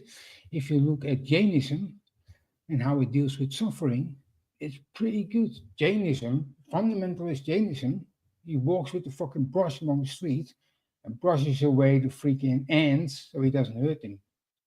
It's pacifism to the maximum. It's crazy, but you know, fundamentally good. Buddhism, the Buddhist we know with the big fat guy wasn't Buddha. Buddha was actually a guy who ate 11 rice things a day. He was very frugal, but it was, you know, some parts which were good. And so were Hinduism and Christianity too, because Christianity, of course, by the time it was invented, it sort of tapped in the morality of what was the pagans who came around and sort of enhanced it. And so was Judaism. So the way I see it, every religion has some good things and some bad things, and if we just can take the good things of it, and we can all sit around the campfire and talk about the fucking shit we did in history, because human history is one big pile of freaking suffering. That's what it is. a collaboration between males and females trying to freaking survive and get by. No patriarchy. We're still tribal in essence and very selective when it comes to our memory. And because the weakness of the Western world, the rest of the world taps in to blame Western world and Jews for everything. And the Jews are very smart. They've done well. Great people, lovely people. The fundamentalist Jews, they can fuck all off, but on average, insanely good people. That and blames the West and the Jews for everything. It drives me up the fucking wall. Insane. Well, it just shows you there's stupidity. Stupid is as stupid does. And America plays a huge role in that. Look at the Black Americans, for instance. I talk with them a lot. I argue with them a lot about black slavery. Because they believe that slavery is American. But when you explain them that, slavery was around even before England came around. Absolutely. They're like, they can't even fucking, what about the fucking blacks who were in slavery? Because we couldn't get ashore because we died. If the Western people would get ashore in Africa, we'd all killed. Because of diseases and all that. We bought them off the Africans. If you tell them that, they get all in the history fit. And not just in the history fit, the language they use is insane. Because they hardly, I'm Dutch, but the Americans are hardly capable of even speaking normal English. I feel like a doctor when I talk to American black people, because they can't even speak normal English. Well, that's a cultural thing amongst themselves. But in all fairness, in America, we are so big, we don't have the luxury, if you will, to have other countries so close by. For me to go see Speak is I am literally the other side of my country, and I don't know. Oh, I'm from Texas originally. Normally, I'm working in I'm working in DC at the moment. So I'm literally on the East Coast. Wait, you're 72 and still working? I am. I love it. Damn, what's wrong with you? Because I have lots of jobs. She like makes money. a lot of money on OnlyFans. I mean, holy smokes. Speak. Stop it. Stop it. Speak. Onlyballot.com. Oh my gosh. You know what? I have the worst. Sorry, Bambi. Not good on you. You sound very smart. She's gonna pout for a sec. Oh, she's leaving. She's gonna pout because I. See, now she's tired if you're making that much money. She sounds like a lovely lady. Oh, now she's gonna come back. She's funny. She cracks me up. Yeah. No, she and I are 3 time zones away. She's on the eastern seaboard. I'm on the western seaboard over here and of the United States. And so we let's see, she's a straight shot, DC to Oregon, about 3,000 miles away. Pleasure to meet you, Bella. Sorry for my ramblings. My family always gets sick and tired of me, and that's in freaking Dutch. Oh my gosh! Yeah. I don't know if she left. She should be fine. She just gave up her microphone. She doesn't want to talk now. Typical woman pouting. Oh my goodness. Pout, pout, pout, yeah, pout. These women nowadays. Why don't you make me a sandwich with a hamburger? I'd rather cook for myself. God only knows that they're gonna try to kill me or something, poison me with the food. So I'd rather know what I'm. Yeah, you got yourself into something now, Bella. It's trouble. Speak is freaking regretting getting me on. No. She is. I'm a tough girl. I can handle it. Oh yeah. Sure. Yeah. Speak. Be nice. It only takes 2 seconds before I can get under somebody's skin. Be nice. And Speak. He's such a freaking dick. Here's the thing here. I was actually providing an extremely high praise compliment there that for some reason, I don't know if it's ears in the audience or something, you're all scared to have me tease you like I usually tease you and compliment you in the manner I usually compliment you. I don't know. What's going on? Jeez, compliment you. Jesus Christ. What the fuck is wrong with you? I know. Thank you. See? Thank you. Yeah. Somebody who gets you. See? It's not me. Well, she's a Jew. We're supposed to hate her, aren't we? Is that not how it works? Am I doing this right? He just likes to tease me hard. We've known each other a long time. Yeah, but you know, lately though, you have been getting a little bit more agitated by my teasing, my innuendos. You do a lot of it. You do a lot of it. Oh Oi, gosh. oi. She's 72, speak. Come on. I know. Jeez. That's right. Just think of the lesson plan she could create for me. Oh yeah. Oh my gosh. Yes. What the fuck kind of internet have I run into tonight? Jeez. After hours. It's his after hours talk. At least I have an excuse. I'm Dutch. Yeah. Hey. His excuse is he's Dutch. Yeah. I'm an idiot. I love it. I'm a freaking idiot. I'm a rambling idiot. Oh man, you got me going tonight. Jesus Christ. I hate you, speak. Jeez. Actually, it's good. It's good to be that you can go someplace and express, and you're not hated for it. Listen to it. People may not like to hear it, but that's part of America. We don't like it. You turn the channel. Move along. Right. Yeah, Bella provided a perfect example of that. She couldn't handle the words that I was saying, so she turned the channel for a second, and then she came back realizing there are no other channels that will accept her. So, you know. Oh, I got plenty of channels that will accept me, darling. Yeah, yes, darling, now you're in trouble. He knows it. Oh my gosh. Jeez. I had an argument with my family the other day, a couple of months ago. With my wife has got a brother and he's got a new girlfriend. And his girlfriend is like extremely her upbringing is really soft and gentle. But my upbringing is harsh, I'm just telling it straight up, I don't give a fuck. So she started talking about her brother and how her brother transferred to a woman. Oh my gosh. Jesus Christ, this is trouble. So everyone's having their opinion and all like happy and gentle and and then it came to me and I'm like, my wife looked at me and like, oh, to shut the fuck up with him. And there we go. And I'm like, well, if that is what makes him happy, but he'll never be a freaking girl.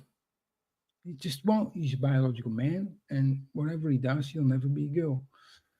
She started freaking crying. I'm like, what the fuck is this? So here I am trying to de-escalate the situation because I'm not trying to cause a stir, but he's not going to be a girl, is he?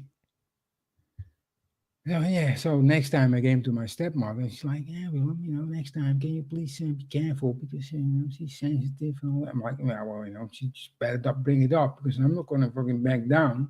I'm where I am. Oh yeah, it's a predicament. So I don't know what to do with that, to be honest. What would you do, Speak? Hell, I know what I would do as a 72-year-old Texan. What would you do? But you might not like my words out of this old lady's mouth. No, Tell me straight up. Come on. Straight up, fuck her. Who cares? Damn right. That's what I said. Exactly that. I mean, sorry, if you can't handle it, she can leave. It's not complicated.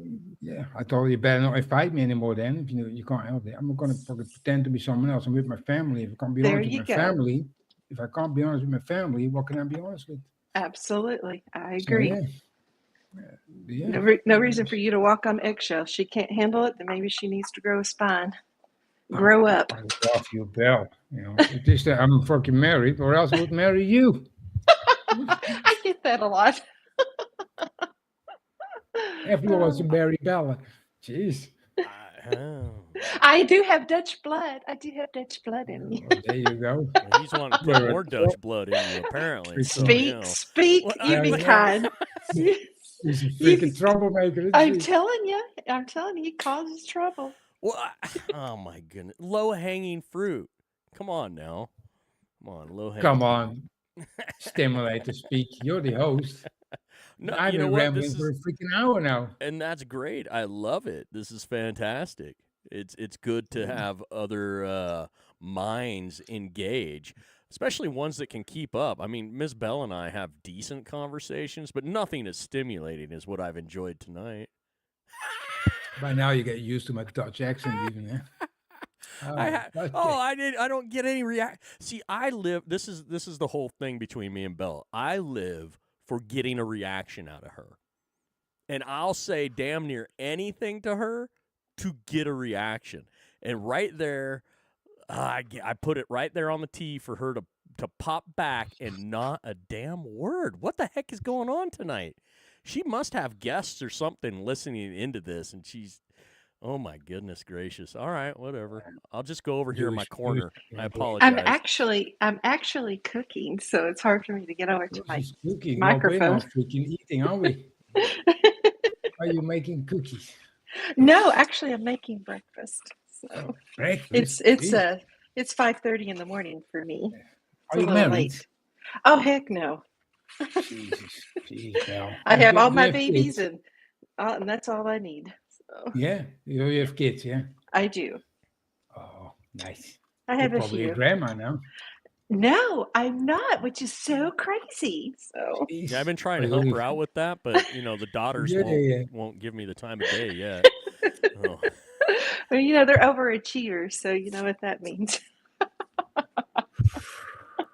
Strong, independent women, aren't they? I'm sorry. What? Strong, independent women. Yes, all my girls are, and my sons are even more so. And my wife is too. See, my wife's got the wrong thing, but she's still a woman. I like the 80s women. The 80s females were the best. Strong women, but still females. Not this crap we have now. No, it's sad. My daughters definitely have issues with their counter coworkers because I keep getting told that. Shot themselves in the feet. Absolutely. Thank you. Because I'm all about independence, the first wave feminism like Kristen Summers, I'm all for it, love it. But, the government were the only ones having like working from 8 to 5 in the cubicle is what is true freedom. Really? Like shut the fuck up. It's not. Being a great mother is a great future too. Just paying double the tax and still have the same mortgage is not the ultimate freedom. They fooled the women. My grandpa worked on his own. He still had a mortgage, and they came by. And now you got 2 people working, kids in a freaking school, and they still barely get the bills paid. Freedom. Fuck that. Crazy. I'm glad my wife's old school. She still works though. I'm the one sitting home. She works. Yeah. Well, I chose to do what I did just because I was fortunate enough to be able to do what I've done and worked my butt off. And I don't say sorry to anybody for that. All my kids benefit from it, and they're better for it, stronger for it. Yeah, good. I raised quite a few kiddos. I didn't do too bad. Yeah. So you liked sex then, yeah? Well, I'm not going to say no. God damn it. But no, hold on a second. There's a double standard going on here that I don't like all of a sudden. What the heck? You're I'm not all about Dutch. individuality. I think everyone needs to maximize their potential. That is what the government should, Absolutely. That is what the government should fucking do. Try to maximize each individual's potential. What the women did wrong is trying to pretend that freedom means being like completely the same as the man. Like, working 8 to 5 and all that. And I think a lot of the strength in women is for men. I think men excel in logic and women excel in social. And that is great because that is what makes us complement each other. It's not like detriment. And I think the women got that wrong. Absolutely. And I think this is why we see now a lot of women over 30 on antidepressants. It's so sad to see. Really sad. But who am I? I'm an idiot. What can I say? Yeah, I don't think you're an idiot. I think maybe somebody could define you as one the same way they would define me as one for just opening our mouths saying the truth. that's where Well, we're that's just going to what gets leave us. it. We're just going to leave it that you're a dick, because Yeah. we just like saying that. You're a dick, speak really. Yeah. Oh my gosh, I love saying that. Yeah, and you can keep saying it. I love hearing it. Ms. Bell would tell you I've probably been called a dick many times over by people that have never had a chance to say it to my face, but they sure as hell would like to. I would tell it to your face, and we didn't have a beer. I love about it. She's too busy cooking now. I'm sorry. Oh. Breakfast doesn't take this long to cook, by the way. So I don't know what she's cooking up, or if I don't know what she's doing. I could start speculating. Well, I'm cooking. Well, you might be right. I'm cooking for more than one. Absolutely. It's a Jewish holiday now, isn't it? Yep. Why is it called Kippur or something? Yep. So, getting ready to do Such some fun stuff. The holiday that starts with a yawn. We eat a lot in our faith. We eat a lot of food. Such a shame what happened in Manchester. And yes, oh man, actually, it is. Sad. I have a friend that moved from Greece over to Manchester, so. Oh my gosh, yeah. I haven't heard back from her, but I texted her. I bet in the end they will say it was just an individual guy with mental issues. And no, it was just someone who followed Islam. Absolutely. Islam clearly states they hate Jews. Well, absolutely. The BBC, before you guys joined in, the BBC, I had covered it was on the scroll on X, and they're painting this as a far right thing, far right extremist. Well, it's like wow. In essence, let's be honest. In essence, Islam is far right, so they're not wrong in that sense. I would agree with that as far as like I'm always talking about far right religious nut jobs. Yeah, if you're going to say Hitler was far right, then Islam is certainly far right. It's going to be the Western world is going to be like Lebanon. I know the history of Lebanon very well, and I'm sure Bella knows it too. Lebanon was a very leftist country in a way, open and fantastic country. And then, of course, the wars happened, and a lot of Islamist people went to Lebanon. And as soon as they got the demographic power, they basically started killing the lefties. Yeah, that's what Islam does. And I think, and that's why I'm waiting for Britain to rise up, because the Britain people do not understand that this is the next thing that's about to hit them. But it's not just London, England, right? Well, no, I get that too. Have you seen Belgium, France? I have. I see a think lot. It's a powder keg over there. I've been saying it a lot lately that it's ready to pop off. It's just a matter of time. And it's kind of a precursor to what's going to happen here in the United States. So it's going to be very interesting. I hope it happens sooner than later for the sake of the people of Britain and the sake of the people of Europe. But I don't know. It's up to you guys over there. I'm just watching. Yeah, this is why, I don't know if you ever heard about the history of immigration. In the 70s, we got, you remember the oil embargo in the 70s, yeah? When there was, I remember it well. And then there was and then they signed a treaty in Europe and the West, basically, the Oil for Immigration Pact.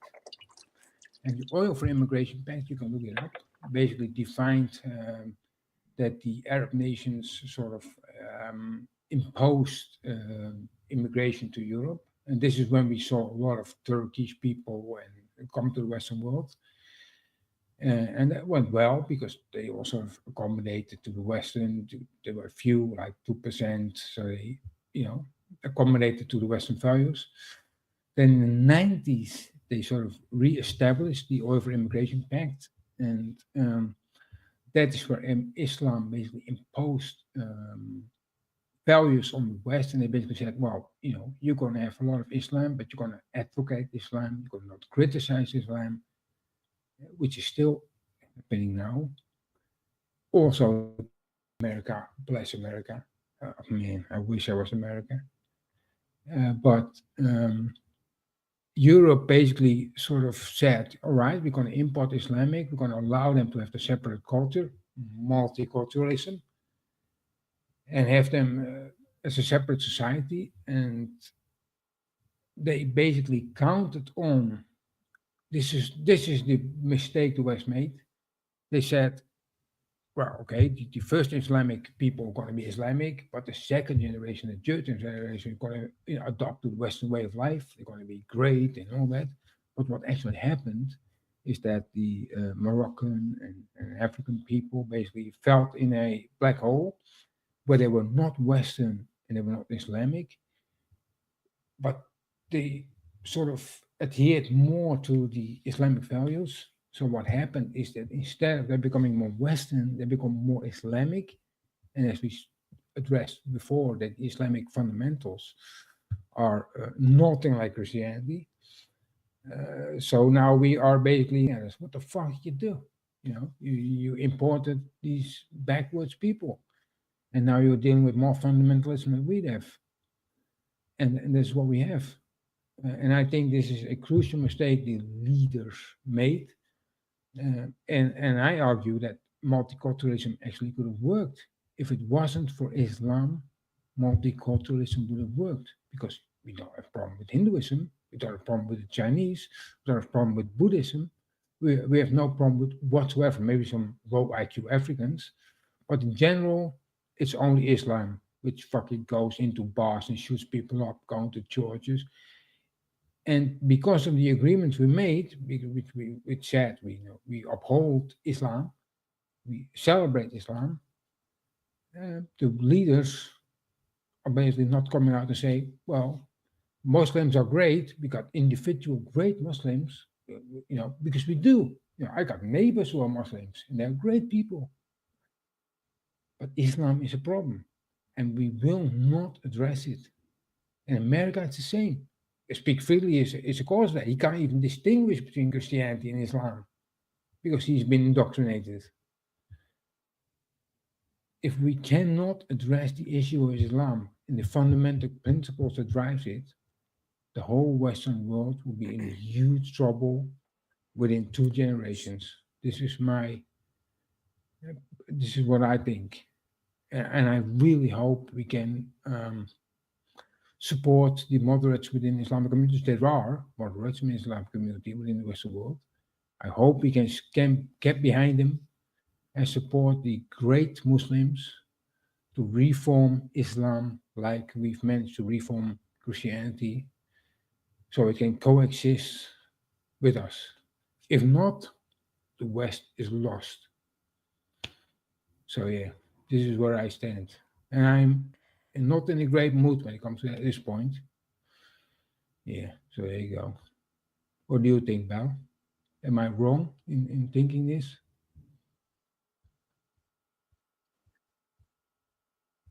We are very close to having the West having some issues that they may never come back. That's what people fail to realize. The history. My whole stance is this all boils down on education. That doesn't mean going to school. This means actually learning, comprehending our past so we do not repeat it. I wonder how many times all of us have heard this, but yet we're doing it. Islam is not a good thing. It's never a good thing. There's nothing good that comes out of it. Prove me wrong, I dare you. And I'd say that to anybody and everybody. Prove to me how anything good comes out of this. However, as Americans, we are already in the first generation of people doing this. This has been going on in our country far longer than people will admit because they've not been informed of such. But this is where relativism kicks in, right? As in, in the academic world, relativism is that, if you think the door is red, the door is red. And the extreme relativism, I'm all for relativism because the world is relativistic in a way, but to some extent, right? Some truths are just true, right? You do not cut the genitals of your daughter up. I think we can objectively say that is an immoral thing to do. And it seems like we are at the point where we say, well, if that's what they do, that's what they do. All right. You're not cutting my clitoris of my girl. No, it's because you have morals that you know that this is bad, because you based what you do think off of a moral compass of even though you say you're an atheist, that there's got to be a higher being, because what you're saying only comes minimize suffering. There is no justification for that kind of suffering in any human kind of being, right? That's what I just said. Yeah. I understand, but I'm talking about people who say they're atheists, and if they say, is it immoral to think this way? No, if you think this way, it's because you actually have morals, that it is wrong to hurt somebody, to cut off the genitals of the female. Yeah, but Islam says it's fine. You've read I understand what Islam. I understand what Islam does very well. Seen it firsthand. Know exactly what they do. I'm just not trying to figure out what you're wanting. I'm just agreeing with you. I'm just saying that genetical mutilation, whether it's male or female, is wrong. Right? Exactly. Wrong. Absolutely. And it's objectively wrong, and you don't have to invoke a god for that, right? It's just if you just well, then where do you get your morals? Well, I just look at my moral from minimize suffering, right? And I think that could be biologically explained through evolution. But to get okay, it's fine. I'm just going to stop there. Is that fair? Is that fair, or am I being reasonable? I'll never say you're not wrong. I'm okay with you expressing what you think and how you think. I'm not saying you're wrong. I'm trying to explain to you from a clinician point of view that this is how, and from a person of a very strong faith, in order to think that this is wrong, you have to base it on a thought. And it's absolutely evil. Yeah, I agree. This is why I separate Islam from Christianity. Well, I'm not saying Christianity. I separate Christianity and Judaism. Yeah, well, because they're all full of shit, but Islam takes the cake, sort of. To me, they're all full of shit. But Islam is nothing like Judaism or Christianity. And people who say it's but like I said before, I get to a point where I defend Judaism or Christianity, and I think they're all full of shit, because I can't see any justification to adhere to any kind of freaking supreme being, because it defies life. Fuck that. I like you. And I will agree that if that's what you think, that is okay with me. It's not what I believe, and I don't care if people believe. I believe that there's a creator. He has proven to me. No, because he's proven it to me. Every time I've prayed for something, it's come to be. Everything I've ever prayed for has come to be sooner or later. Pray for me to be fucking a billionaire. I bet it won't freaking happen. How can you be so freaking sure? I hate hearing I get that a lot from people, but if you stick around and speak and you hear us talk, you'll hear me talk about my life. And my life is a testament to it. Have died of cancer then, yeah? Oh, of course I have. Oh, so did God plan that then? God's not the one who made it. All of God's plan. God did not make that. Well, you can't. Well, he did. I'm a scientist. I'm a biochemist. You will never convince me that God made cancer. Never going to convince this girl. You ever. can't have your cake That's the wrong. Eat it. That's the wrong path to go with me. Cake and eat it, Bella. He didn't you can't cause have it. an all-knowing supreme being and still have free will. It's impossible. You can't have it.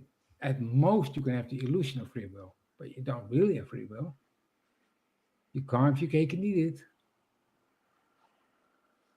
I will stand by my words. If this is how you feel and how you think, great.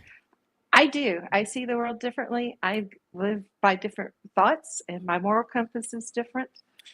I base it on what I believe. That's my faith. That's what 1A is trying to say. It's about faith. It's not about the religion. That's fair enough. Like I said, my principle is minimize suffering. That is all it takes for me. And I hope that is enough. And be kind. I try to be kind. Absolutely. 22 cents can minimize suffering. So what's your goal? Hey, sweetie, how are you tonight? Or What this do you morning? mean? That is an interesting. It's an interesting tidbit. What do you mean? 20% can minimize suffering. I think as an individual, I can only do what I do, right? But I try to be good influence on my environment, and I try to minimize suffering. But I know there will be suffering, so all we have as human beings is try to minimize suffering as much as we can. Is that a fair approach to take?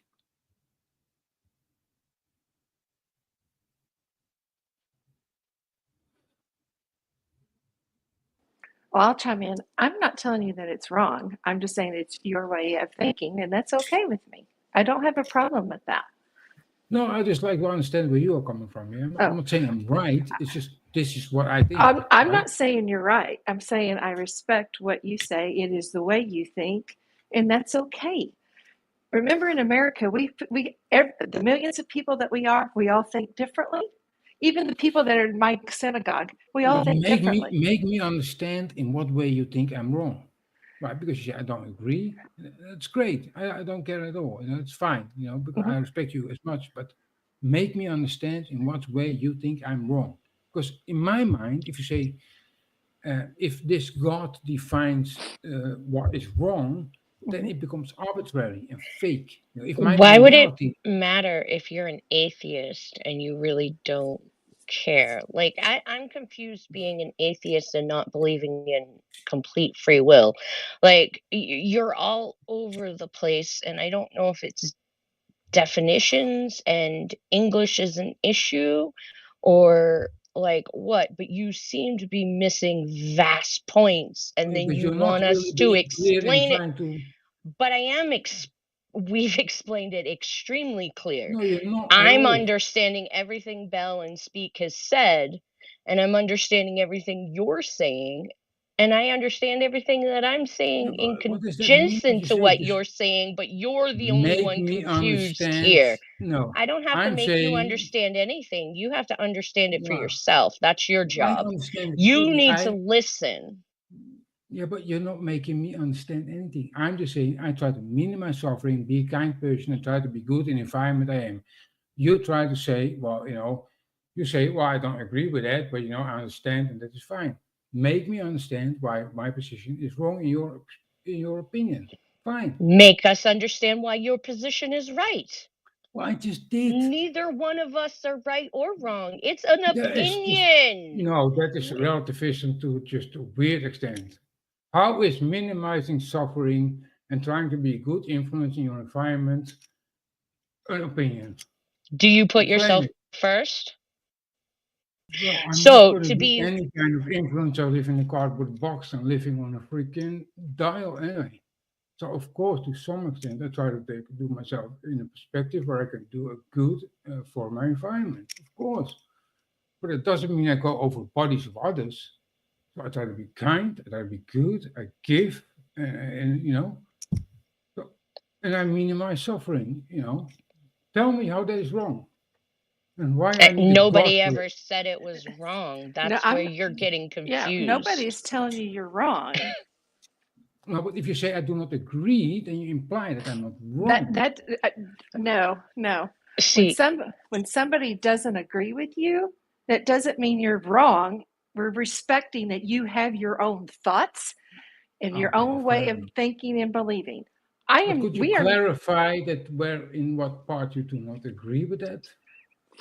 And you're different in that? Could you clarify that? I don't want harm to anybody, even of those who are evil. I mean, I'm sorry, I don't. That's not what I want for them, but I'm not the one who causes that either to happen.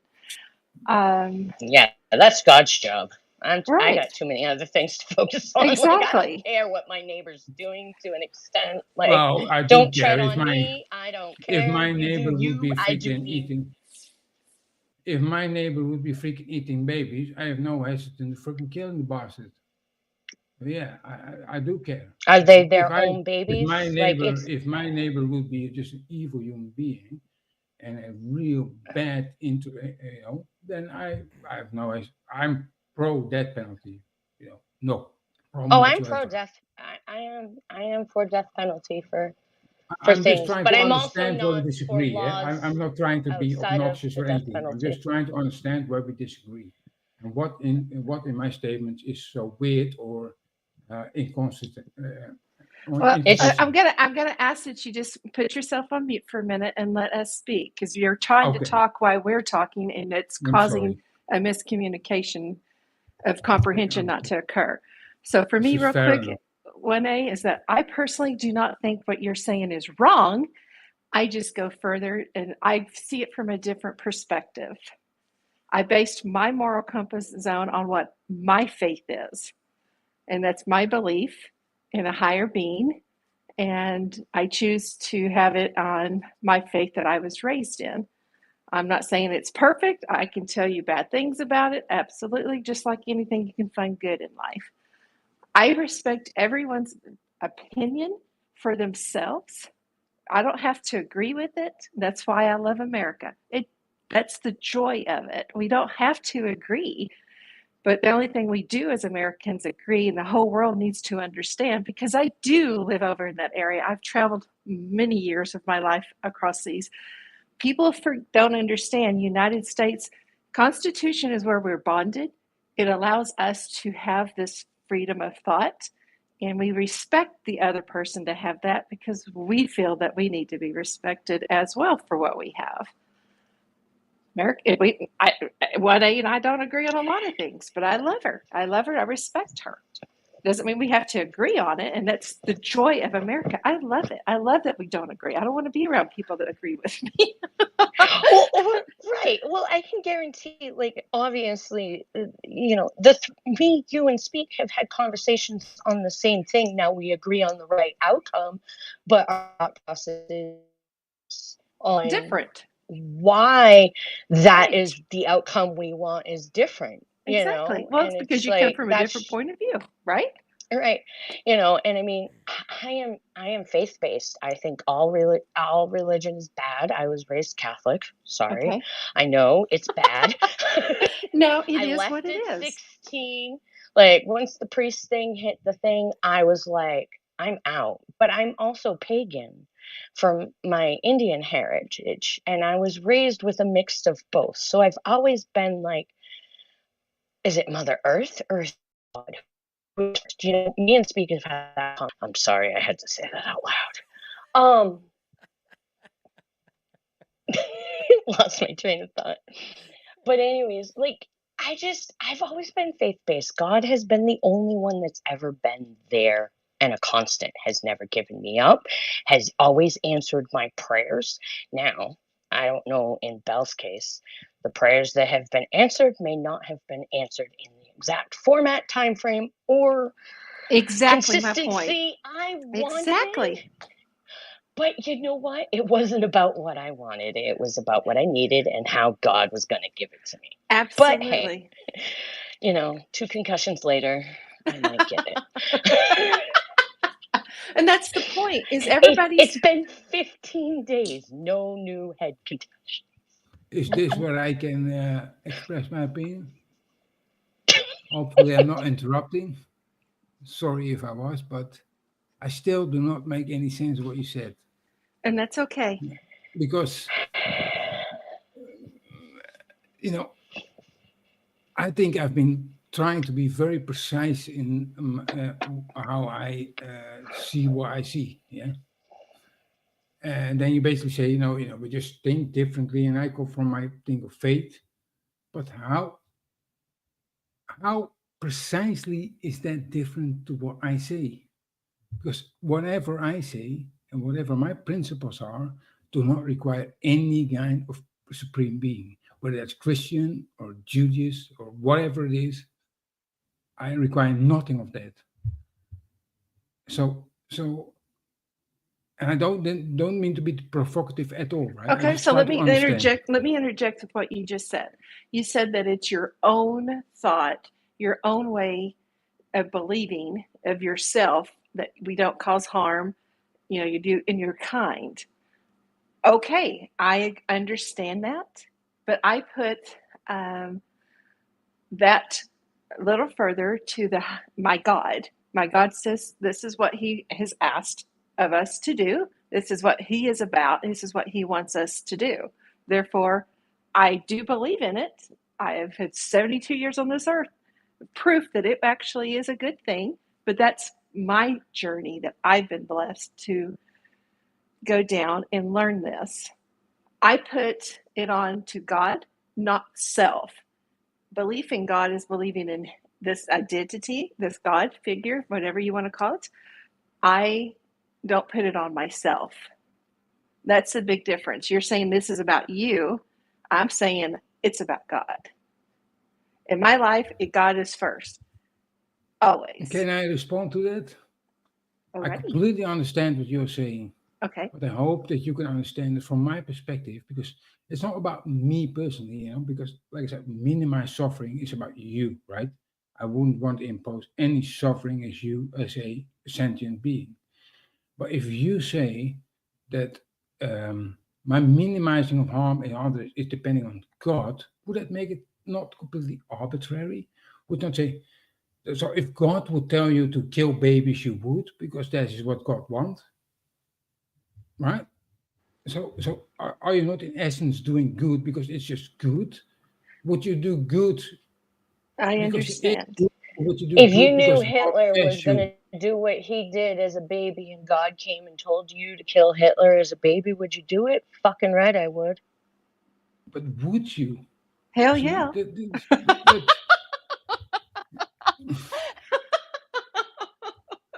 I guess that makes us crazy, but if I felt like No, I'm not sure it makes you crazy. I think it's the problem is with me when you say it like that is I only behave morally because God asks me to behave morally. I struggle with that concept. Okay, and I see that you have it maybe, and you're saying that you act morally because this is what you think, and that it's a self decision, a self. No. No. I Okay. behave morally because I know that imposing harm on other persons is the wrong thing to do, and I know that like But vaccination. where do your morals come from?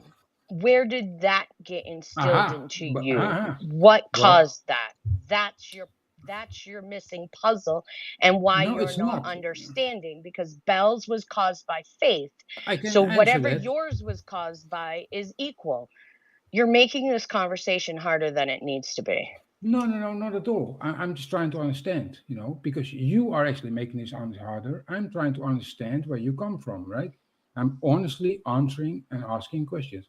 I can answer it from an evolutionary perspective, because I think from an evolutionary perspective, like my parents said, do not walk across that cliff because you can drop off and it will kill you, right? So this is where I come from, basically, biologically based.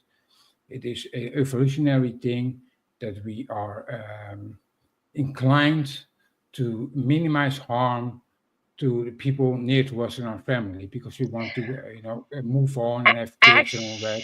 So therefore, we listen. So therefore, we listen to our parents who say, "Don't walk close to that freaking." Okay, well, right? But the thing is where can be not such a good thing is because not everybody has good parents. Not everybody is given wise advice from their authority figure of parents, teachers, siblings, whatever. So that's to me is where that's not a good thing to me. Well, also, and that style of raising is not considered in confines of a construction of society. So therefore, there's no rules. It's natural habitat. So really anything, because you aren't living in you're not living, what's the word I'm looking for? I think the biological nature of existence is to procreate, make new people, and in that essence, it is. Well, may I ask how is that different than what important. God tells us to do? Well, it is not different. It's not. He's just making it difficult. No. Don't say that. That is unfair. I'm just saying it is not necessarily to invoke It is God. not unfair because you have not answered a single question. Hang on, and you keep actually. telling I'm trying, us but you're that just we're trying to calling you interrupt me wrong. now. I'm saying there is no reason to invoke a God to express that behavior because it is an important behavior to the existence of humanity to minimize danger for our survival and reprocreate. I think that's completely fair. There's no need to invoke a God. But if So who you gave need, you life? well, my parents did. They fucked and they made me. So who gave Okay, it to and them? who gave Well, it to who them? gave How? it to Where God? did people come If you, from? yeah, but if you think complexity requires a creator, then God is ultimately complex, so God requires a creator too. So there we go, an infinite loop. So don't do. Well, no, because actually it's all been proven. But anyways, my question is how did we come into existence in your point of view? Now you're being silly. It's not been proven at all. At all. So there's no rhyme or reason why There is humans no proof exist. for God. There's no Okay, proof at okay. all. That's not the question. The question is how did humans become? Well, we don't know. Okay, so we don't know. So we have people that accept one version, which I don't know what your version is, and then we Well, have people that accept a faith-based version if where they you believe they think, came from a god.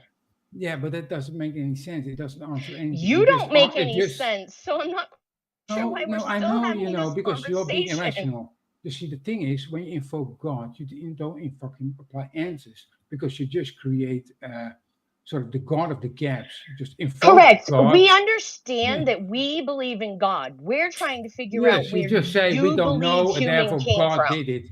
He put a No, bit of that's not what I dirt, said and at he created all. Adam, and then from his rib he created Eve, and there we are humans. It doesn't make any freaking sense. We don't have incest because of Adam and Eve. You know, Adam and Eve fucked and have kids, and we don't have incest. You know, because so it doesn't make any freaking sense. Did you forget about Noah? Did you forget about the rest of the Bible? That Like, doesn't make any okay. sense either. All right, You know? cool. That, like, we've already established the Bible Religion doesn't doesn't make any explain. sense. So please tell me what makes sense to Religion, you. That's what I want to know. well, evolution creates a nice, eloquent answer to the expansion of. Okay, so why Hang couldn't you on, have let me given me finish, that please. answer 2 hours ago? Evolution, hang on, evolution gives us a great explanation of the expansion of complexity. Religion doesn't give any explanation of complexity in biology. Then that all. wasn't the question. Yeah, but I didn't care about that part. How does I already religion? knew How that does religion give us any answer to the rise of complexity in nature? How? Explain it to me. I'm not trying to figure Explain out. it to me. I don't Because you have the need to. answers. How does a religion give us any answer to the rise of complexity in nature? Give it to me. You've got nothing. You got nothing. We've given you all the answers tonight. Belle has No, explained it at you've nauseum, given me speak as shit. I have as well. What You've you given me haven't done shit. is hasn't given us the No, I answers of have. your background, because we all know our background. We all No, you know don't where know our shit. faith You just comes say from. God did it. You haven't given me any explanation how God provides any explanation of complexity in biology. You give me shit. You haven't given me shit for anybody I else have. that it So has. Evolution. May I ask this Who question? gave us evolution then? That is such a silly question to ask. Such a silly, stupid question. Well, this is the reason why it makes America so great. Regardless if you you have to respect what the other person thinks, regardless if you agree or not. What I'm wanting to hear, and I haven't quite gathered yet from you, probably Chase, is that where do you think humans became? Where do you? I can honestly say I can't walk away from this conversation and go, well, he thinks this. I'm not sure I understand where you have told me where you think humans became to existence. I believe in abiogenesis. That's personal. Okay. I believe in abiogenesis. Okay. I think there is a good case to make that that complex from that is absolutely asinine to me. No one can no one has been able to explain it to me. Okay. You know, and the Adam and Eve story is completely bollocks, of course. That Adam and Eve are kids, and then the whole humankind came from that. So we all have to be incest, you know. It doesn't make any sense at all. So that's just where I am at. Right? We know what incest does. Look at Pakistan with Islam, you know, because they didn't abolish nephew marriage. And the Jews didn't take and King Saul didn't take care of the issue because had he done it, we wouldn't be in this hellhole that we are now. If the humankind arose from two people, Adam and Eve, it wouldn't make any sense. We'd be all retarded, basically, right? Because we know how genetics work. It wouldn't make any sense. Adam and Eve story, bollocks, for sure. But this is because people who study... You have to make up shit. You know, right? From Adam and Eve, humankind would not be able to exist. It's that freaking simple. The Bible is full of shit. You know I'm right, Val. You know. Well, good thing I believe in the Torah. But I understand Please where Adam tell and Eve me come how from. we could have been able to exist I as don't a human think species that- from Adam and Eve. It is impossible. Cain and Abel, did they fuck their sisters? Did they? You know I'm right. You know I'm right. I will not. I will not. I will listen to you, and I understand what your words are saying, but please don't ask me to believe in it because I do not. I'm not demanding you to believe in it. I was convinced I'm right. Adam and Eve is impossible to make humankind as we are now today. It's impossible. We could not be. Like the freaking Noah Ark, you know, two kinds of every species. One lion and lioness could not make the fucking lion breed we have now. It would be all inbred. It would be a load of fucking shit. You know I'm right. You're very smart. I know that there's English speaking individuals, and translations do get mistranslated. Obviously, that's the point. I'm just saying, Adam and Eve would not be able. And that's okay for you. And that's okay for you to believe that. Probably Chaser. I understand. No, I it's not understand. belief. I You know I'm right. Why are you just denying it? I just don't understand. Do you truly think there is a possibility that Adam and Eve could have led to the population of humankind on this planet right now? You know I'm right. Why are you denying it? So, been listening to this. It's great. I'm enjoying this. You have faith, my friend. Anyone who thinks that from Adam and hold on. You have zero leg to stand crazy. on. Your belief is faith. You have faith in something that you cannot prove. I can't Show prove me the material evidence. No, here's the thing. I'm not saying you're wrong. I'm not saying Bell's crazy. wrong. I'm not saying anybody's wrong. But you are living by faith. That's something that Bell does. That's something that 1A Habit does. That is something that I do. You are living on faith right now, my friend. Welcome to being faith-based. It is crazy to think that two specimens of a species could have fucking amounted. And that is okay. It's crazy to. Okay, you're not listening. Earlier, you made a comment where you believe, based on things that I was saying, that I'm indoctrinated into something. I am probably the least indoctrinated person you'll ever meet.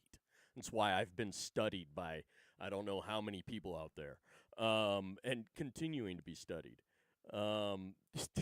It is absolutely absurd to me that you are willing to dig your heels into something that you have to have faith on.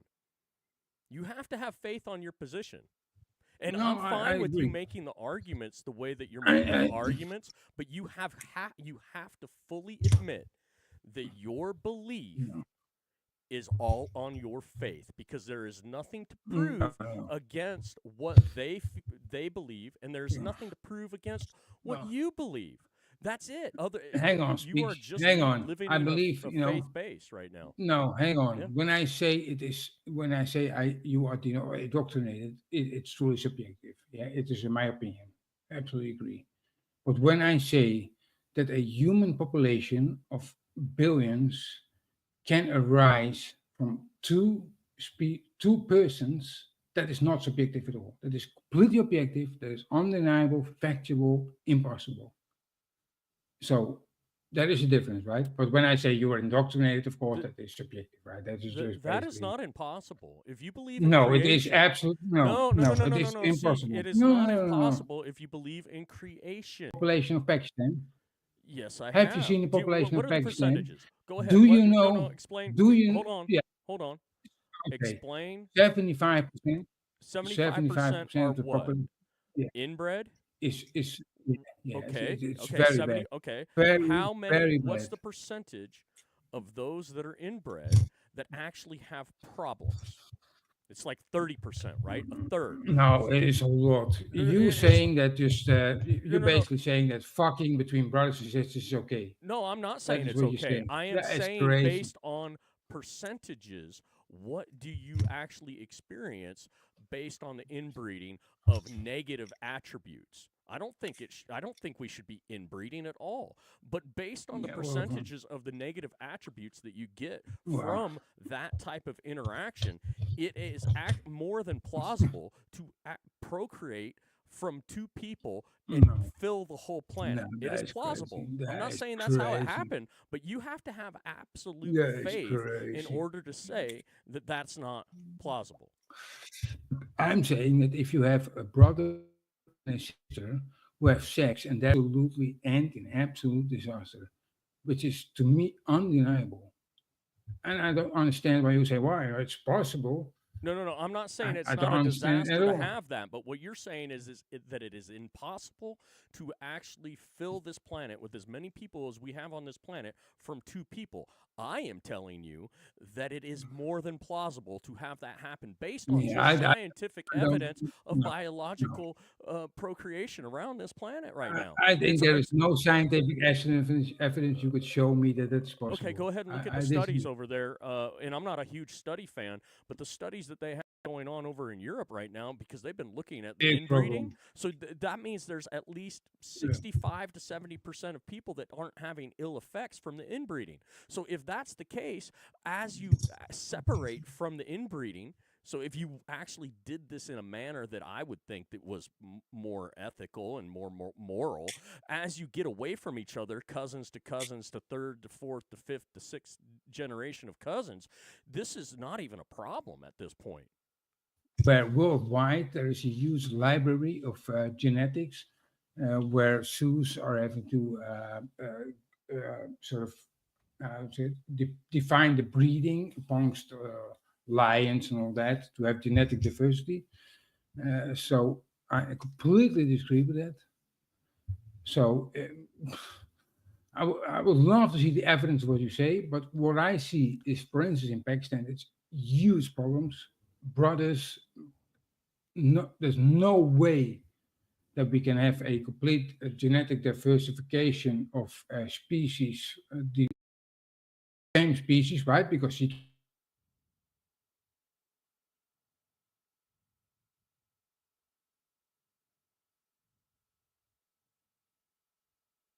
cut out there. We lost you.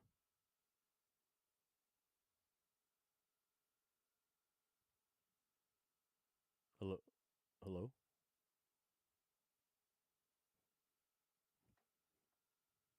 Is it?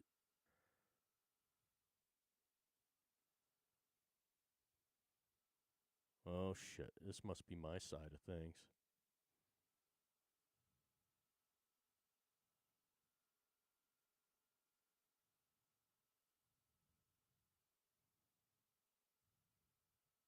Hello?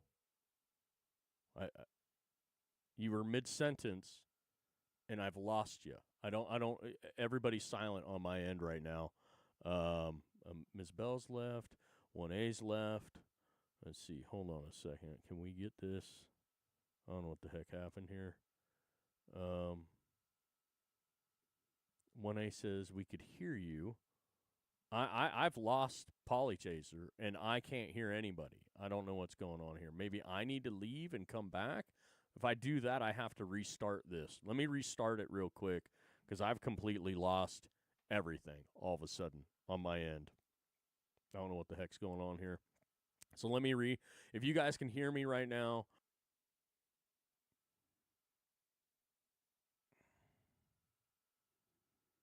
All right. Well, hopefully I can get this thing. I don't know what the heck happened right there. I was just Polly Chaser was saying some points there, making some points about the breeding with the lions, and I want evidence. He wants evidence from me. I want evidence from him, which is fine. But then we have to understand where the studies are coming from, who's paying for the studies, and the this and the that and the other, which is fine. It's a great conversation. But again, I got to finish the conversation somehow, some way, right? Like, I don't know what the heck. Somebody doesn't want us talking.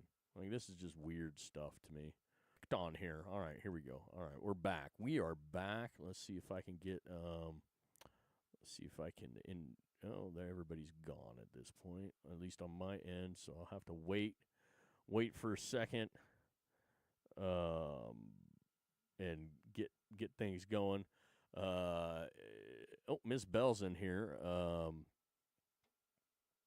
I got to do this, though. You can't handle the truth. Yeah, I did that one for Miss Bell, but I can't use that one in the darn. Well, I can hear you. I can hear everybody. We could hear you. I couldn't hear everybody. He cut out mid-sentence, and we could hear him. Yeah, and I couldn't. So I was like, what the heck? It just all died on my end. It's weird. Stop messing with me. You're doing this to me. I'm not doing it. Not doing it. That I only ended that to restart it because I couldn't hear him. It just all cut out mid-sentence. I was like, what the heck? Not cool. Anyways, glad you're back, though. I hope 1A Habit gets back in here. I hope Polly gets back in here. There she is. I don't think I was being unreasonable. I don't know. Anyways. Well, from my clinician experience, I don't mind hearing people's points of view. However, everybody needs to have respect. This is why I keep saying I love America, is because we don't have to agree, and thank God we don't. We just have to listen to the other one. You're not going to convince me to believe in what you believe in. I don't want to be convinced. I want to have the journey to discover what I want to believe in. Come on, Belle. We're going to become Catholics again tomorrow. Just admit it. Wow. Wow. I just respect that if you don't believe in it, that's okay, but don't shun others for what they believe in, and I don't. So. All right, hold on. We got Paul. I love learning from other people. There we go. Okay. Hold on, let's see if I can get him. There we go. I hit the button. I'm having issues on my man. Yeah, somebody's messing with my side of stuff in real time right now. What the heck is going on here? Is it okay now? A little bit? Now I can hear you. Nice. Hello, people. Welcome back. Hello. Yeah, I'm sorry if I sound very, how do you call it? Adamant? Adamant. Yes. You know, I'm not saying I'm right. I'm just convinced that I'm right. You know, whatever. And like I say, it's okay. That is okay. Indeed. It is okay to think the way you think, but I think the way I think, and I know that's okay. So here's the thing. So I lost you when you were making some good points there, and I'm up for studies, and Ms. Bell knows how I feel about studies, though. I'm going to pick them apart like crazy. But if you want to add in studies to try to make a point, that's fine, and we can have a conversation about that. But we also have to. Can I clarify why I say what I say? Yeah, go ahead. Okay, so like I said, you've got Adam and Eve, yeah? Eve got made of a rib of Adam, right? So there's one genetic disposition in the Bible, yeah? And so then they made kids. You see what I'm getting at? It is a huge problem. And you can, say, yeah, but there are options and, possibilities and all that. That on its own, big problem. Well, it's hard to get around, because it's one big incest thing. And to say that it's just like, maybe the possibility and all that, whatever, it is problem. Big problem. Every animal line started with an incestual line. It's no, not at all. No. That is just absolutely every purebred that. That's out there. Pretty much every person that's white. Inbreeding is just part of. Crazy to say that. It's nature. No, it's not at all. They know nothing about speciation and genealogy. Okay, go to the African Pride and tell me what happens when all that's left is one lion and one lioness that's related. Do they die out or do they continue Yes, the they pride? die out. 99% of all species on Earth have actually died out. Yes, indeed.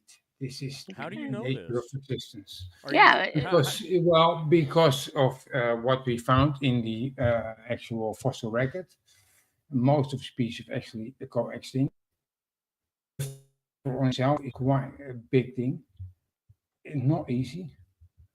The fact that we survived, like the last ice age, 12,000 before Christ, we almost freaking went extinct. It's a big thing. We almost went extinct. Yeah, we almost went extinct. Really? Yeah. So then, how did we recover from that? But there weren't freaking two of us to freaking survive. Tell you that. You need genetic diversification. You have it after 3 generations. I mean, I don't know what to say, right? Go look up Pakistan. Read up on Pakistan. But the incest coming out of Pakistan and their it really immoral matters. justice of screwing each other and allowing that fester of bullshit. Yeah, and that is just one is generation. the problem. So that is not even a plausible example of what you're trying to prove. It's not even you keep saying bullshit to my stuff. Now that is some bullshit. Well, it is another problem with Islam, right? Because Islam didn't say that inbreeding is a so problem. we all That's can why you agree see- that Islam is absolute Yeah, shit, Islam and we is bad. shouldn't And this compare is- Islam yeah. to any other part of the world. This and is that why we shouldn't Pakistan. be comparing. Yeah. Okay. Yeah, this is why Pakistan is what it is, right? Because Islam didn't separate, didn't make a distinction that you couldn't marry your freaking cousin. We see it now in Britain occurring too. Same thing, big problem. Christianity, luckily, Guess made what? an effort Here in the United States, in at least 43 states I can think of off the top of my head, you can marry your first or second cousin. It's about more roles. Remember those when we were talking about them Yeah, earlier? but inbreeding in the Western world was never a problem in general. It just wasn't. And the Bible played a huge role in that. And the Bible got that right. And thankful. So, yeah, we should be thankful for that. So the Bible caused incest, but No, Bible no, stopped no, the Bible incest, did and not. supposedly Yeah. there's no incest in the United States. You're No, less to a hilarious. less extent. There still is, but to a less extent than How in do the you Islamic know? world. How do Well, you know? because the Bible. Like they're not just doing that anyways in the United States, because the United States is Well, we definitely not don't know, but faith-based that in is any clear. way, extent. So, like, I mean, This is according such a to silly the argument. left side of our political line, incest left is happens crazy, on yeah. a regular basis and Yeah. make up like 90% of the abortions that happen in a Yeah, year. but that is, So I guess incest in the United States is pretty big if we're just going to go off Yeah. random statistic studies. because right? the left is retarded, aren't they? The left is Well, I fucking mean, retarded. what are we arguing here? I don't know. Incest is bad. We know it. You know, humanity knows it. Fucking your cousin or your brother is bad. Do not do it. And if your wife comes from your rib, it is truly bad. You're a clone of your man. Don't do it. It's bad. When you were You're just trying to justify all the I'm not religion shit. trying to justify anything. I'm just explaining my opinion. But remember earlier when you were telling me I was wrong because of your opinion, and I actually wasn't wrong? I'm actually pretty feeling like you think we're wrong because of our I'm opinion. just saying and fucking that's your why brother you and having kids with him is bad. I don't understand what the argument. Just because it's in the Adam and Eve team, you're just trying to fucking justify it because or else I'm you know, not you can't justify justifying religion. anything. I'm explaining science to you. After 4 generations, inbreeding In no doesn't way matter. science does it Look at say Adam and Eve. Oh my gosh, this is incredible. I just can't believe we're having What's this incredible? conversation. That you are trying to find a formula where you're trying to say, well, maybe just from my rib, I make my wife, and then I fuck my wife from my rib, which is basically a clone of me, and then these kids have sex with each other, and then we make mankind, and that is totally fine. Hey, Electro I Parpus, cannot how are you, believe hon? you're trying to justify this. This is incredible to me. I'm not trying to justify that. I'm trying to explain science to you outside of Adam and Eve. After 4 generations of breeding, you are no longer related to your ancestors. So therefore, So it is good then, yeah? It's not. I'm not saying any way, shape, or form that it is good, but Crazy it to me. is scientifically possible for To it to fuck your happen. sister and have And genetically diversification. Please let her and speak so I can hear, I'm done. hon. Give her a minute. She says it is, scientifically possible to have genetic diversification, even if you fuck your brother or someone who's made from your clone. After 4 generations, it's possible to have genetic diversification in your kids. That's what she says. Insane. Okay, Right, hold on, and then hold you on, make hold an on. entire Hold on. propagation from that. Hold on. Everybody just hold on a second here. Let's just go ahead and have faith for a second in somebody who went to school and taught stuff on this higher level. And talk to Ms. Bell for a second, because she might actually have something of value to add to this when it comes to the what you're both speaking on. So, Ms. Bell, what say you from your educational background on this possibility that I said earlier myself, plausible for the Adam and Eve thing or other species to do this from, and then with what 1A Habit's saying, correct me if I'm wrong, 4th generation out, then we're good. I think you said that. Create genetic material from a rib of me and create hold a on. female species of me. Hold on, brother. Let's hear from Ms. Bell, though. I want to know, because she is what I would consider the authority. Oh, now she's disappeared. She's what I would consider the authority here out of all of us, unless somebody else has a higher medical degree than she does in this space. So nope, mine's all from moment. Good morning, good morning, everybody. Sorry, I just woke up and then I noticed. Oh, hey, everybody's live. Right. Yeah, we're having a great conversation. Yeah, we didn't sleep. Yeah. It seems pretty interesting so far. We lost Miss Bell, though. It says we haven't lost her, but it shows that we lost her for a second. Hopefully, I just wanted a simple clarification from her on the science side of things, to since she has the high medical degree out of all of us. So generics is the same. Yeah.